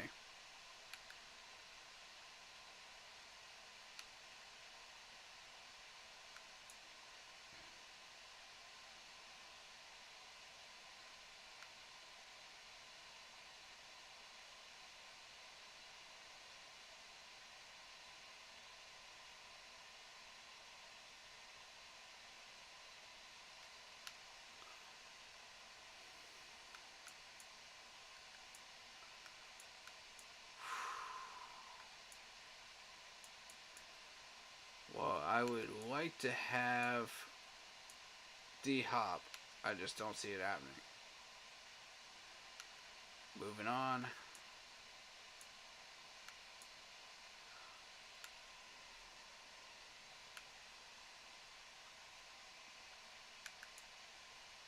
Marquise Hayes.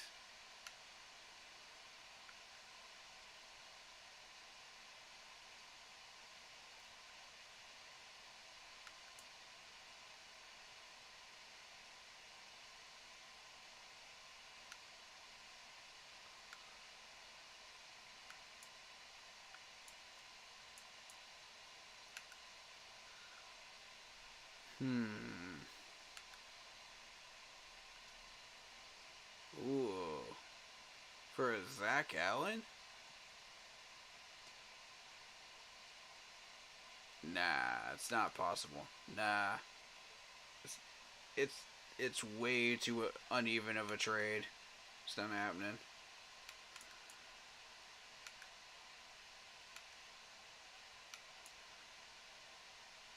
Ooh, for Bradbury. Now that I would pay a pretty penny for. Alright. Cards, let's talk. Now you got my attention.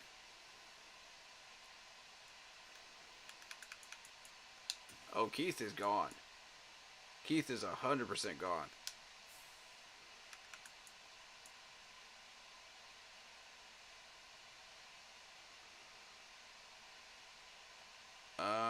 Yeah.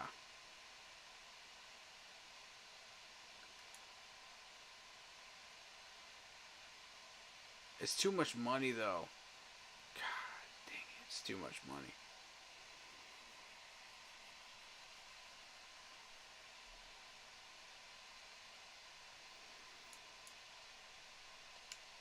What's his contract?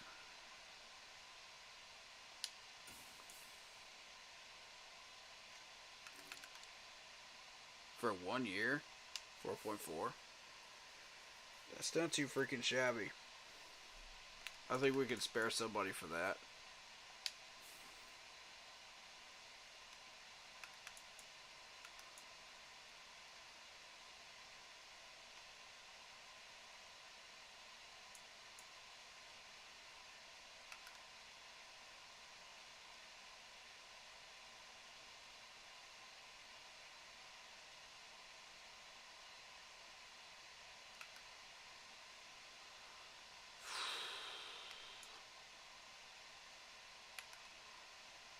Oh, this is tough. This is tough. I really want D-Jack. Mixed in with Horn and Bradbury. I want this combo so bad with Horn back there.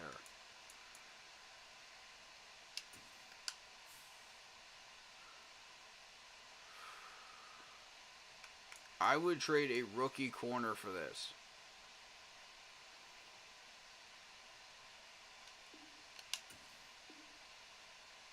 No. It's not enough.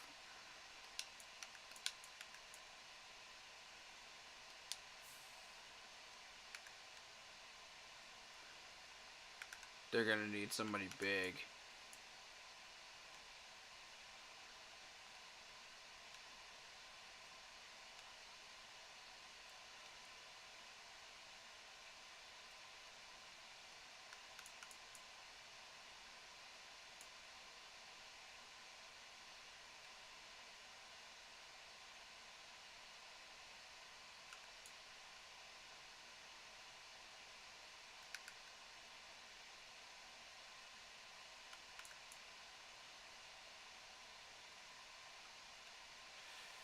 Who am I moving for this? That's a really good question.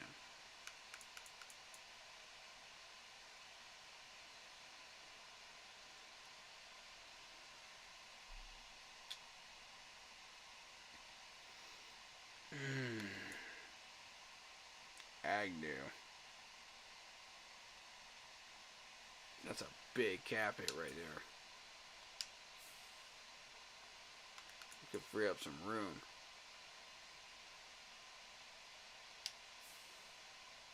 I'll move Agnew.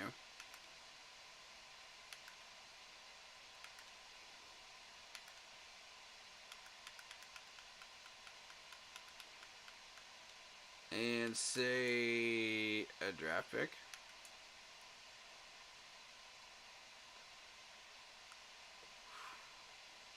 A fourth sounds reasonable.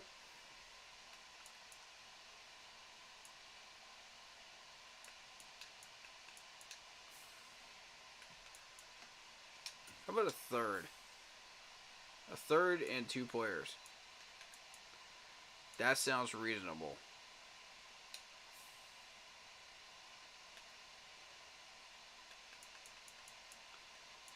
I'm going to ask for a sixth.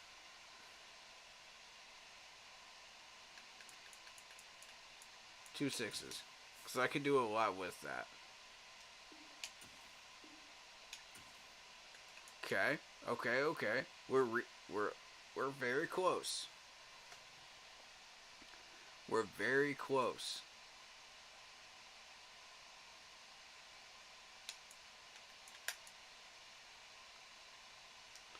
One sixth. Ooh, we're almost there. We're almost there.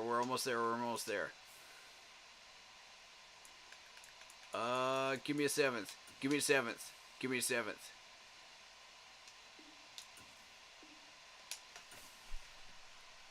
Let's go!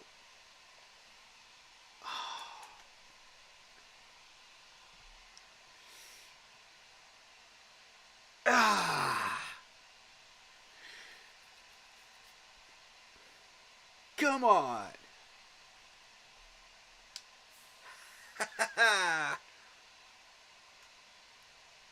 We got him! He's back! Bruh. I don't believe it. Did I really just pull that off? Dude.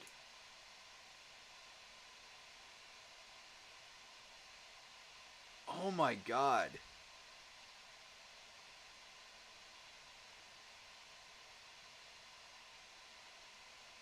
What?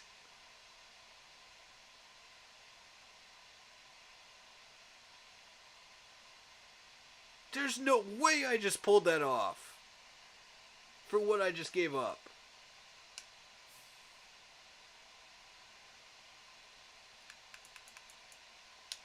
Oh my god, I'm a trading god. How did I pull that off? For a third, done. Easily done. Easily done. I'm not even hesitating on that one. Easily done.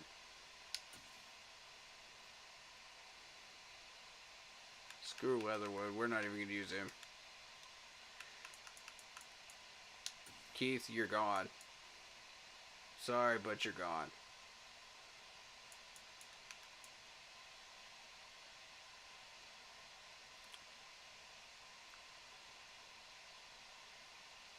D-Jack, it will depend on how much you ask for.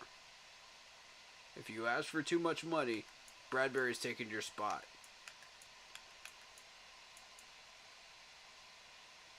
I signed Troy Hill, and I've got a rookie. So, I'm going to be okay.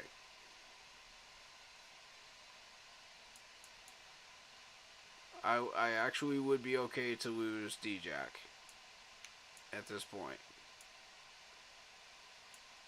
Yeah, that is a lot of numbers, though.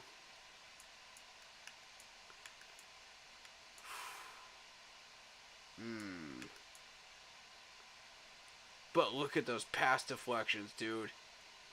Look at those pass deflections. I'd be insane not to...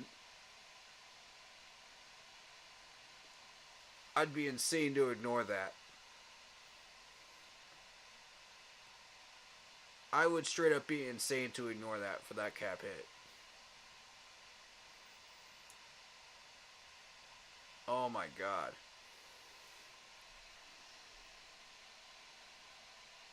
Alright, DJ. I don't know what. Nah, Keith Taylor's gone, though. Keith is gone. No matter what happens here. 5, yeah. It'll be between Finley and Troy Hill for that 4th spot. If D-Jack stays. We got him back. Oh, God, I'm so freaking happy. That's worth a third to me. 1,000,000% that's worth a third rounder to me.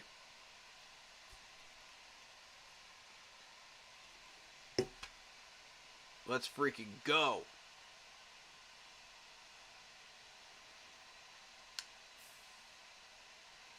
Alright, now one of these teams wants Leatherwood, the other one wants Keith Taylor.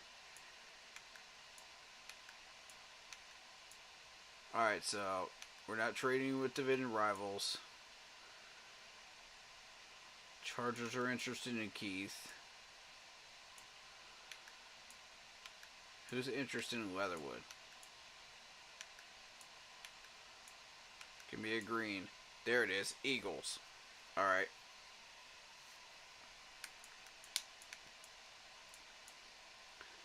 Eagles, what you want for them? What you gonna give me for them?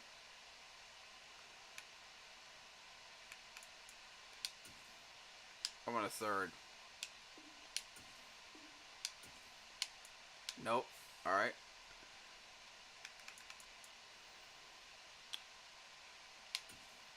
I would settle for a 4th at this point.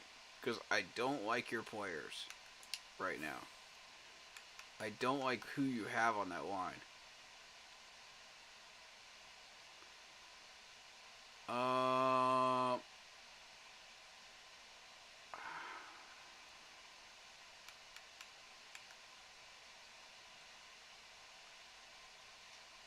Yeah. I don't like Arlington.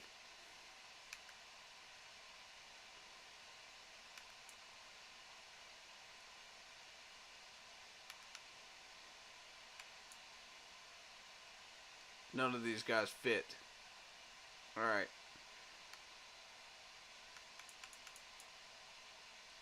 You don't have very good wide receivers.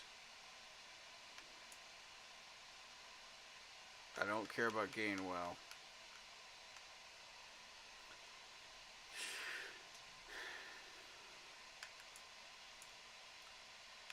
If you want me to get a player for your value, it better be worth it. Hargrave.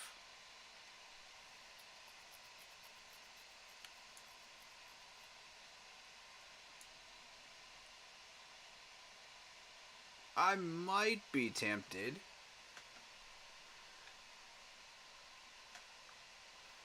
He's got 28 sacks.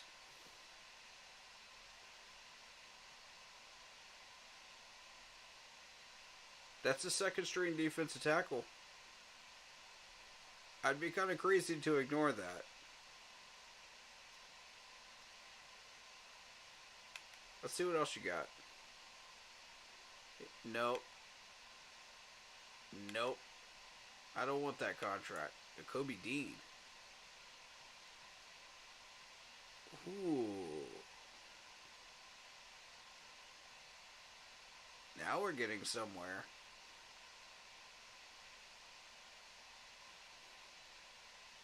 Now we're getting somewhere.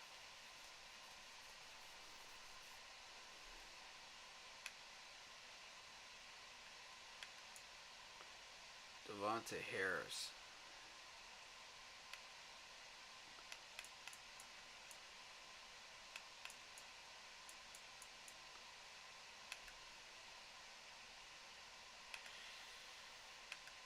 Blankenship. I thought Blankenship was a kicker, not a safety. They trying to convert him into a safety nowadays? Is that what they're trying to do? I haven't seen where anybody's trying to do that, so I don't know. Even when he was with the team.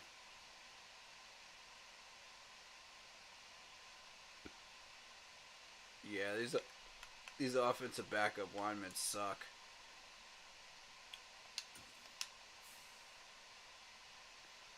Hargrave, I'm interested in. And I would need to give you a defensive tackle, would I not? Yeah.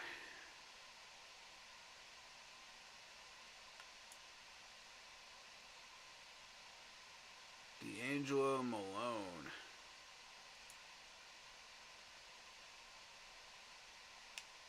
You like Malone? Why Malone?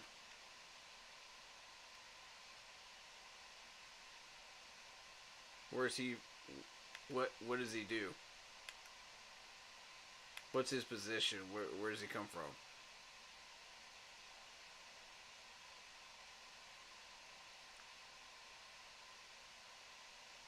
Okay, don't spam my chat.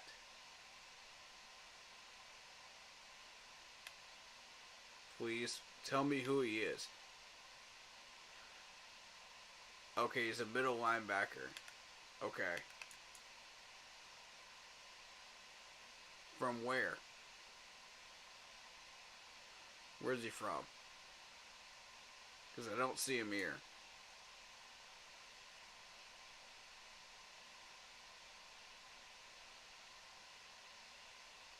Eagles don't have him, and that's the only team that really is interested in Leatherwood right now.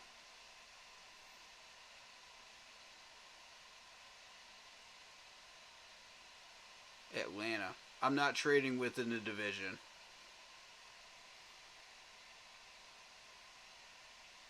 I'm not giving an offensive lineman to a division rival.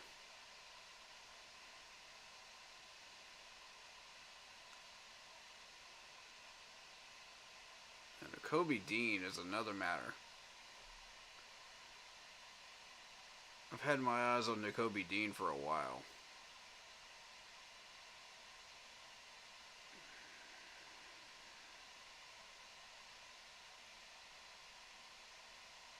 Okay, spamming my chat is not going to help you at all. I don't have to do what you asked me to do.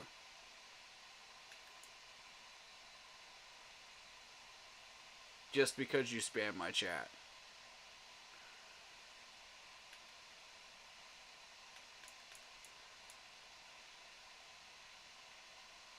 No, I'm not going to. I just said no.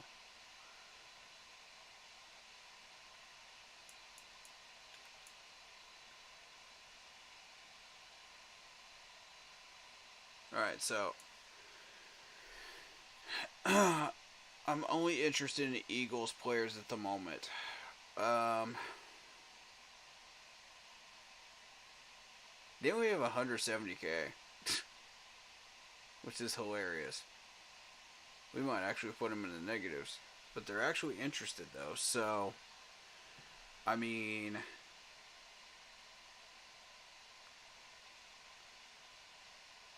oh, you didn't reply anything yet? I got you.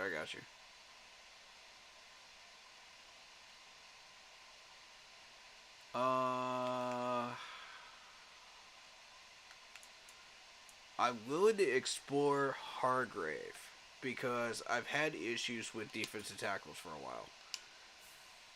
I'm willing to explore that. Bump a fourth. I kind of want to give them.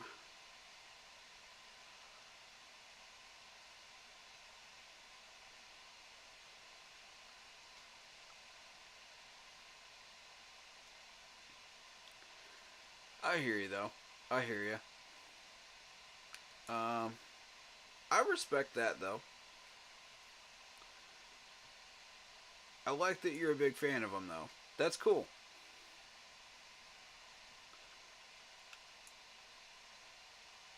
Okay, here's the thing.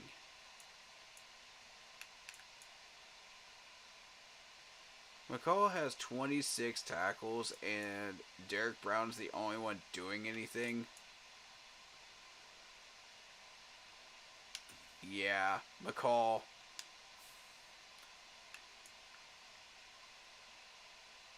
McCall for sure. And I'll give you maybe a pick or something.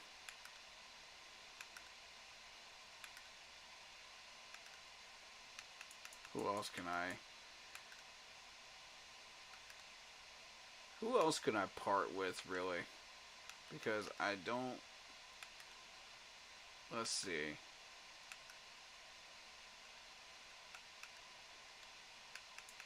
It's not going to be another wide receiver, so you can forget about that. I'm not parting with any more linemen.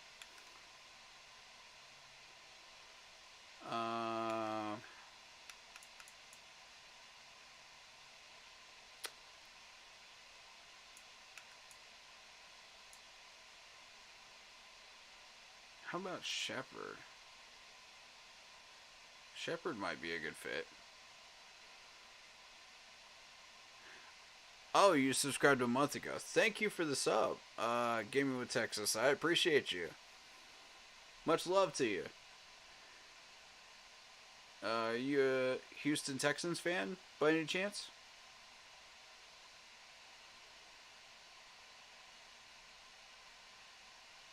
Yeah, sorry, I can't look at chat on my laptop. I can see it on my phone though. So there is a little bit of a delay. I apologize. I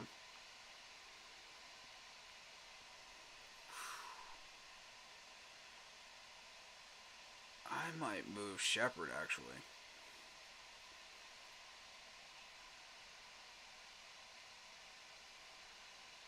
I'm the reason you started your channel? Wow, man. I'm humbled. Like, I'm honored, dude. Wow. I I don't know what to say.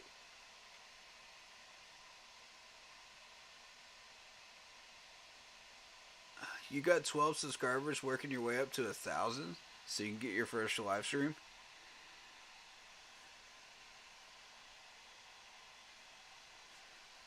Wow, dude. Congrats on the 12 subs. Keep working, man. Keep grinding. That's incredible. You know, it's hard work getting up to where I am. And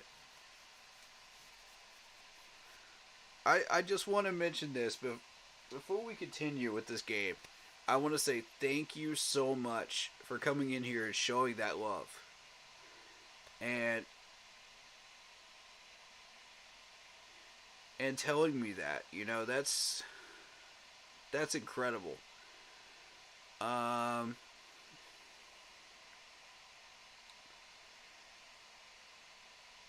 Wow. I'm actually an inspiration for someone starting a channel. Wow. I figured this would happen at some point, but I just wasn't prepared for it. You know,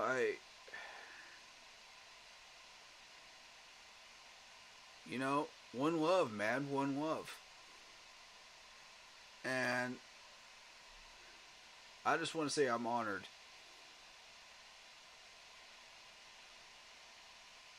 My advice to you is twofold. Actually threefold. First thing is keep grinding. No matter what, keep grinding. There will be days where you will not want to stream or make videos or do anything. I'm telling you, keep grinding. Do it anyway. Do it anyway. It's worth it. Because of people that come into the chat just like yourself, you know? And yeah, it's almost 3 in the morning here. But yeah, keep grinding, brother, because this it's so hard to do. It really is. Um,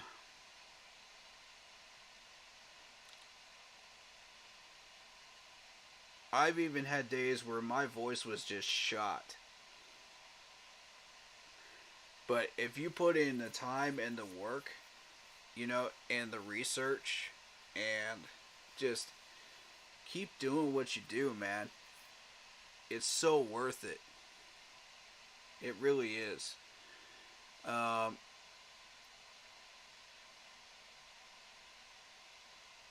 Secondly, ignore the haters. Ignore the haters because they will come. There are so many haters in the NFL fan bases. You have no idea. Especially within my own fan base. God, I've lost track of how many of them there are. But, even before I got into YouTube, I was definitely focused on, like, all the group pages and everything else. Like, I was everywhere. Even before this. And to make it worse, I was an introvert. And the only thing that really started me getting out of that box was college and earning my degree. If I had not taken that massive elephant leap and gone for it and gotten my associate's degree in business and just learned proper speech, through speech classes, like, and gained that confidence and felt like I was actually able to accomplish what I set out to do. With like 3 or 4 dean's lists, and one president's list. Like that made me feel accomplished. Like I was really earning what I was putting in, the hours and the time and the work, and you know to take that elephant-sized leap, whether it be college or YouTube, is just so huge.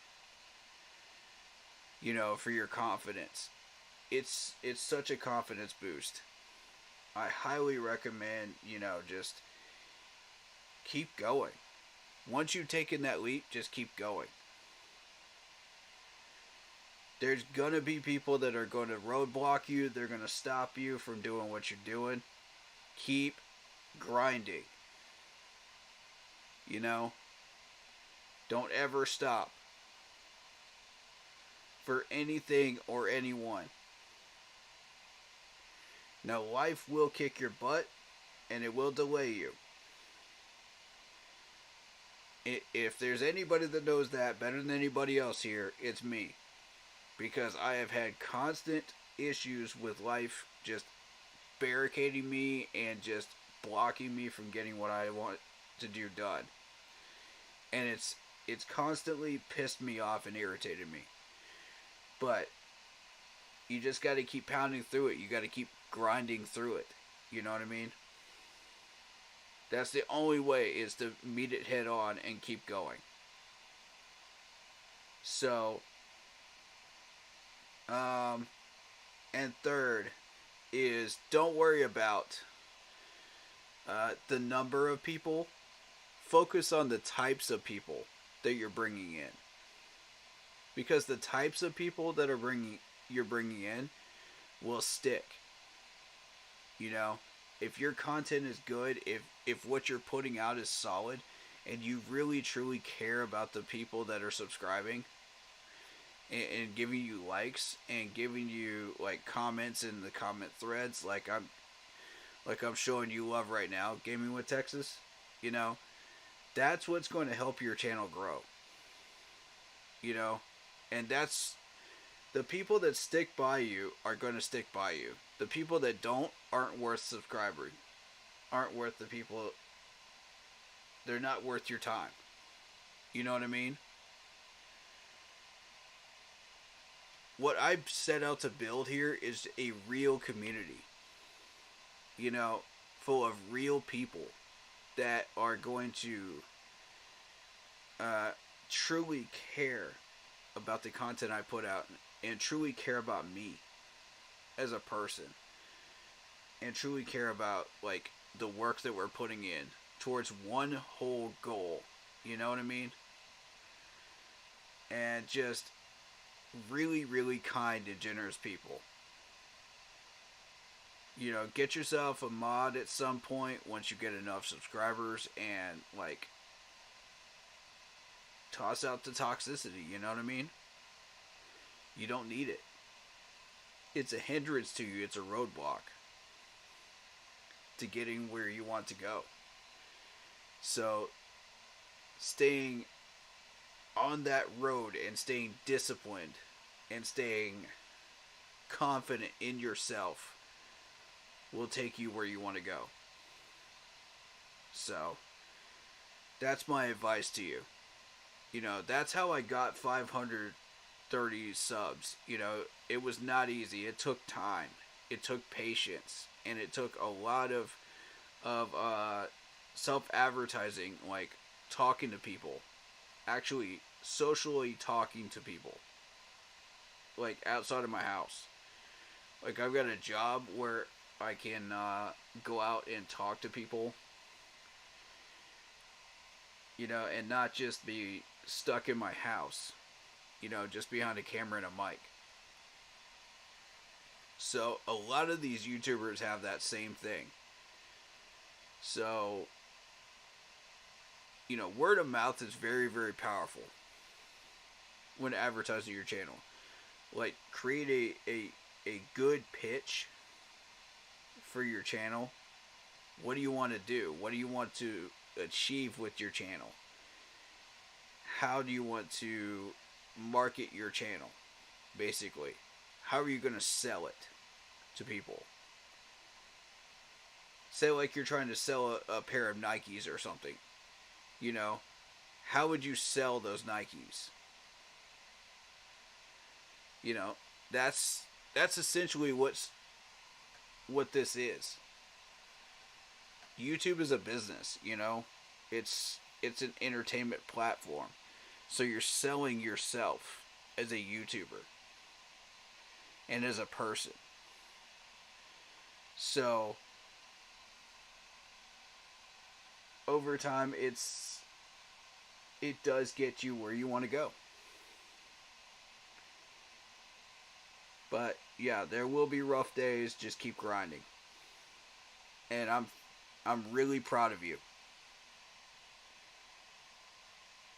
If you ever hit those days where you just keep grinding and you keep going, and you know that you're successful because you kept going, I'm proud of you. Okay? That's love. That's love from me to you, man. And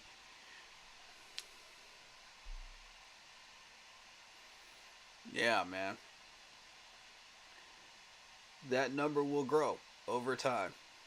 But make that community real. Make it yours. You know? When you see all these thousands of subscribers for some of these YouTubers, don't worry about that. Don't worry about that.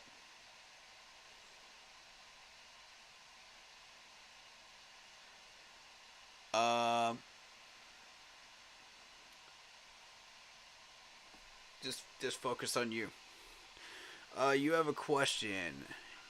Can I add Hertz or CJ Stroud?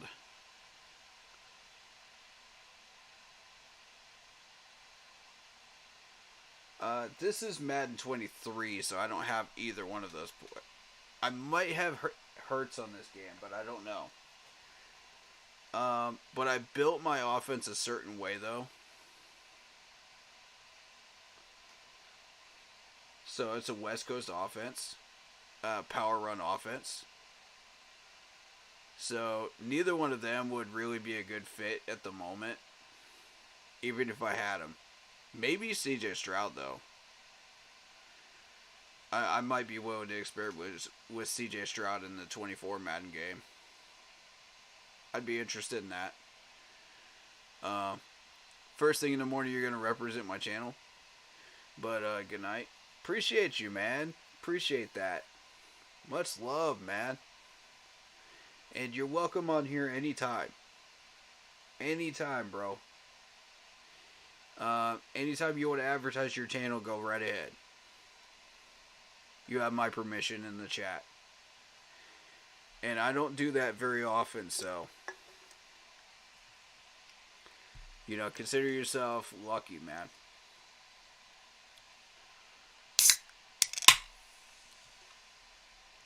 But wow. Holy cow. I actually inspired somebody to start up a YouTube channel, man. Wow.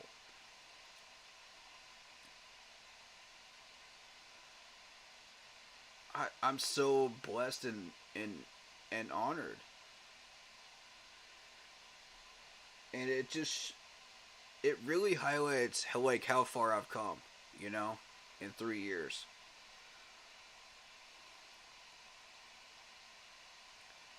It shows you that all of this hard work is starting to really go towards some really positive things, and I'm really pleased by that.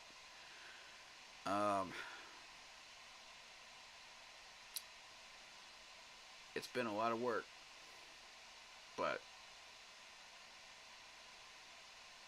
everybody that's been here in this community has helped in some way, to get us to this point. And I just want to say thank you to everybody.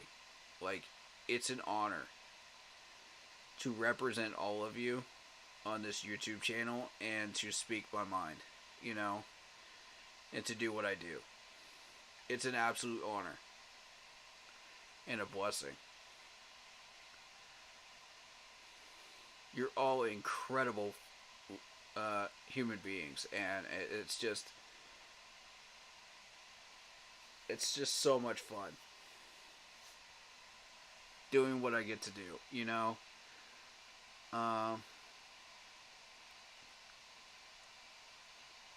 Alright, so I think I'm gonna toss a left in here. I don't really have any use for that. 5.66. Could we make this work? Could we possibly make this work? Defensive tackle's a big one for me. But wow. I'm stunned.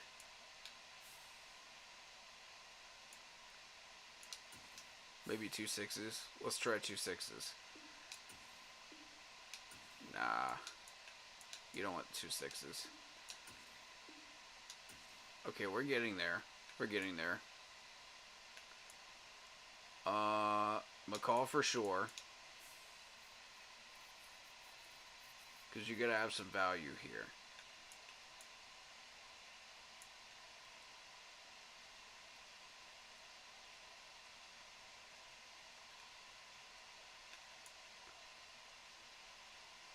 Jenkins?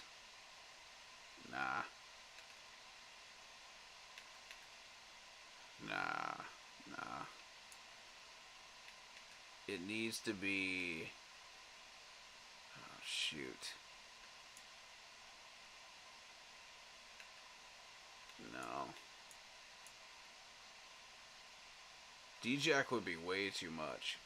But this dude, I don't know how much I'm going to be paying him. See, that's the issue. If he wants too much money, then I can't continue to host him when I have Bradbury. Because I'm doing just fine with the corners I have. I've got a rookie named Finney here and Troy Hill. And obviously Keith Taylor needs to go. I'm going to move him shortly. So, my whole thing here is, this is calculated, you know?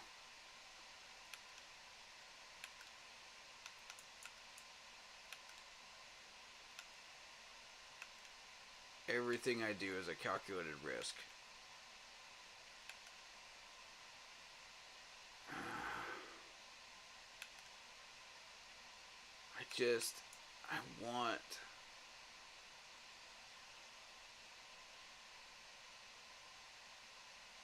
I want Hargrave, but I'm not willing to.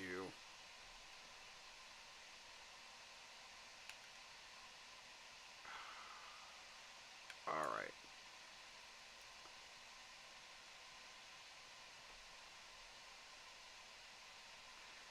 Tell you what.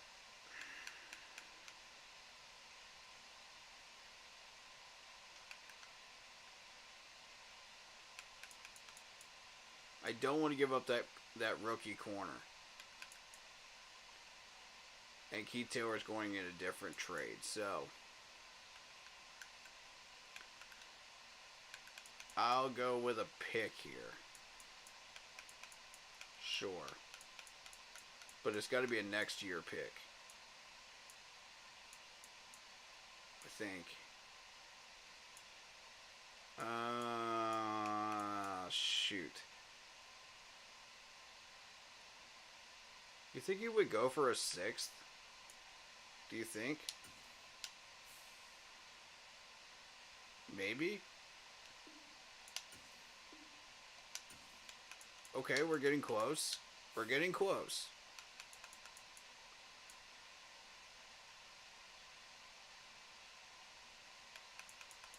Okay, we've got 3 sevens.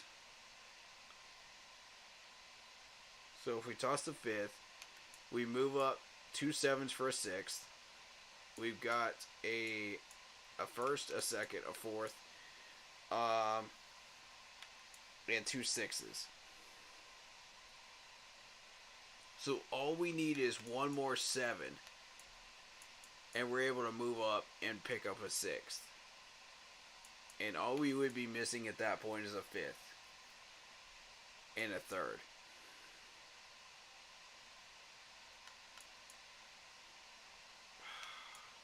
Oh, okay. It's late, but I'm thinking straight right now, so let me try to figure this out.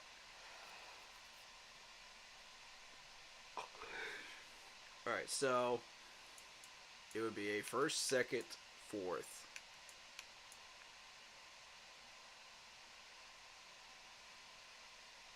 Fifth, after spending two sixes here with these 3. Yeah, so I would just need one more 7th. That's doable. That is doable.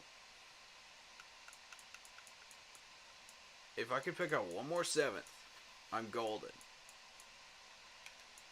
And then all I'm still missing is the third.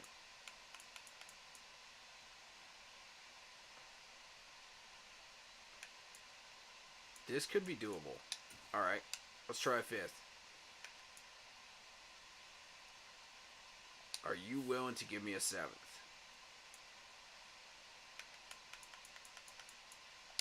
If you're willing to give me a 7th, we got a deal.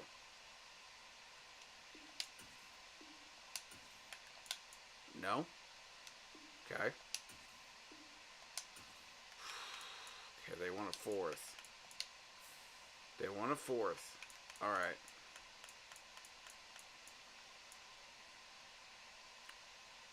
That's a bit too much. Shoot. Who's worth a 4th? That I'm willing to give up.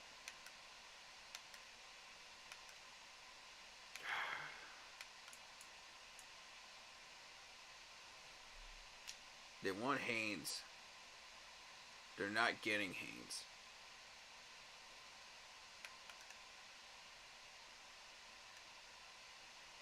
I worked too hard to keep this man here. You're not getting Haynes.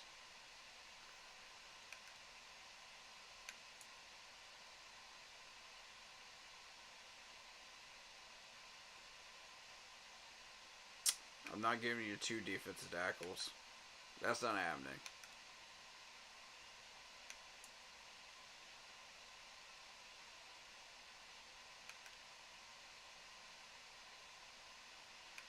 No.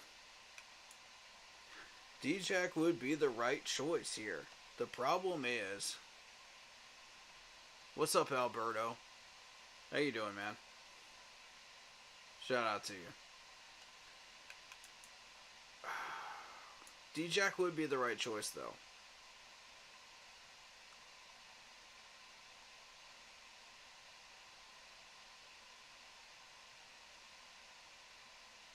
Oh, man, I want this deal to happen.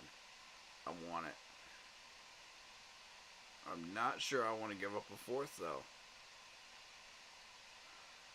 A 4th is just too much right now.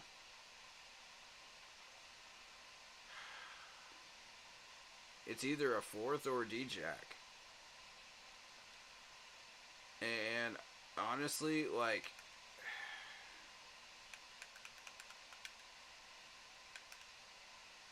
I just don't see...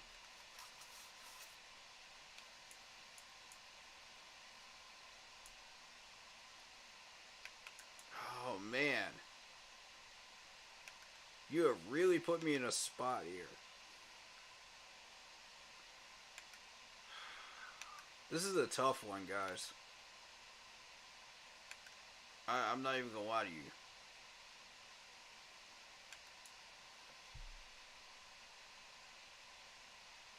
If I'm giving up Haynes, I better get a defensive end in return. Because Shepard is not a good enough number 2 for me. He's just not good enough. That's why I was trying to move him in the first place, and they won't take him. Because he's not worth a 4th. He's worth like a 6th. Dang it. Alright,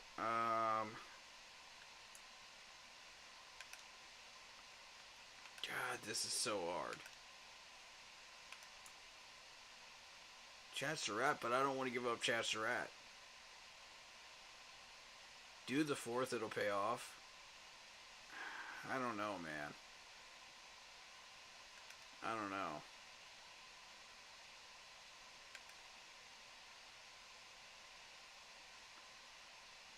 Yeah, I suppose I probably would be getting a defensive tackle with a 4th round pick anyway.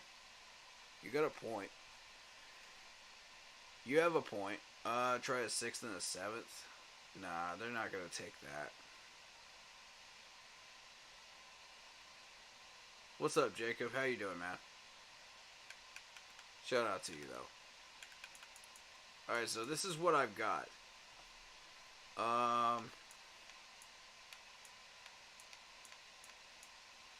Obviously, we're going to move 2 of these 7ths up for a 6th at some point down the line. So I need one more 7th, and then I'll have another 6th round pick.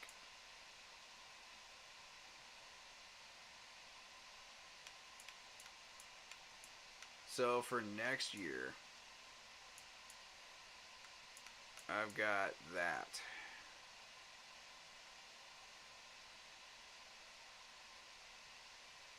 Same stuff, a different day. Yeah, I feel you.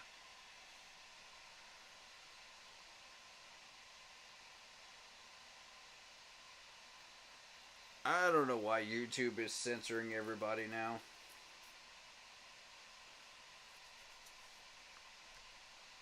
That's kind of ridiculous. I'm gonna show that too. I don't see anything wrong with that. Come on, YouTube. Why are you censoring that?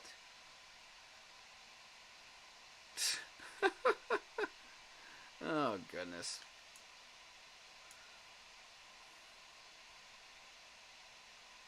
I don't care if people cuss in my chat. If you want to, go ahead. It's not stopped anybody from doing it before. So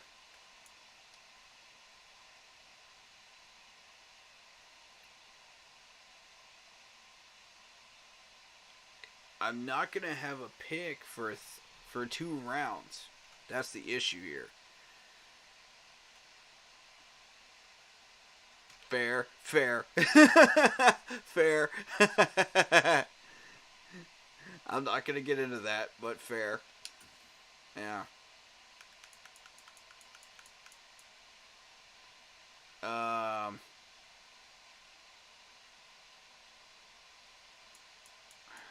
Really rather not give up another pick this round.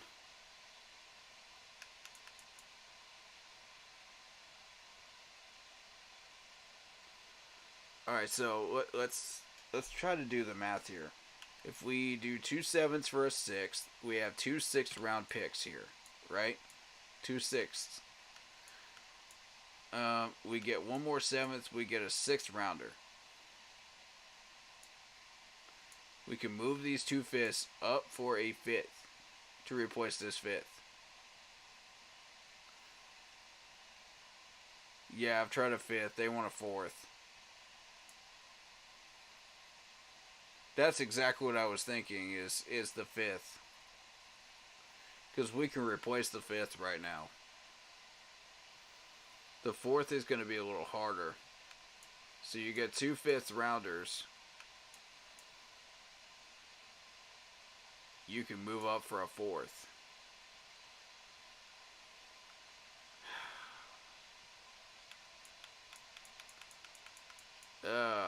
This is... I want this trade, though. God, I want this trade.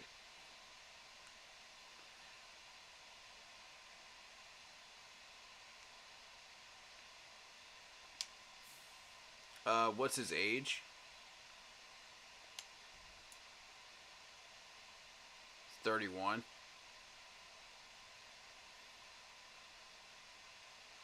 $81 overall. I would only be getting him for maybe 3 to 5 years. Possibly. But, I mean, it's worth it for what I'm trying to accomplish.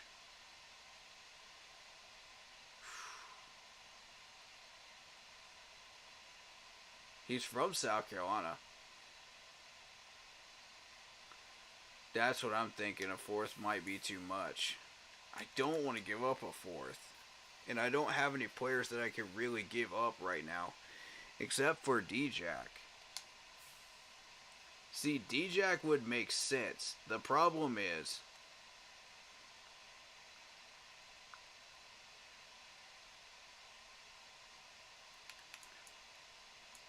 because I just got Bradbury for a 3rd.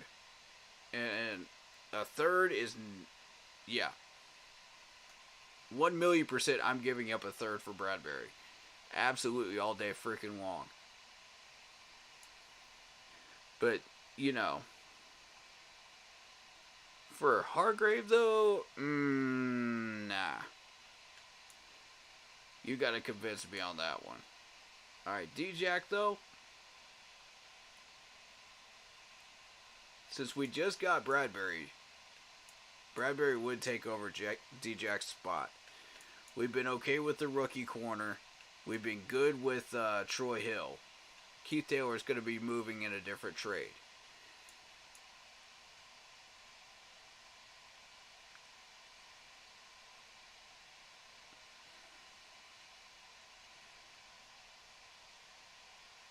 Yeah, that's a great starting 3. That's exactly what I was thinking. Horn, Jackson, Bradbury, and then Troy Hill would be your 4. And I like my rookie. I like Finney. It's hard to find a good draftable corner. God, it's so hard in Madden. You have no idea. Every single one of these guys is terribly graded in tackling. in either corner, free safety, or strong safety. Ever since, like, what, 2015?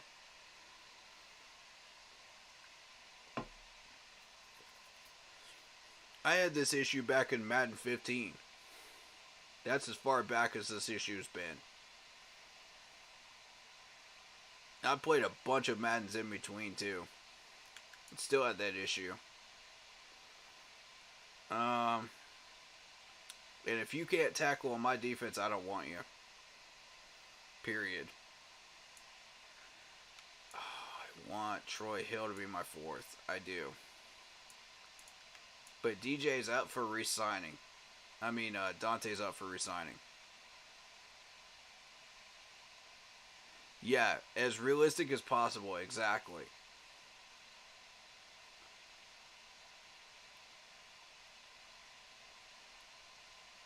That's exactly what I do too. D-Jack's up for re-signing. And the thing is,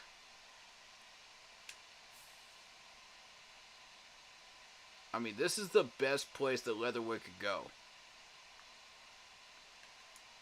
I'm willing to move a defensive tackle for a defensive tackle. I have zero problem doing that.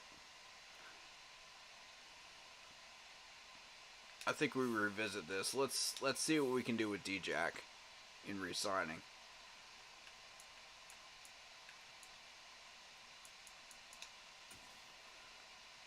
I think this just became critical. 27 mil, and I've got all of these good players to re-sign. Keith is moving in a trade. Leatherwood's moving in a trade. Sammy I want. Chuba I want. Brady Christensen I want. Tommy I could replace. Schwartz I could replace. Hecker I'm keeping. Xavier Woods I have to have. TMJ I could possibly replace. And Dante. There's Dante. Backup quarterback, no, I can't. I can't move those guys, man. I got PJ Walker, I got a rookie quarterback, and I've got Matt Ryan.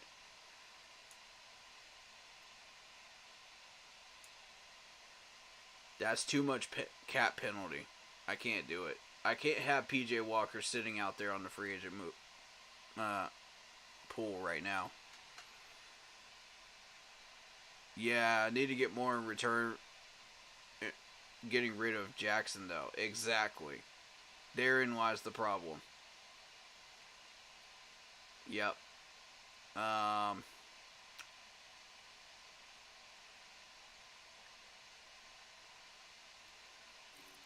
Yeah, so Foreman, Chuba. I pretty much phased out fullback because I'm running a West Coast power run offense. And I don't need a fullback for that. So that's just one less roster spot I have to take up, right? I'm testing out Mechie with this offense. I think he's going to be good. Schwartz, I think, same thing. But I know that Sammy's solid in it. I know TMJ is solid in it. I know DJ Moore is a beast in it.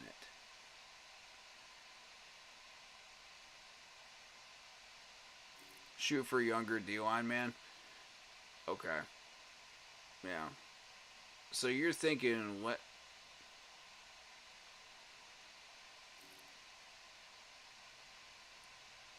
Yeah, I agree.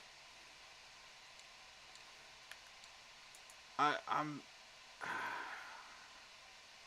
The offensive line is solid. I'm not messing around with the offensive line. It's solid. Bozeman, Swift I drafted.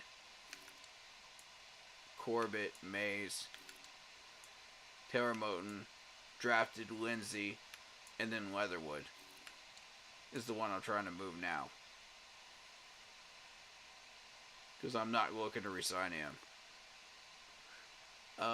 Burns, I I worked way too hard to keep Haynes. I'm not moving him. Shepard I tried to move with this trade and I couldn't do it. I've got too many defensive ends. So I might try to move him with Keith. That's the plan there.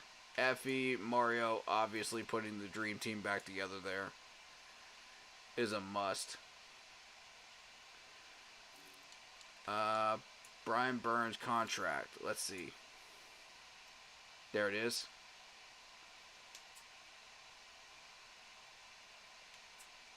I can't.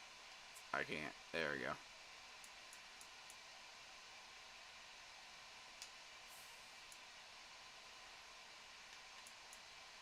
His contract looks like 3 years for 29. Yeah, he's expensive, but he's worth it, dude. He is worth every penny. In Madden 23, he is worth every penny. Because this is when you're strictly just a defensive end. I'm not putting him at linebacker at all.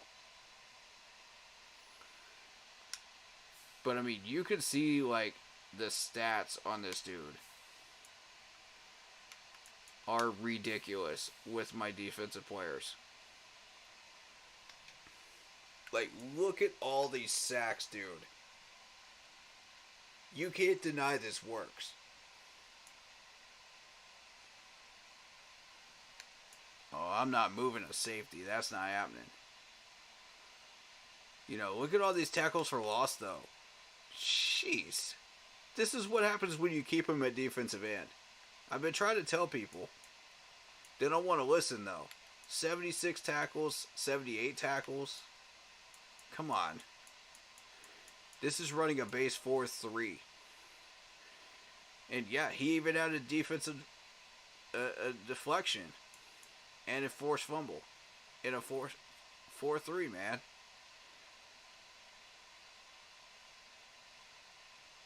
Oh, you do it with Rashawn Gary a lot? Yeah, man. Like, I've got back-to-back Super Bowls with this dude, man. Back-to-back rings. That's why he's costing so much.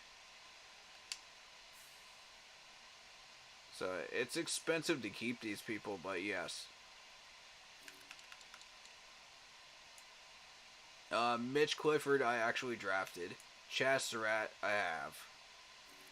So I had to move all of my middle linebackers because they were just costing way too much. Frankie, of course, I paid him. Corey Littleton, of course, I paid him. Shaq. Brandon Smith. I wanted some solid run stoppers. If I can get anything else out of AJ Klein, I'm going to get it. I love this dude. Back in his heyday, you were not running on this dude. At all. At all. In a 4-3 solid secondary, man. It's impossible. Alright, so I've got Xavier Woods. I've got Hartsfield. I'm happy with this right now.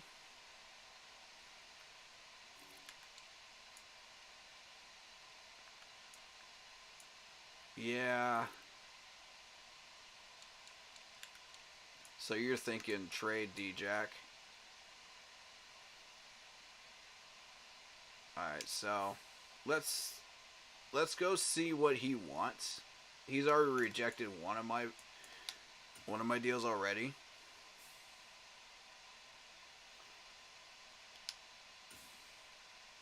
So just to give you an idea,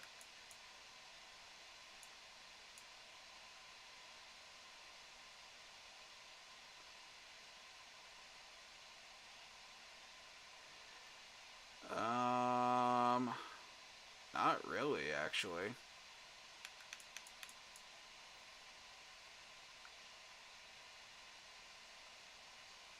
Yeah, that's still a good chunk. That's still 10 mil a year.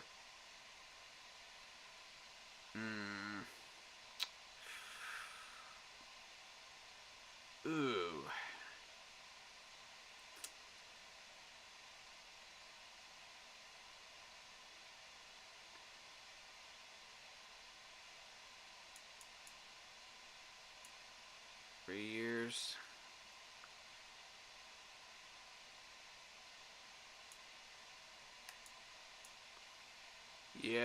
I mean, that's $10 million a year still.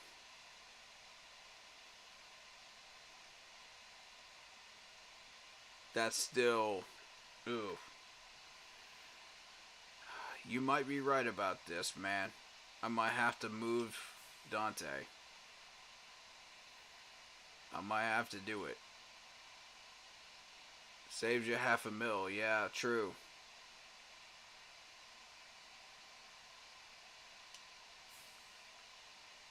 Indeed it does.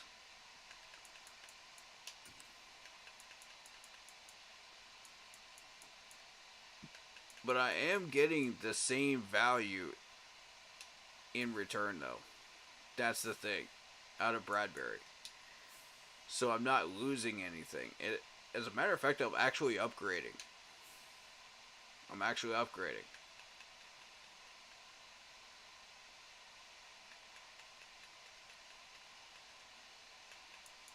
Yeah.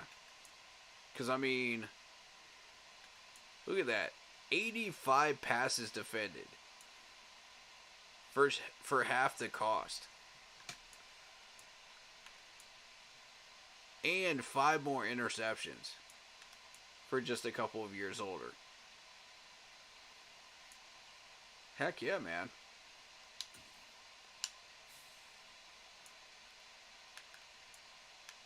I think this is the move. Wow. Everybody wants him. Holy crap. Everybody wants this dude. Good God. I'm about to have my pick of the freaking litter. Oh my God. Oh, I have the right to demand whatever I want now. That is crazy. Having that kind of power. Oh, you should not be giving me this kind of power. You should not. Ooh wee. Oh, the first place I'm looking is the Chiefs.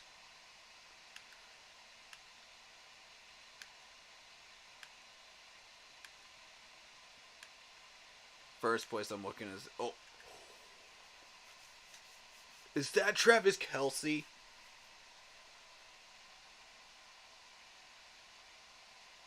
No way they give him to me for Deontay Jackson. No way. No way. No. No. No. No. No. God, I'm so tempted. I've got Zach Ertz.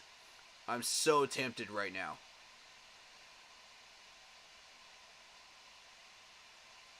Good God. I'm thinking about doing it. I don't need him. I don't need him. I don't need him. I don't need him.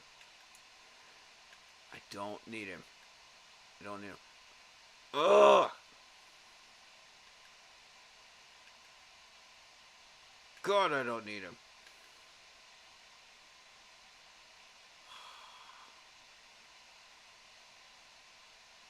Justin Reed? What? Could I possibly get Justin Reed? Dude. You want to talk about an upgrade on safety, man. Chris Jones. You really think Chris Jones?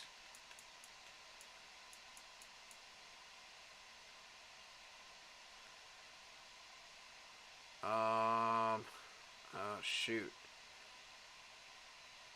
I mean, solid point, but he's not a good fit. I need a base 4-3 guy. We've tried defensive tackles from KC before, and it just hasn't worked out. You know, we've tried Jordan Love, and we've tried Dontari Poe, and it just hasn't worked out. I don't know about that.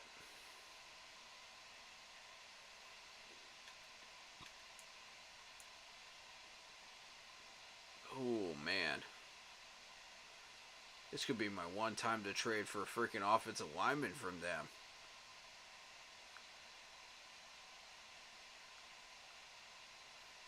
Yeah, he does stuff that offensive line though. In that run game. Is it possible?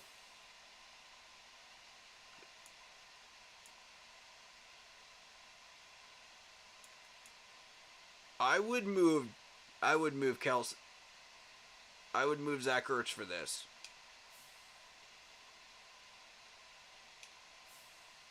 I don't need him. I don't need him. I don't need him. I don't need him. God, it's gonna kill me. This is gonna haunt me all night.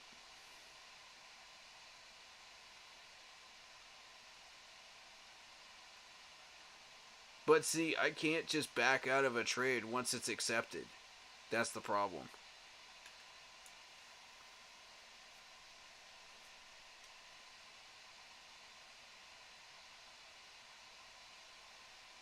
That's the problem there.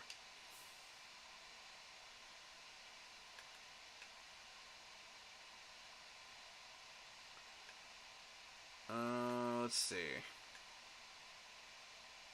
Arma? Okay. Cool. I was wondering where he ended up. Ron Rivera's got some pretty good defensive players. Ooh, Cosme.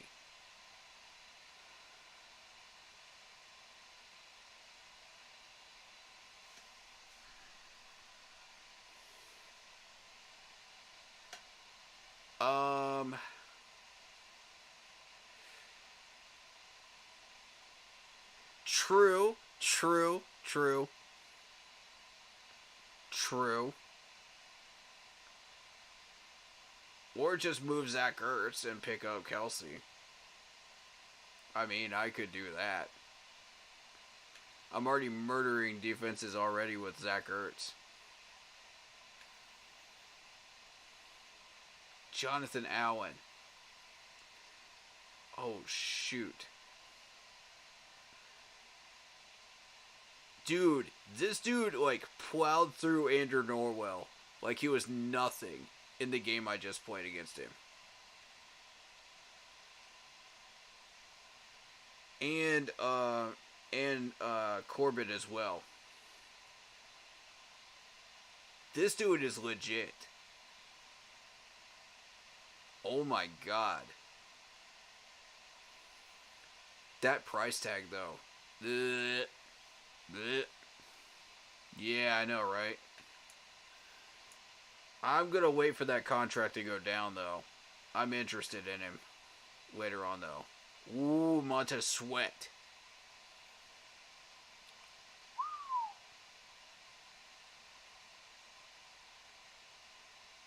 I could put him opposite of Brian Burns and just eat. Dude. That would be a crazy good move right there. Oh, I'm thinking about it.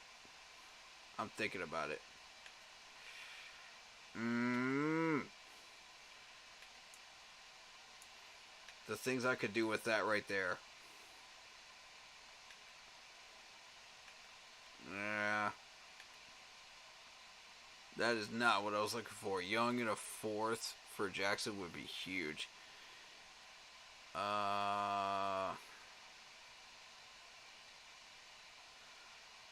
You said Young?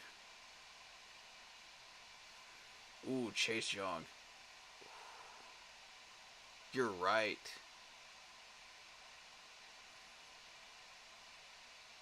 You're right. He's a scheme fit too.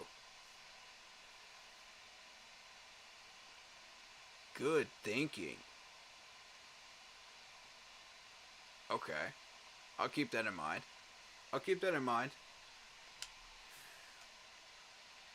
What else we got?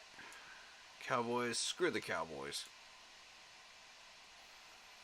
I'm not even interested in the Cowboys at this point. Eagles. How about the Jags?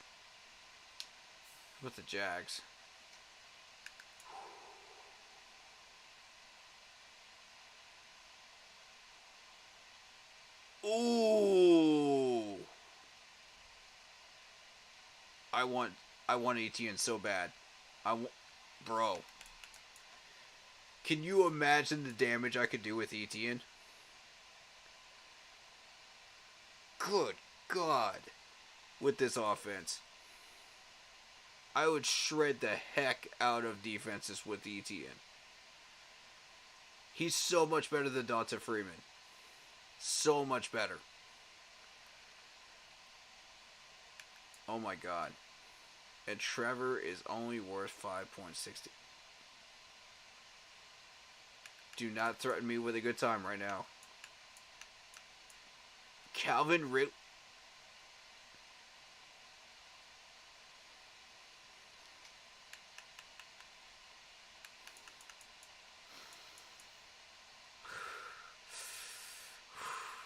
I'm foaming at the mouth, y'all. I'm foaming at the mouth. I want Ridley so bad.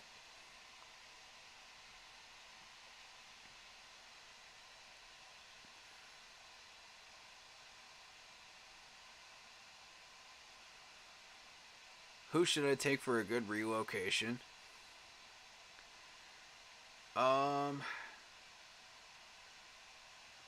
Depends on what type of offense you're and defense you're trying to build.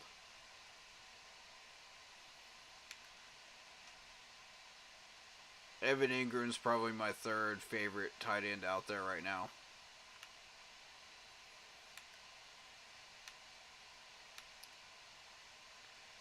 Brendan Sheriff. Oh my God. You did not just show me that. Oh my God.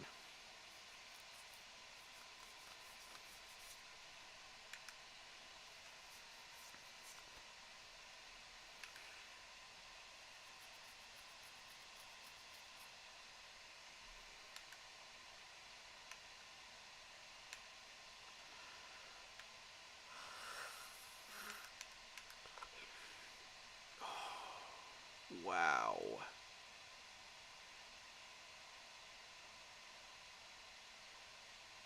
Stout D and a top-notch run game.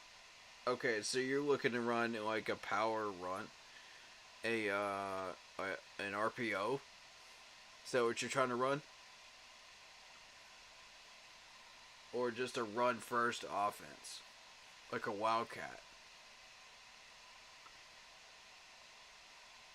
Um, I play on Steam. This is Steam. PC.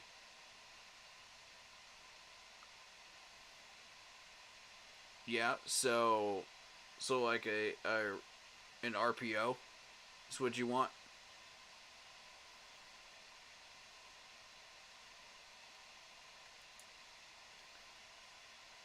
Oh my God, I want Trevor.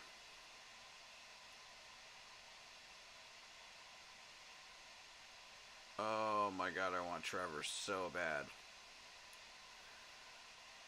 I would even be willing to give up my coveted rookie quarterback and PJ Walker for Trevor. I would do it.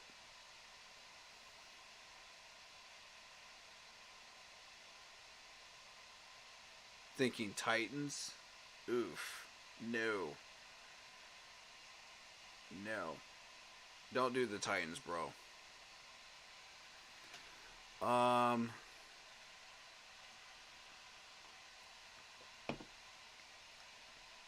Oh, you're talking about like bringing back one of the old school teams. Oh, okay. Um. Do the Colts.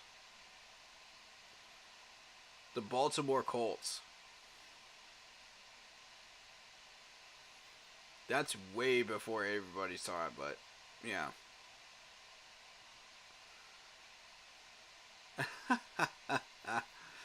uh, I would love to have Trevor though. Oh my God. I could do some nasty damage with this guy. Good God. Look at those numbers. And behind my line, he's never going to get sacked. 71%. Sheesh. Oh my God.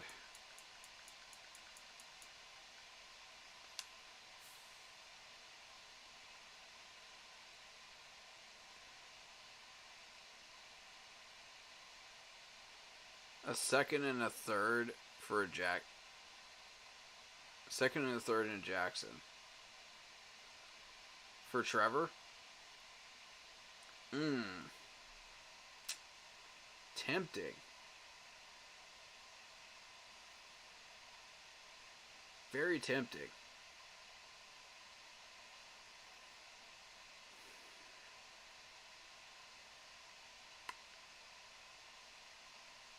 Nah. I'm not trading away all my draft picks, though.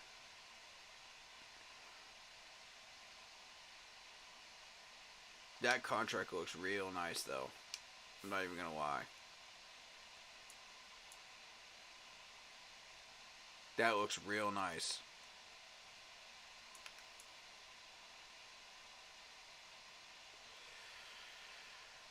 Oh, you are killing me, Jags. You're killing me right now. And it actually gives them cap room, too. Holy... What? If there's ever a time to trade for this dude, it's right now. Oh, God.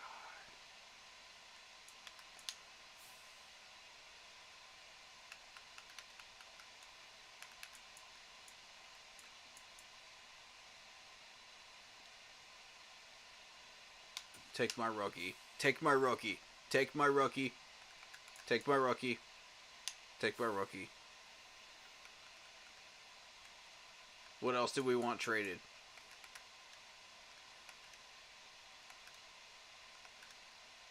Oh, this is about to be a massive trade. Do they want Leatherwood or oh, they do. They do, but that's not the main place I want to trade him, though. Because I'm not going to get anything out of it. Shepard.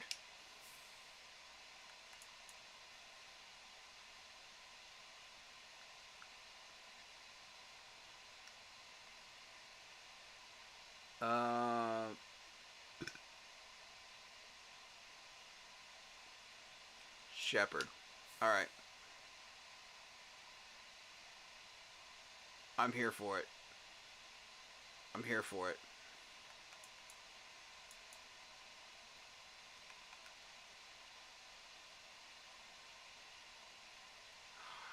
I need ETN, though. I need ETN. ETN would absolutely demolish defenses. I need him. Okay. This just turned into a massive trade here. For Foreman. Yes.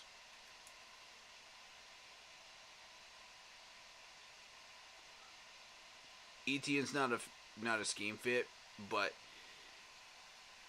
he is much more than just a power runner. Yeah, it could be more than 4 drafts before I could find that. Exactly. Can you imagine the damage I could do with these two together? Jesus. And Ridley?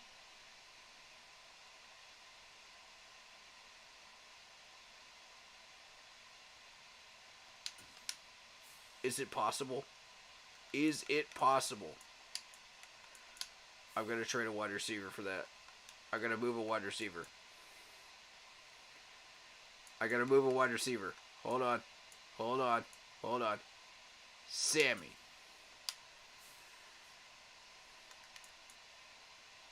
We'll see. We'll see. We'll see. Sammy was already on my block anyway. Sammy was already on my block anyway. If I take Ridley,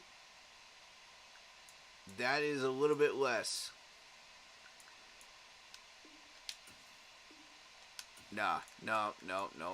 It's not going to work. It's not going to work. Screw Ridley.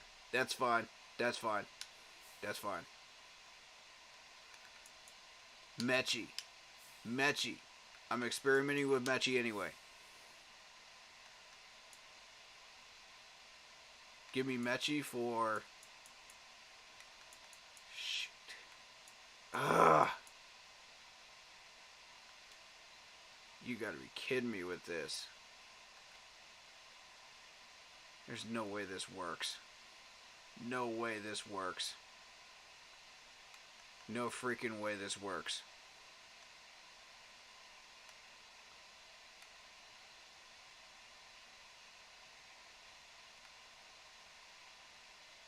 No, I can't give up. No.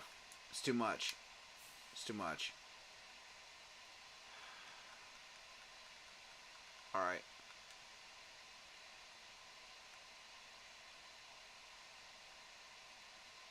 Keith is freaking gone anyway. Not to you. Alright.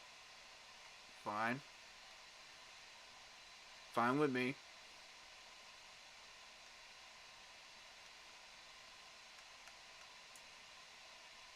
McCall.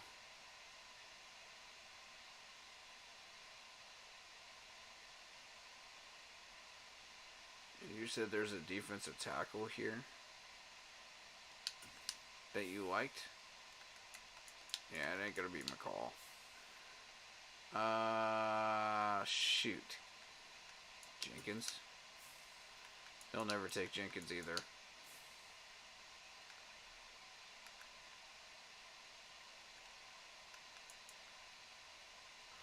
Shepard. I gotta get rid of Shepard at some point.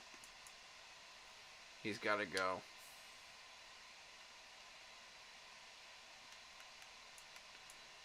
Leatherwood I have deemed for another trade with someone else. I would move him if they'd be willing to give me Ridley.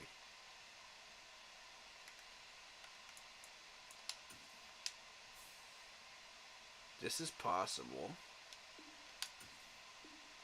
Nope. They are not willing to trade me Ridley at all.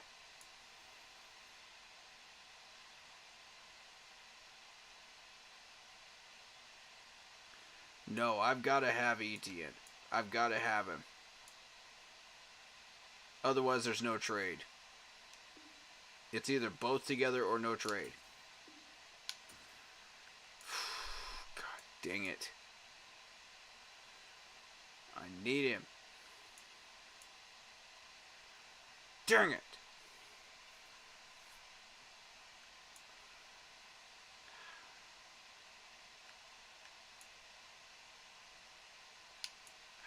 It ain't gonna happen. It ain't happening. Shoot. I love Trevor, but I don't love him that much. Sorry. Sorry, Jags. It ain't happening.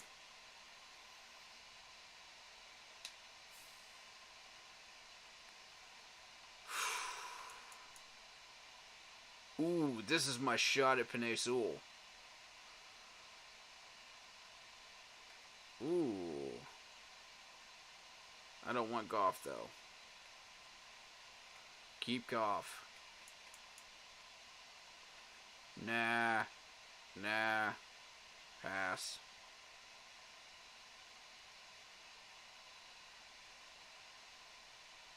Oh, I know.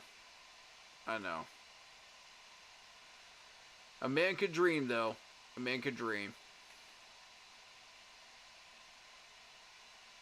A man could dream. That's exactly why I started up a franchise with the Jags, because I wanted to mess around with those two, specifically, and build around them. Because you know I'm a Clemson man, so You know I love those guys. Nah, screw the Lions. Packers, nope.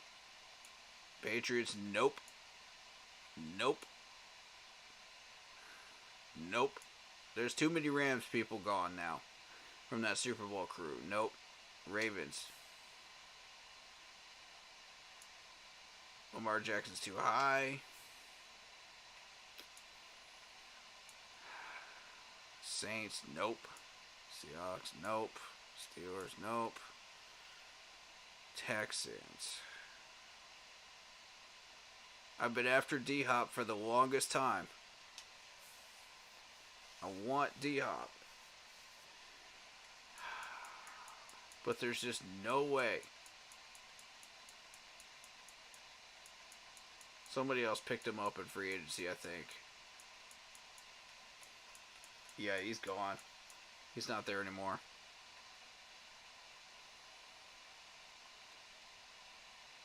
Nope. Vikings, nope. Don't want anybody from there. Don't want the Bears. Don't want the Bengals. Although T. Higgins is tempting. I'm not going to lie to you.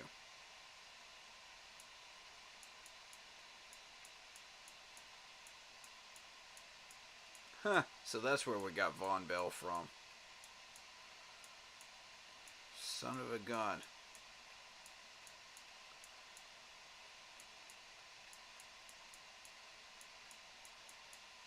Oh, well. Oh, there's our old buddy Will Greer. You guys remember him? No way the Bengals picked him up. No way. The last time I saw him, he was in Dallas as a third stringer. That's hilarious. Oh my goodness, that's hilarious.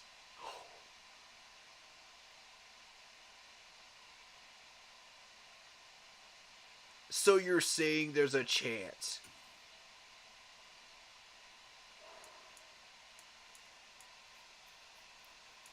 Micah Hyde is here too? Bruh. Bills, you just became my favorite trade partner right now. Any team that has Von Miller on it is going to ruin everybody's day. And you picked up Pilardi too. You pricks. Of course you picked him up. Oh, God. God, Bills, I hate you.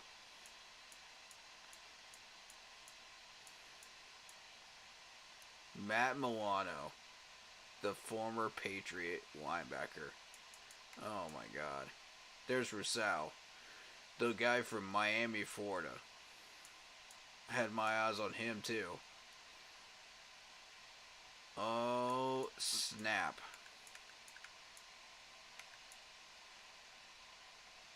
Could it be possible?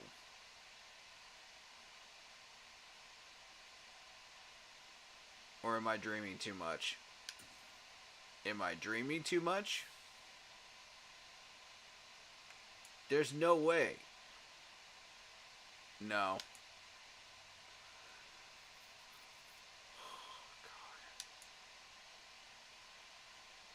It would get them out of cap trouble.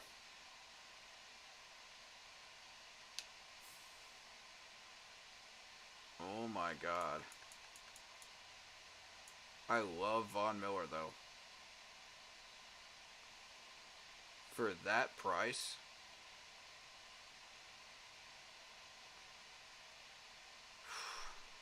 This might be just too hard to pass up right here. I'm not gonna lie to you. Dang it.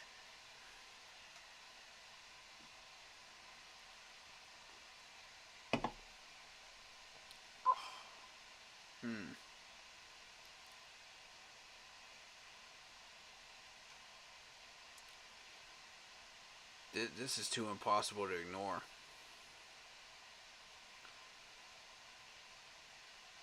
This man's got a Super Bowl reputation for a reason.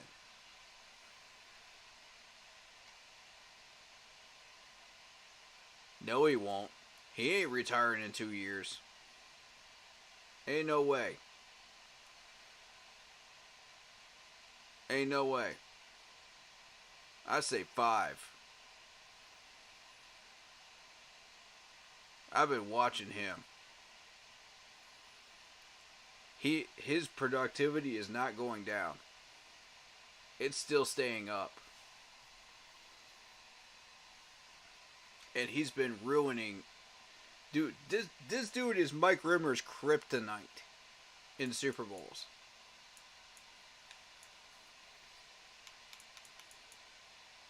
He is an absolute terror on the field. That is one player I'm genuinely afraid of. I'm not even gonna lie to you.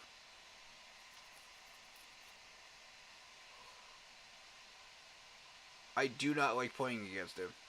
I don't.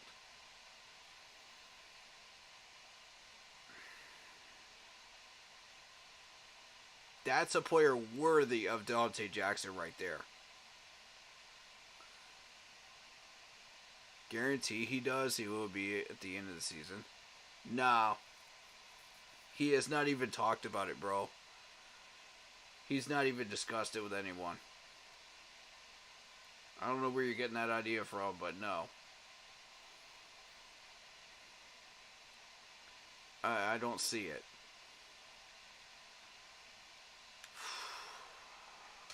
I'll freaking move on. But Patrick Surtain.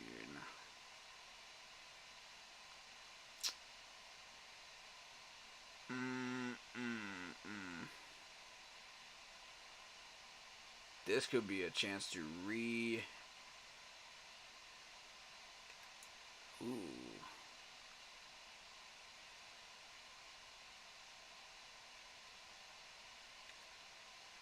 Ooh, Zalstra. He actually got picked up. Good for him.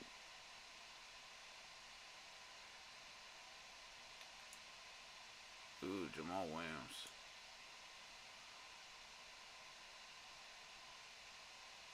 Russell for 17? No. Heck no.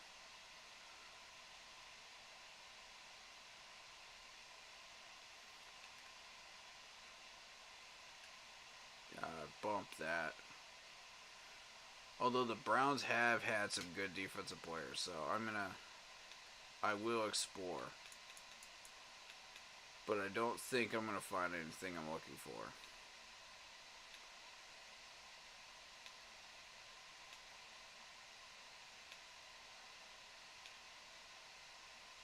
There's Myles Garrett. Too much money.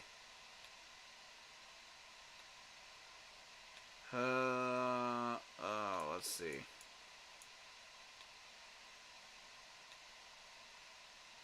Nope. Not liking what I'm seeing right now.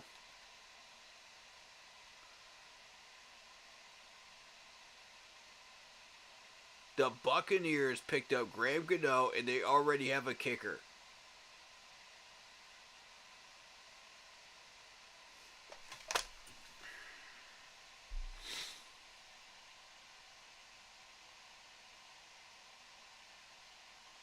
And you're $7.85 million in debt.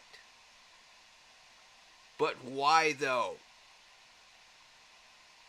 But why though?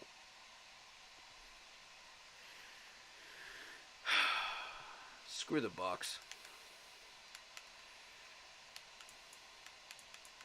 I wish I had never seen that right there. That really pissed me off. Okay, there's D-Hop. 14.5. Nope. Try again. Bosa. Too much money. Slater. Wait a minute. Left tackle.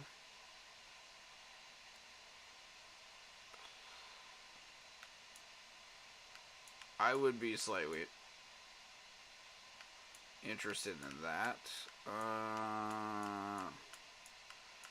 I like Slater.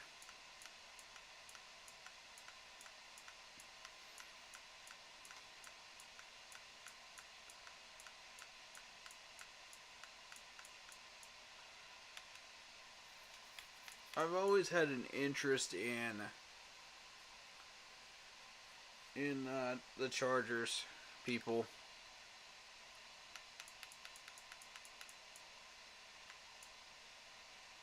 Stephon Gilmore, so that's where he ended up. No kidding. Julian Blackman. Interesting. I like him. Nick Cross. Okay.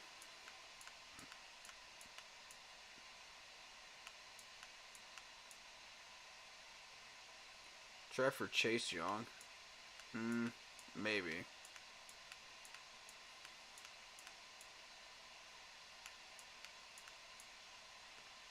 Ogletree.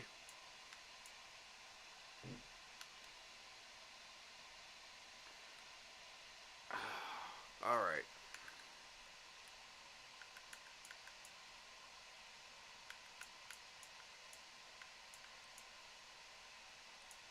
Yeah, I don't see it.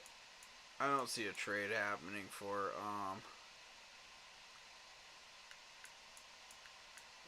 let's see.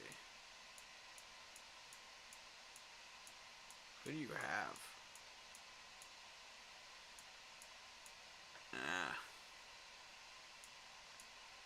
Jake Ferguson.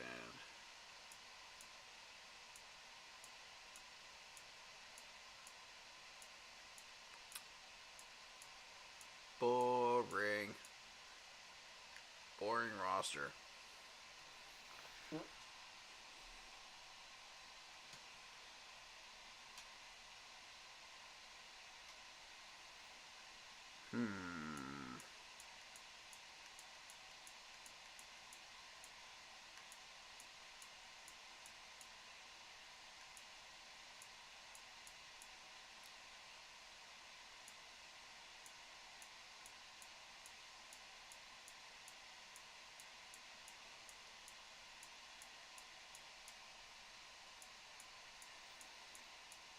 Oh, man.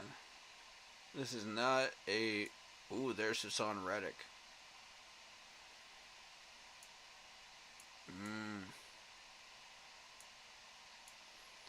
No, thank you. You can keep Sanders. Don't want him. Now, Hargrave, on the other hand.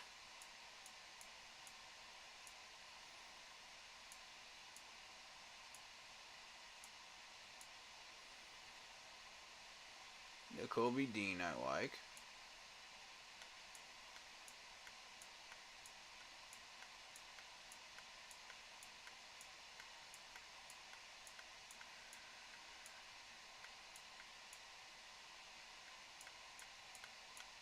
Keep him. Ugh.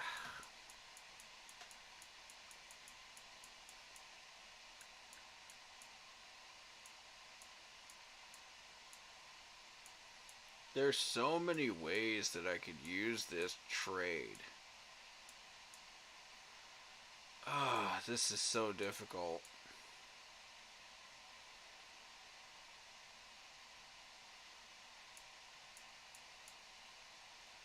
Reddick and Sweat are too much. Bump it.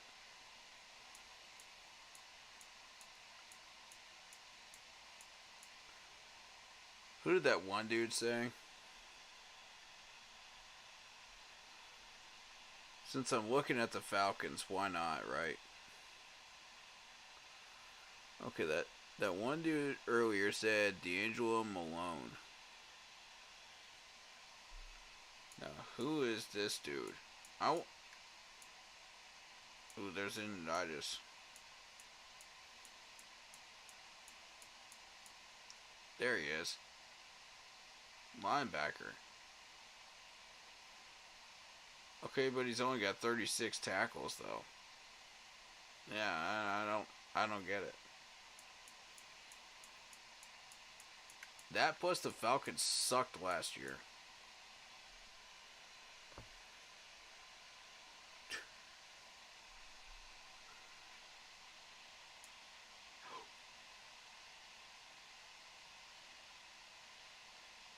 This is something I can't ignore. This is whoa. Whoa, whoa, whoa, whoa, whoa, whoa, whoa, whoa, whoa. 11.8. Are you freaking kidding me? Getting CMC back? This is something I probably... No. No, no, no, no, no. I can't ignore this one. I cannot ignore this one. I need CMC back.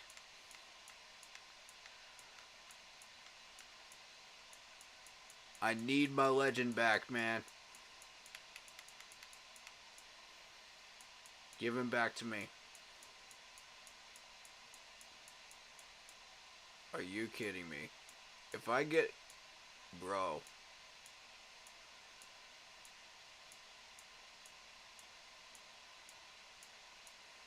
This is...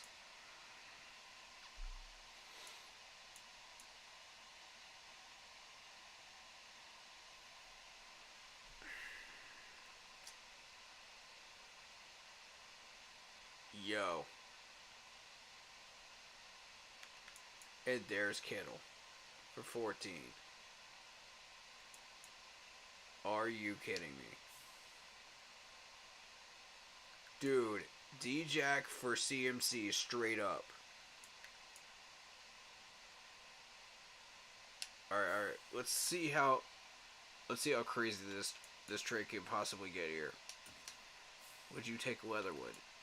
Yes, but that's not your primary trade target.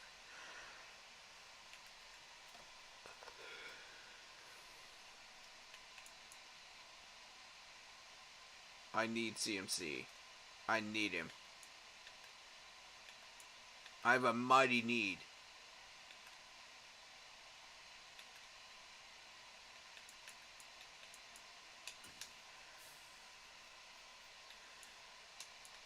Keith, no. They're not willing to take him, okay. Alright. He's the other one that's on my radar right now. To move.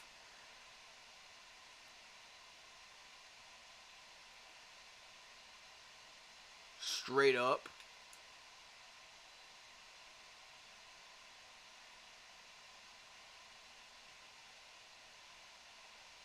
Straight up. Oh, God. I am thinking about moving Dante Foreman for this. Yes. And who else?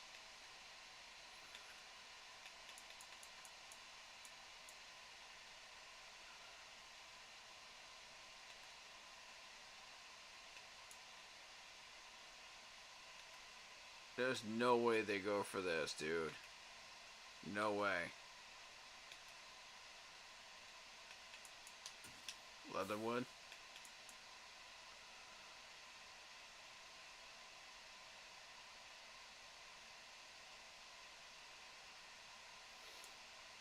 Finally, something worthy of putting Leatherwood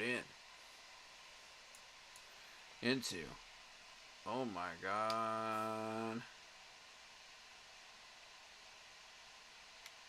I want to pick. Give me a fifth.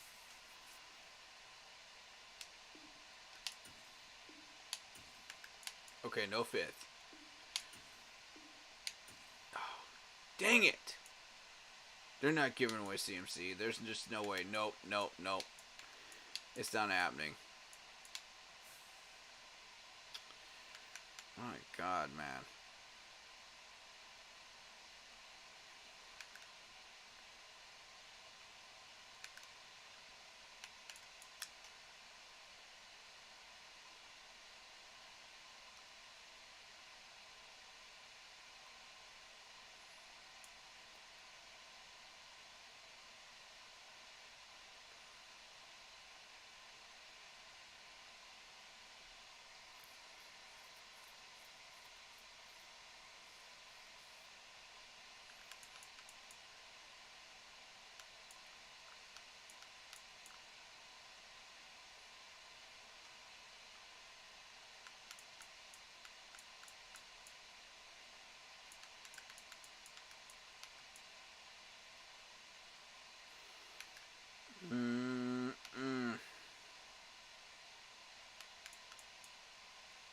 I need Pinay Sewell.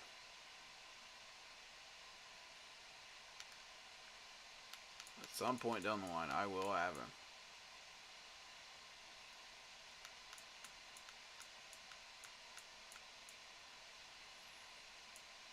Terrence Bynum.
Nope.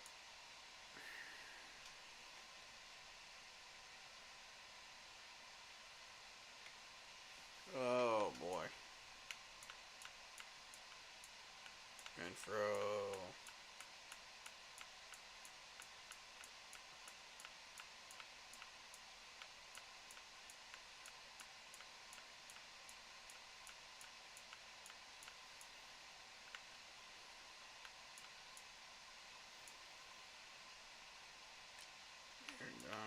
Nope. Oh boy. Tutu Atwell.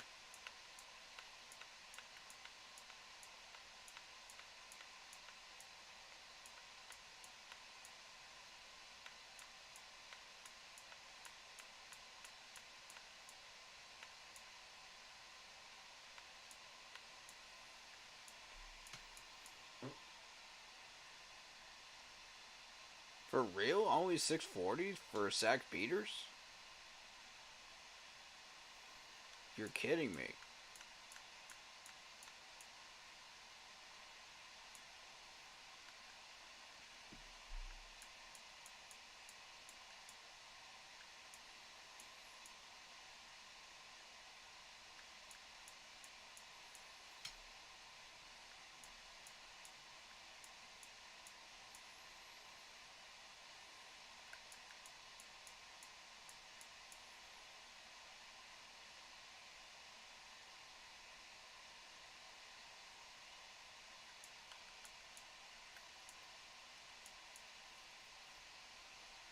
There he is, Donovan Peoples-Jones.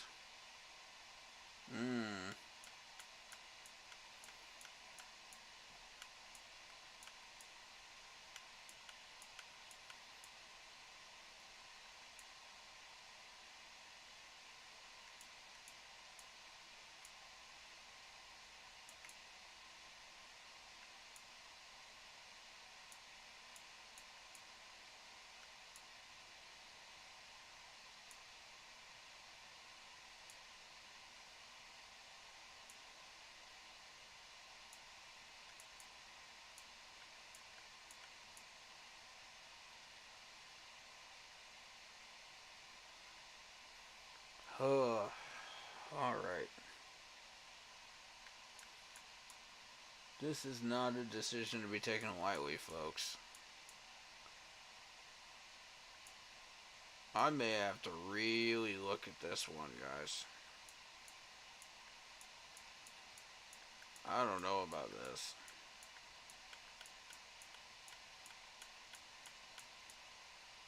There's Teddy.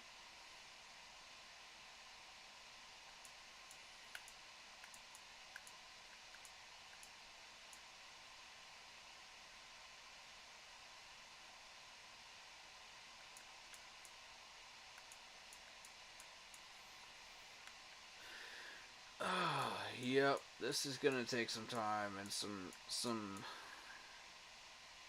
study to figure out what I want to do here. This is no easy task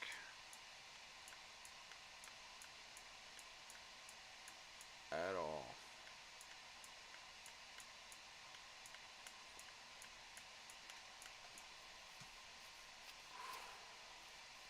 Oh.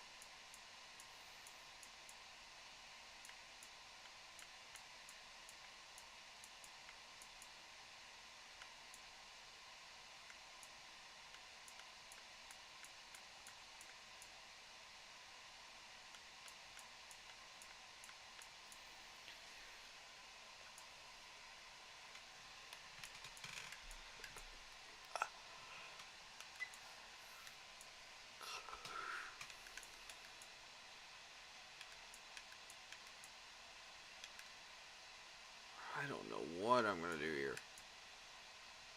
Derrick Henry? You're telling me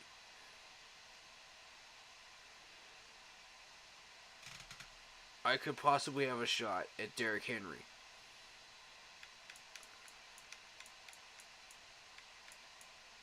Oh my god.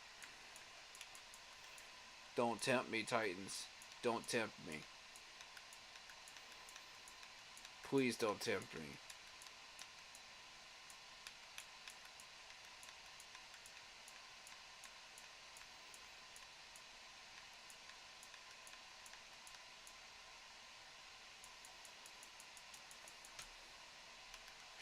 Titans.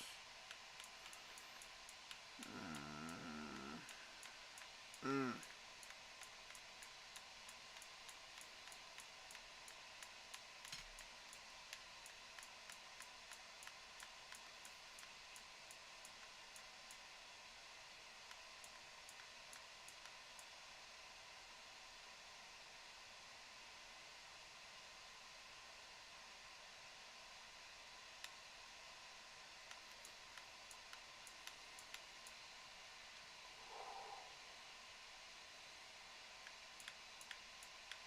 Go Hardman. You guys know how I feel about him. Just what you am.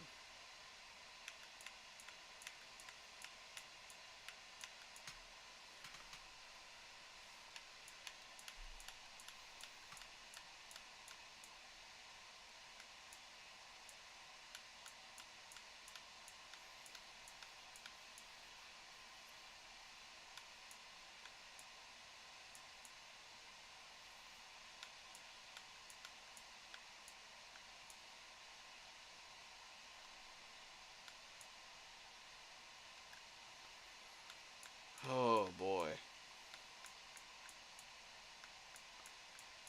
I don't know what to do here, guys. D-Jack is worse than freaking.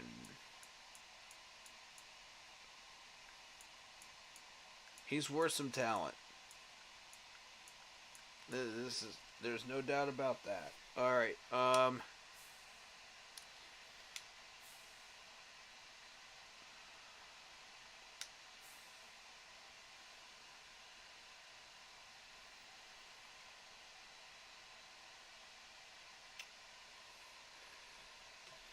Here's what I'm going to do. Um.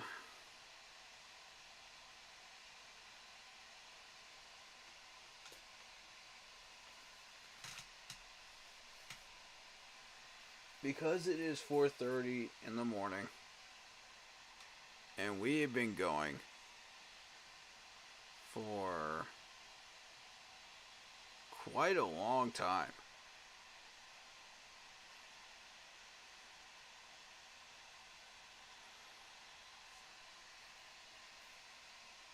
What I'm going to do is I'm going to explore some possibilities, uh,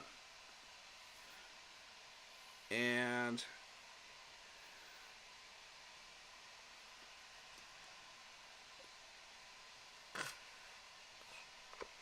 see what I want to do about D-Jack in this game.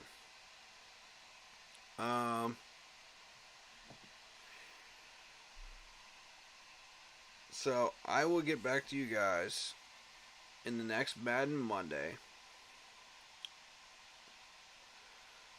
which will be Monday, on what I plan on doing with it. So I'm gonna fool around with this tomorrow off stream, and let's see what we can come up with. You know what I mean? Let's see what I choose to do with this. I want to sleep on this decision, man, because I don't know what I want to do.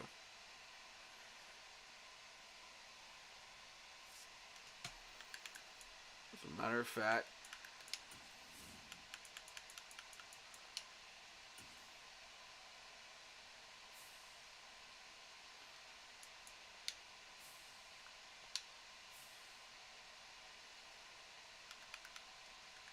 let's see what we pick up.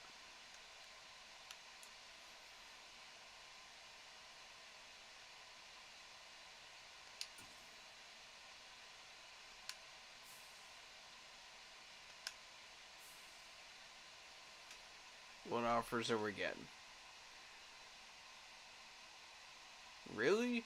YGM at a sixth? No Bears. No. Next. No. No. No. No. No. No. No. No. Trash, trash, trash. All of these are trash. No, he's worth way more than all of this shit. Excuse my language, but yeah, this is trash. This is trash right here. Pure garbage. Pure garbage. Pure garbage. Nope. Pure garbage. No, I'm not even. Nope. Alright, guys. I'm gonna give it some thought. I'm gonna see what I want to do with this trade. Explore my options. I may not even do a Madden Monday until like maybe Wednesday, because I want to explore this thoroughly. You know. Plus, I do have some stuff I have going on Monday, so in the afternoon. So I don't know whether Madden Monday is going to happen on Monday again or not. Maybe not. So we will just have to see.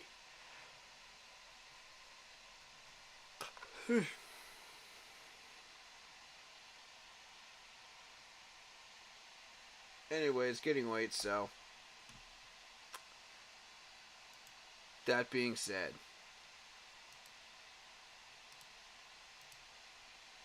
I am going to call it here.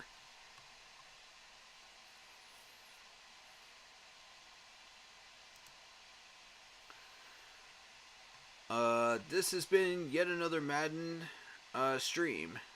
Madden number 7. We'll be doing Madden number 8 sometime next week. I will announce that shortly before I stream. So just be aware and looking for that.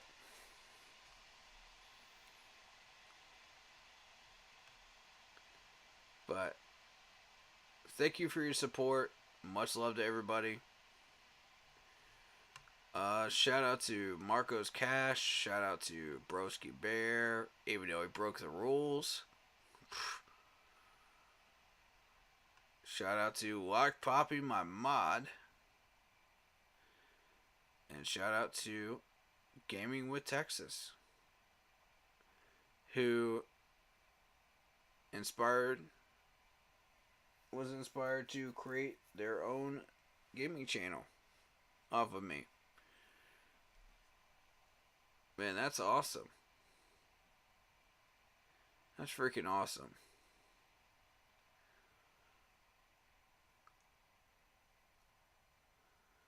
I'm honored and I love it. Shout out to Alberto. Shout out to Jacob. And be sure to check out Blitzball Champs channel on YouTube and also Bleeding Carolina Blue podcast on YouTube as well. Those are my two panel mates right now. And the Ropstar Report. Ropstar spelled with two P's. Go give that man a like and a sub as well. Appreciate that.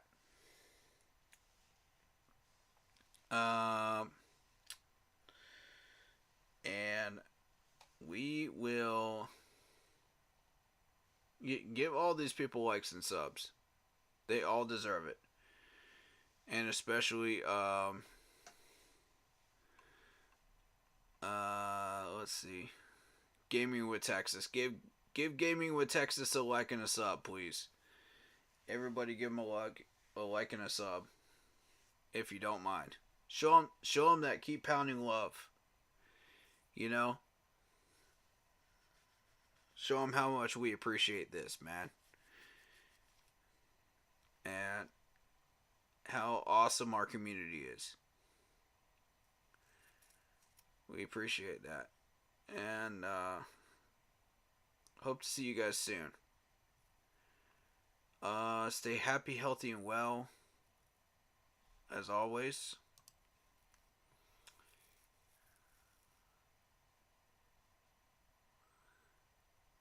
And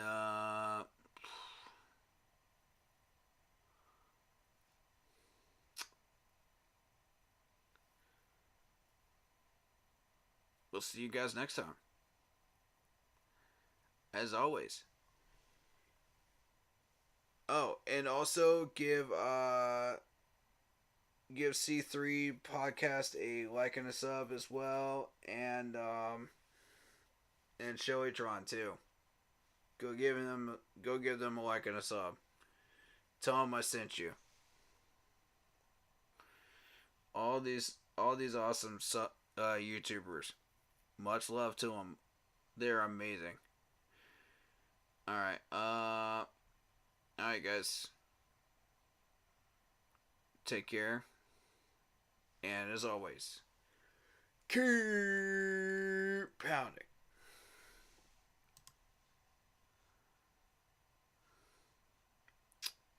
See you guys next time.